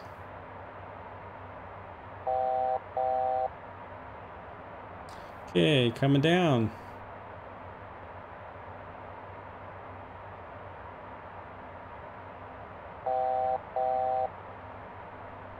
There we go, finally. Yeah, they were in slight disagreement. This guy already thought that we should have been a V path. Yeah, so this guy did the initial call, top of descent, and then the other guy did it a few seconds later. There you go, what happens when you got two FMCs that don't quite agree on where we are. You can even see the wind data was slightly different between them.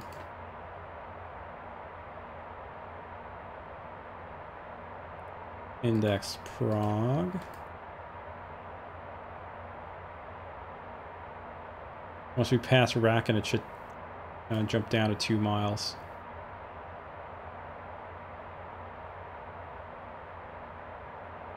Interesting, why aren't you reporting it as EPU there? I should say EPU there. I forgot to move that, apparently. EPU label on compressed PFD is missing. What runway are we landing on? Runway 05. In fact, I'm going to do the computation for the arrival. So runway 05. The weather was talking about a variable 6, so I'm going to call that tailwind is 6 for the time being. Actually, let's fetch the weather again.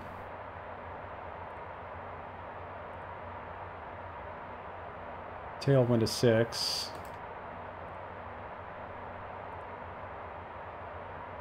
Temperature 18.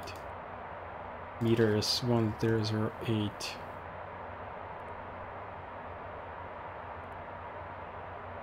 And our predicted landing weight is 32.5. Terminal weather. LPMA. Variable 3 actually. Even better.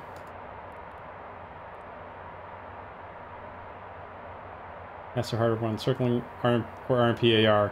VOR and circling because we are GPS unavailable.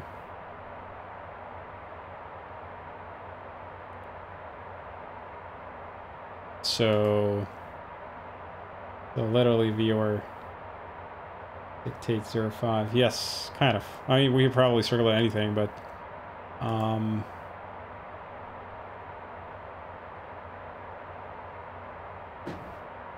yeah, the thing is, I am VOR kaput. So, I'm sorry, GNS is kaput, so I'm going to have to do the VOR. Because, let's see, have the ceilings lifted? Well, they have, so theoretically we could do the other one. Aim for the banana sheds. So when we were coming in, we were planning this about 30 minutes ago, it was broken 1500.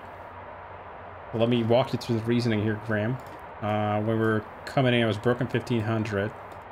And if we have a look-see at the approach charts for RMP Alpha 05, the minimums there are...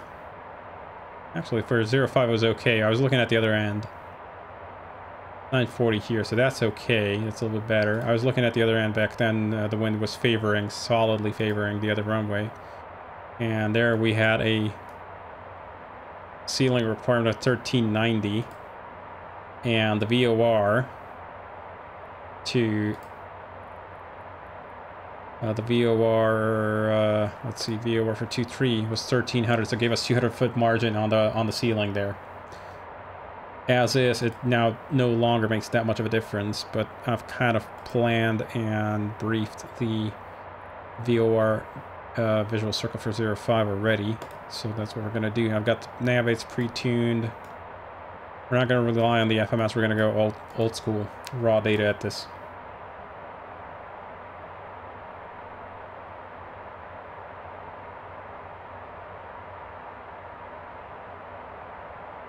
So, yeah.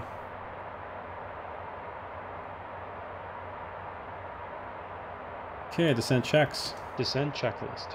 Shoulder harness. Secure. Passenger signs.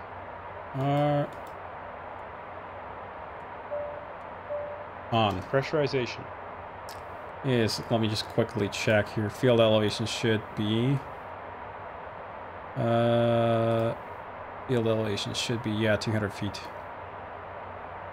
So it's 212. And the meter is 1008. We can't preset it here, but we can do this. 1008, which is 2976 roughly. So that'll be about there somewhere. Fuel quantity and balance.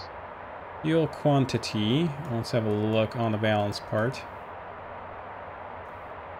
Quantity is good and balance is good. FMS, landing data, charts. FMS is set up. Landing data is set. No, hang on. Landing data is now set. Charts are set. And one more. There. Approach briefing. Completed. Challenging place. CR5 is more common, and as the clouds build up over the peninsula where the VOR is, tend to fly into clear air, sitting at the circle of minimums. Yep. Nice. VNAV transition flight level. I don't think they give a transition, do they? It'll be on the star anyway. Probably doing it by ATC as usual. Transition by ATC. Okay, classic, classic. So let's, for the time being, say that it's gotta be 100. Why the hell not?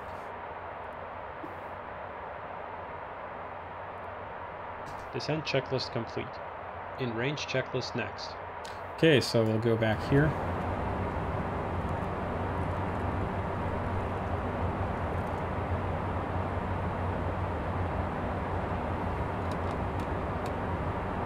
Wakey, wakey. May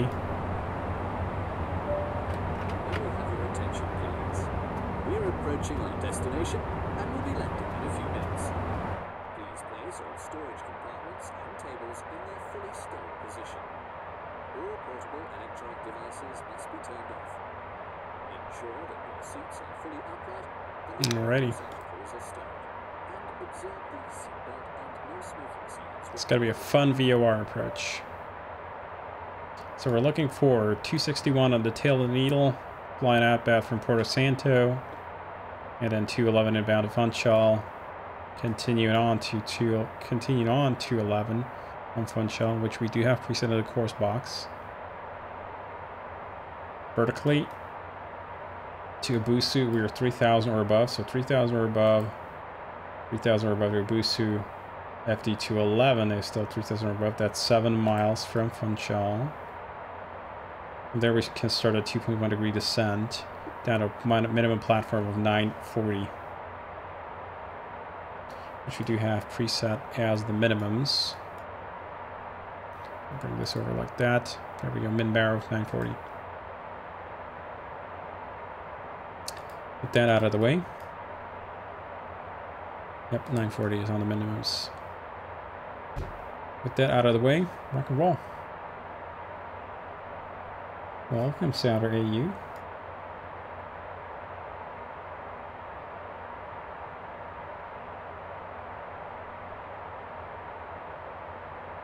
And since this is going to be a fairly manual approach, I'm going to start taking the speeds back pretty soon.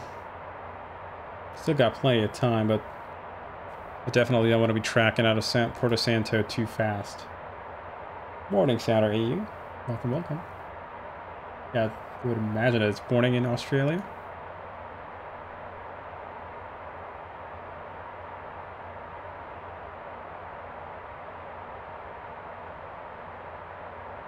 Wobble, wobble.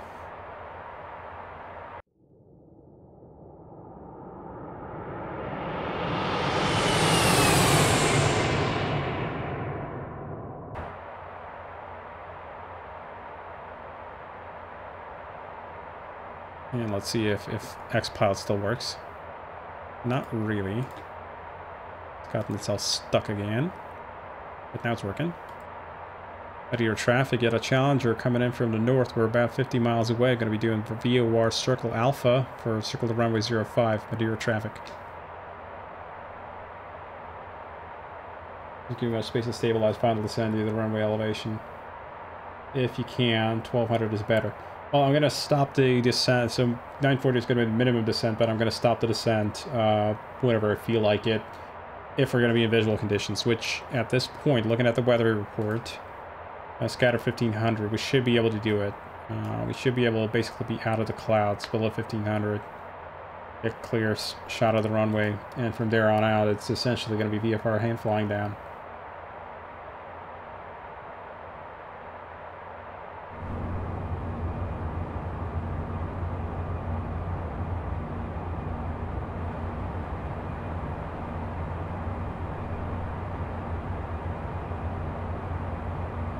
Also, XP 12 weather system can't simulate this. I'm not sure. Could be, maybe, hard to know.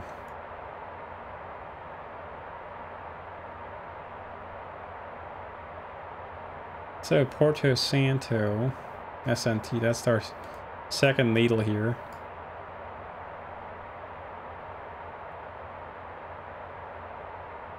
More or less aligned with the thing. I'd say close enough, given our navigational precision. It's kinda crap at this point. 2.49 EPU.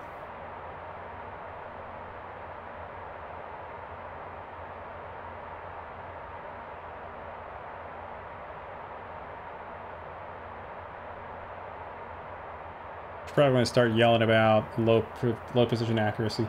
Why are the GPS in up? Well, because I pulled them. Because I fancied something exciting happening.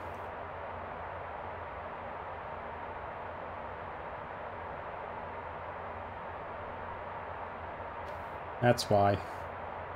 Basically, Toto's playing around with the boxes again.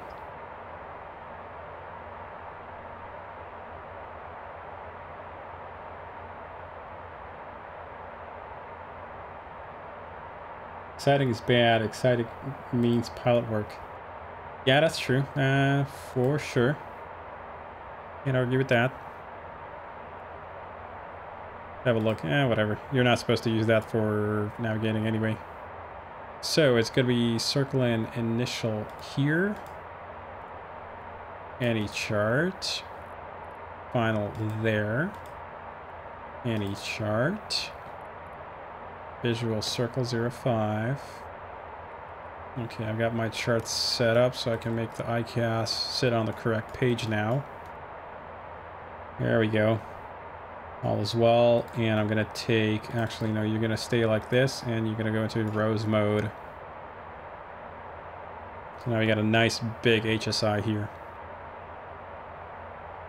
So 261 outbound, 211 inbound. True Child of Magenta. Hey, heli pilot, how are you doing? Okay, I'm gonna start bringing the speed back here. Maybe back to 250.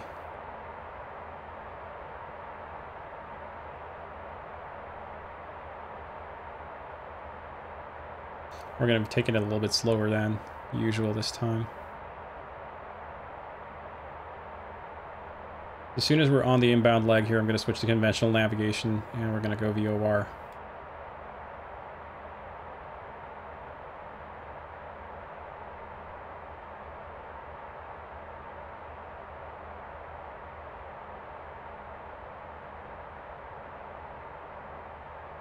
In fact, I'm gonna make it like this. SNT over here, Porto Santo, FUN over on the right hand side.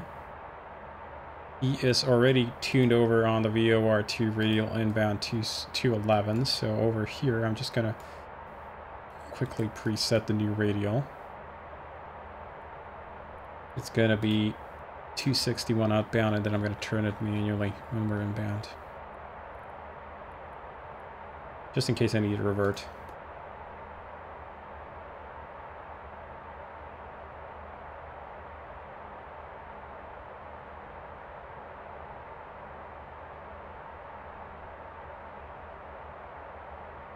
Is that a wind shift there?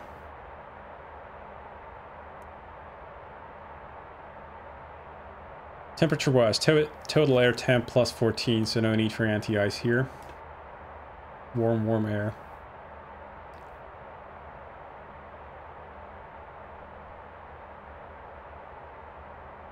Okie doke.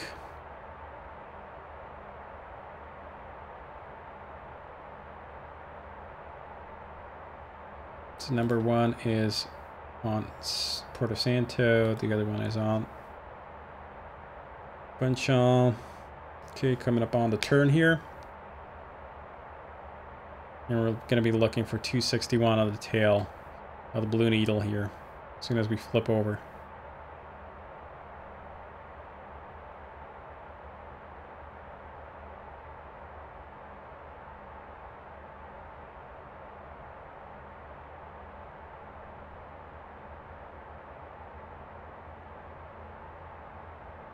Yeah, that checks.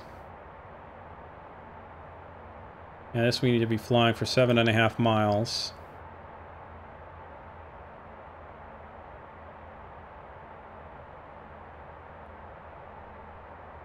Yes, and we want to go to meter here.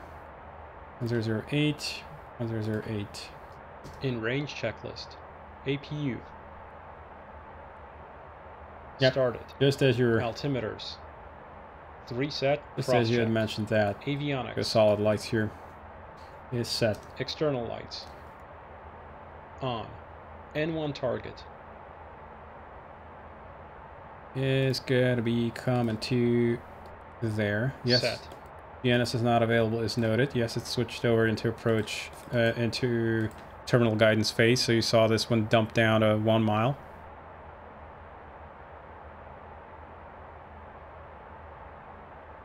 But it did do a positional update from somewhere.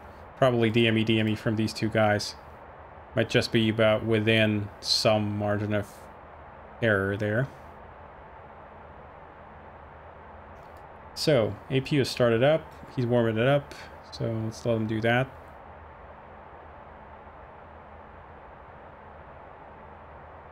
At your traffic, you got a Challenger 25 miles to the north coming in on the VOR Alpha, circle the land, runway 05, Meteor traffic.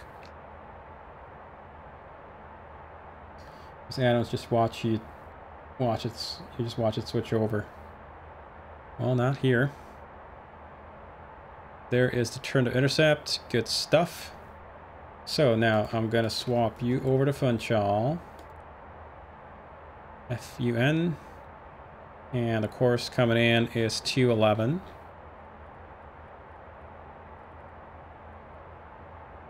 Yeah, I'm going to let it stabilize on the FMS, then I'm going to take it over into heading mode. Okay, heading hold. Nav source swap, VOR1, VOR2, yes. That checks. VOR guidance mode. Staying in V path, by the way. Gonna let the thing take me down. Minimum is 3,000 anyway. Set in. Take speed back to 210. I'm gonna take it slower here a little bit. Temperature is plus 19 on the TAT. No need for anti-ice.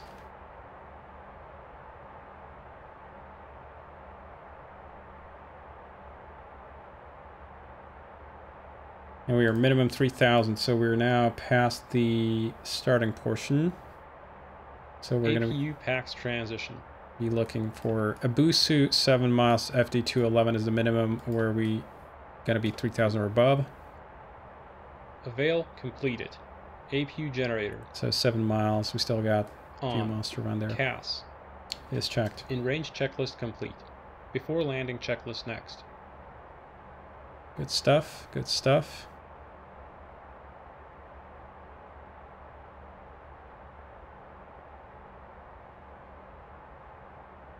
We're looking for 7 miles there onto the Amita Funchal before we can start coming back down more.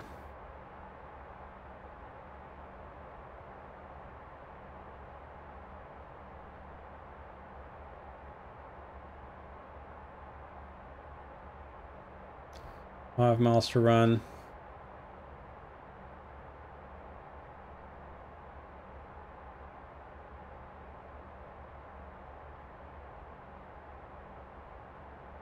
Starting to see the island there, but I don't have a clear shot of the runway yet.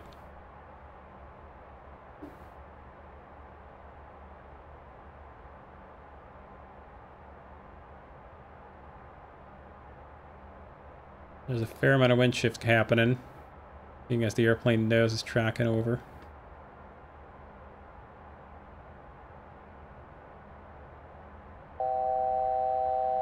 $1,000 to go. Checked.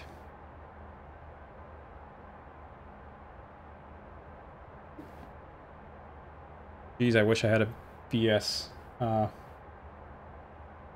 track, what they call it, the track FPA mode here. That'd be nice. I could do the descend on selected modes. Sure is a nice feature that the Airbus has, though. I gotta give it to them. Okay, tracking inbound, 8 miles. 1 mile to go. Gonna be a slight level off there. Gotta be at 7 miles before we can continue on down. There's 7 miles. Continue on down. I set like 1500 about there. And deselect VNAV. From here on out, no VNAV. And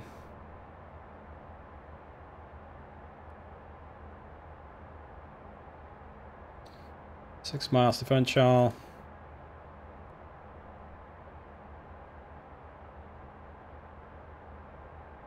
Nicely in the cloud now. Not really all that helpful. Another wind shift. Wind's reducing. 2500. Checked. Speed 180, flaps 20 is what we're gonna take here. 1,000 to go. Got the islands in sight. And got the runway.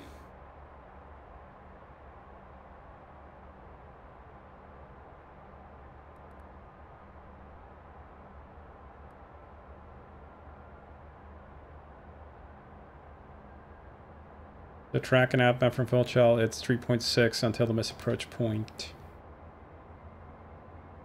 As we overfly the station here, you can actually see the VOR station right there.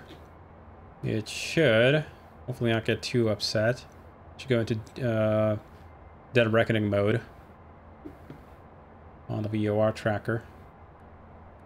Actually, I'm going to take it down to 200 feet per minute. We don't need to go much down much further. 1,500 feet. In fact, you know what? We'll make it a 1,500 feet. That's going to put us about 1,500 feet above the field elevation there. It's going to be a nice circle. We're comfortably below the clouds here. Sequencer inhibited. Pull up. Pull up. Ah. Poor thing got a little bit confused there because of the radio altimeter bump. No. Stay there. Stay there. At very low altitudes, the DR passage system might get a little bit confused. Okay, there we go. Now holding on nicely.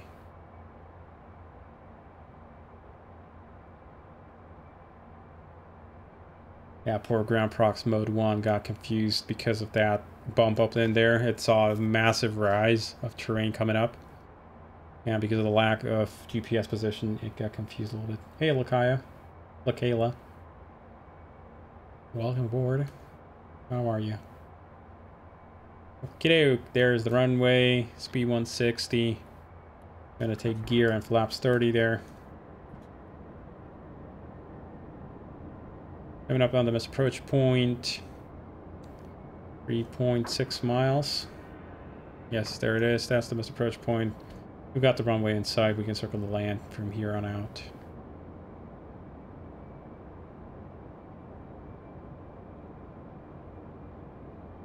And I'm going to take full config here. I'm not going to risk it for the biscuit.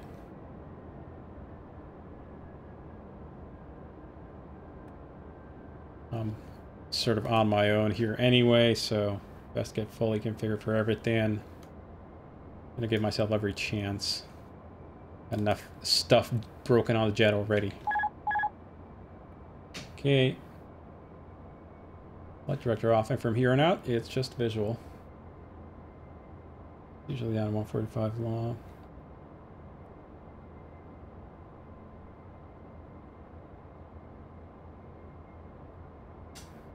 Initiate a slight descent here. Always so hard to gauge your distances. There's a visual circling guide in the charts. Didn't bring it up. Got a 3-degree descent from here on out. What do you guys think? Looking okay so far?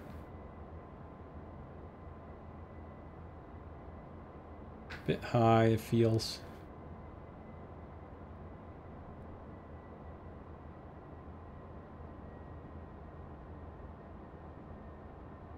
Approaching minimums. 1,000. Minimums. Continue. A little bit high.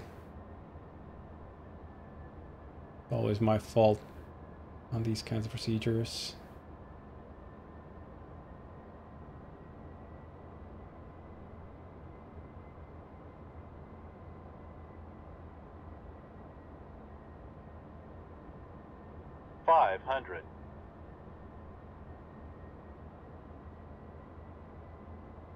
There we go. 25 degrees of bank. That's what we are permitted to pull. Up to 30 actually. What is it? 4 red? No. Man, this sloped runway confuses me.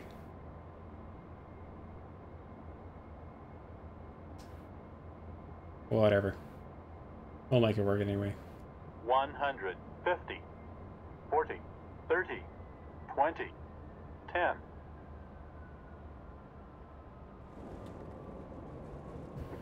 Alrighty, and of course, who forgot to complete the before landing checks?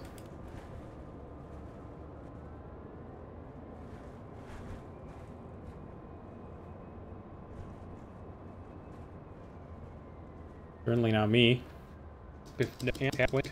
Flaps. CAS. Before landing checklist complete. There we go. After landing checklist next. You know what, we can just go ahead and disconnect from VATSIM anyway. It's not going to make a difference. Is there anybody here?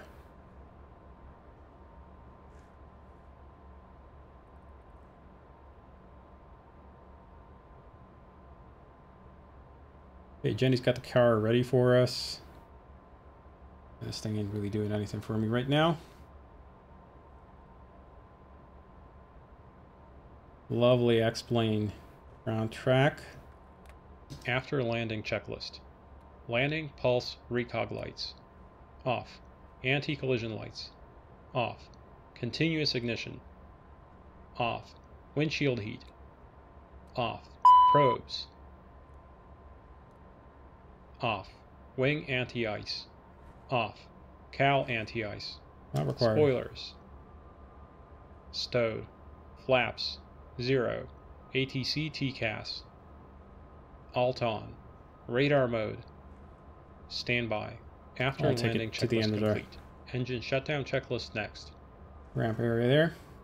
With the left gear collapse. No, that's the terrain. That is the terrain. The default X-plane terrain here is terrible. Yeah. The altitude at the check positions, runway is higher than it should be.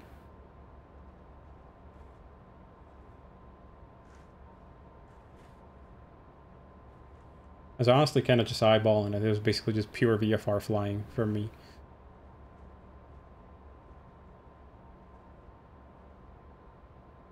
I think I can find it if it's on the org, but it's a little bit late for that now.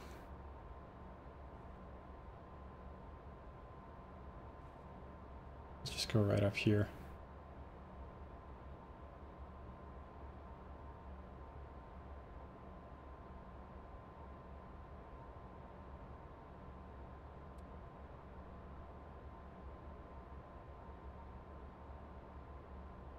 Yep, in Discord. I know that there's one that even replaces the mesh and stuff. That would look much better. Let's swap this over back to the FMS nav. Okay, shut down. Engine shutdown checklist. Taxi lights. Off. Parking brake. Set. Reverse thrust. Stowed. Generators 1 and 2. And bing, Off. boom. Engine 2 shut down. Fuel boost pumps. Off. Fuel system. Good. Wait for the right fuel low. There it is. Engine 1 shut down. Check ITT below 350 degrees Celsius. And there we go. Anti-ice. Off. 14th stage. Off. Beacon. Off. No steer. Off. ATC TCAS. Parking brake if chocked. And go ahead and shock the plane. Scenery is that.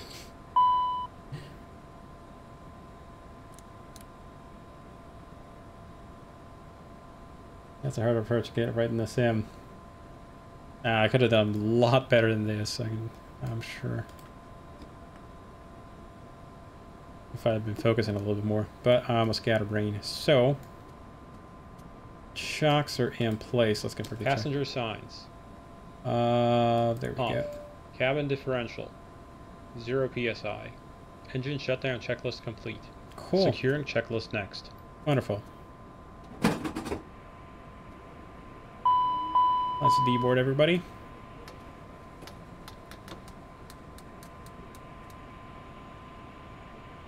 Our ride is here. Thank you, Captain. Always such a pleasure flying with you. Have a nice rest of your day. Yes, there is a new update on the horizon soon. Okay, Kayla.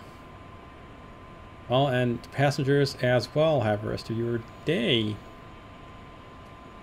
And since, as the box here says, we're going to be overnighting, or no, hang on, we're going to be airlining back. We're going to receive messages. Yeah, me and FO will airline home. As its low sheet pop up without the EFB in it. Load sheet pop up without the EFB in it. Not sure. The load sheet is already in your sim brief. I mean,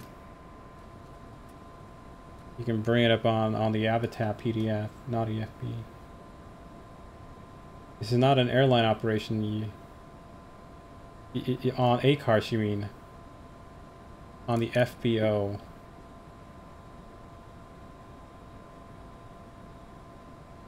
Who will be sending the load sheet to you?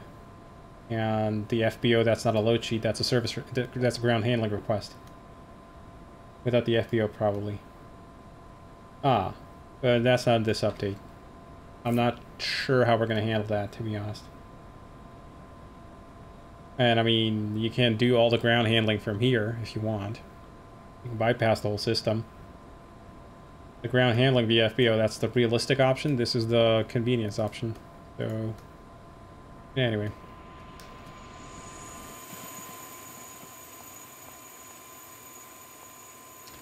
Alrighty, jets all in one piece.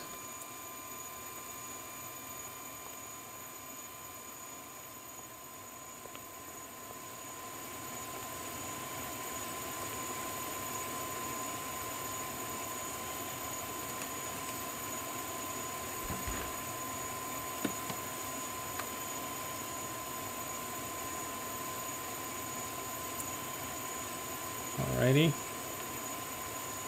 Hello there, Radome.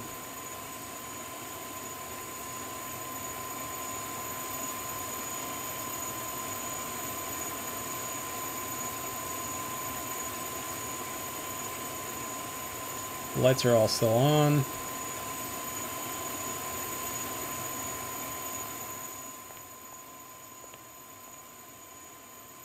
Or have I completely lost touch? No, so the stuff you enter on the ground handling request, yes, that's what initiates the simulation of the passengers coming to the aircraft, yes. But that is just because that is the first interface we have available for you to set that. we don't interface. I guess we could interface with SimBrief and then read it off there. That would be a way to do it.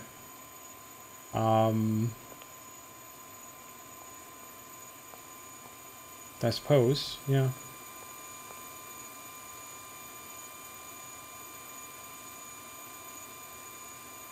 Yep, cool. So chocks are in place. You can hear the hydraulic pump going in there.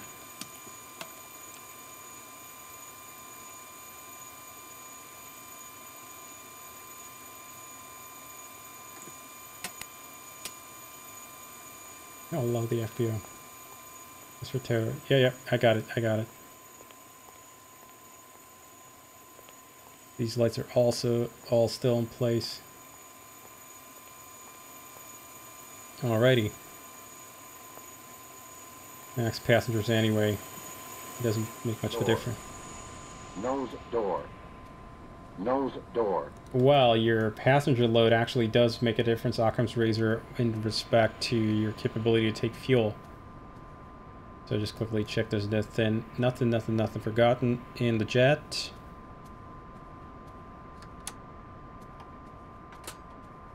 And close the window blinds. Close all of these guys. Very janky. The walking mode drives me absolutely crazy trying to use them in the sim pit.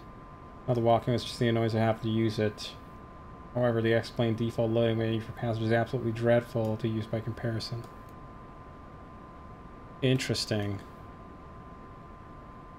I mean, in a sim pit, for if you have like hardware, I suppose so. You do not have a keyboard available. Keyboard and mouse. It's really, I mean, if you're used to first-person shooter games, and this is essentially exactly how they work.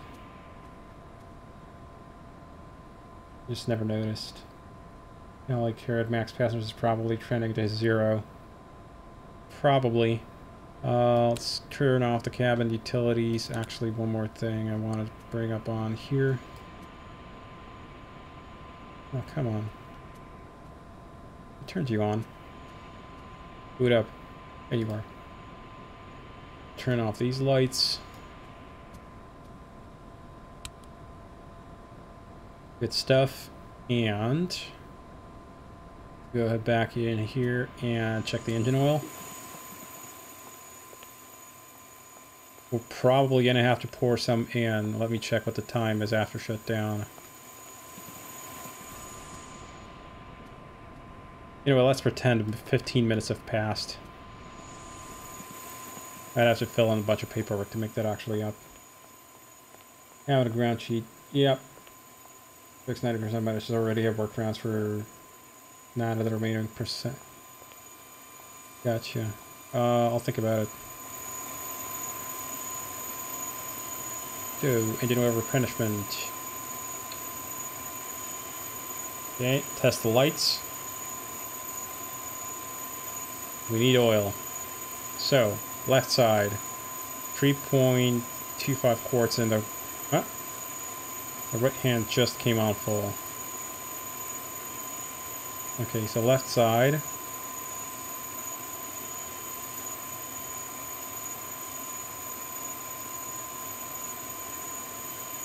There's a half quart. That's about 0.6 quarts in the left, none in the right. And we'll refill the tank a little bit. Just so the next crew don't have to do it.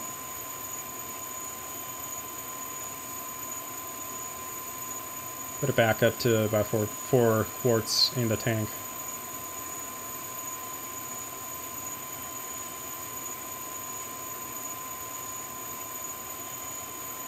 And there we go. 4 quarts refilled. Engines are still hot.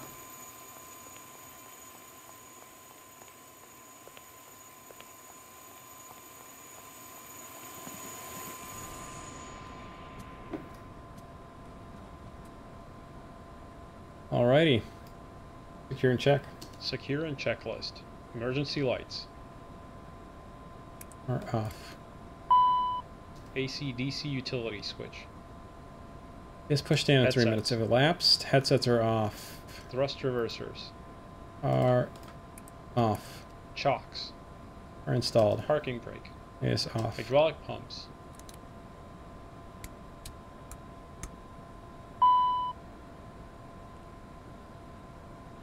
Are off. Nav lights, logo light. APU generator. APU start stop. Backs. Isolation LCV.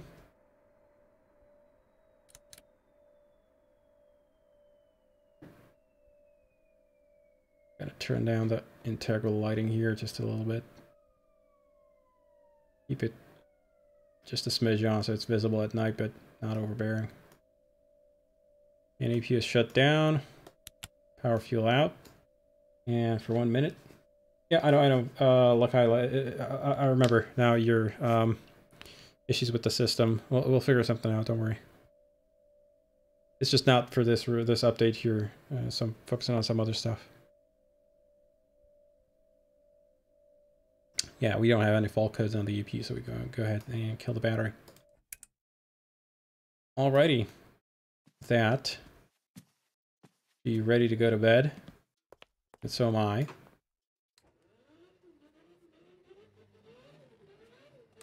Don't worry about it.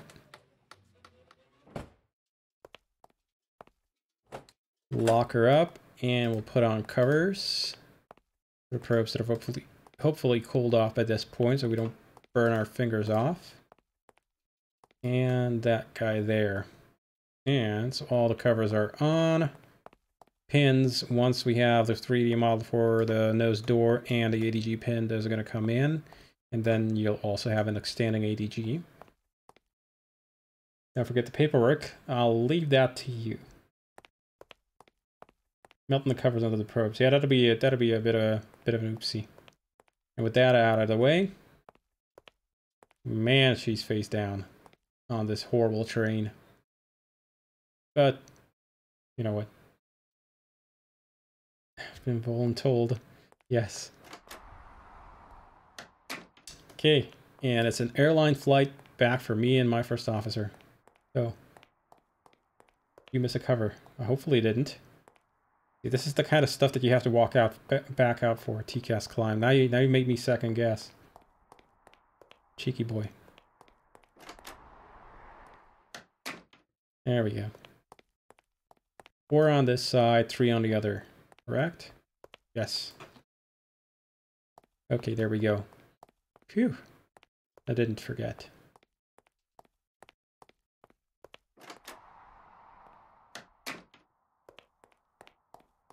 Good stuff. See you, Jenny. Have a good one. And yeah, hotel, and it's an over tomorrow. It is a airline flight back home for us. Jet's going to continue on to other great adventures. And everybody else, hope you had a fun stream. I'll see you tomorrow, well, tonight in Discord, tomorrow in Discord, whatever, something like that. So, see you around. Everybody take care. Bye.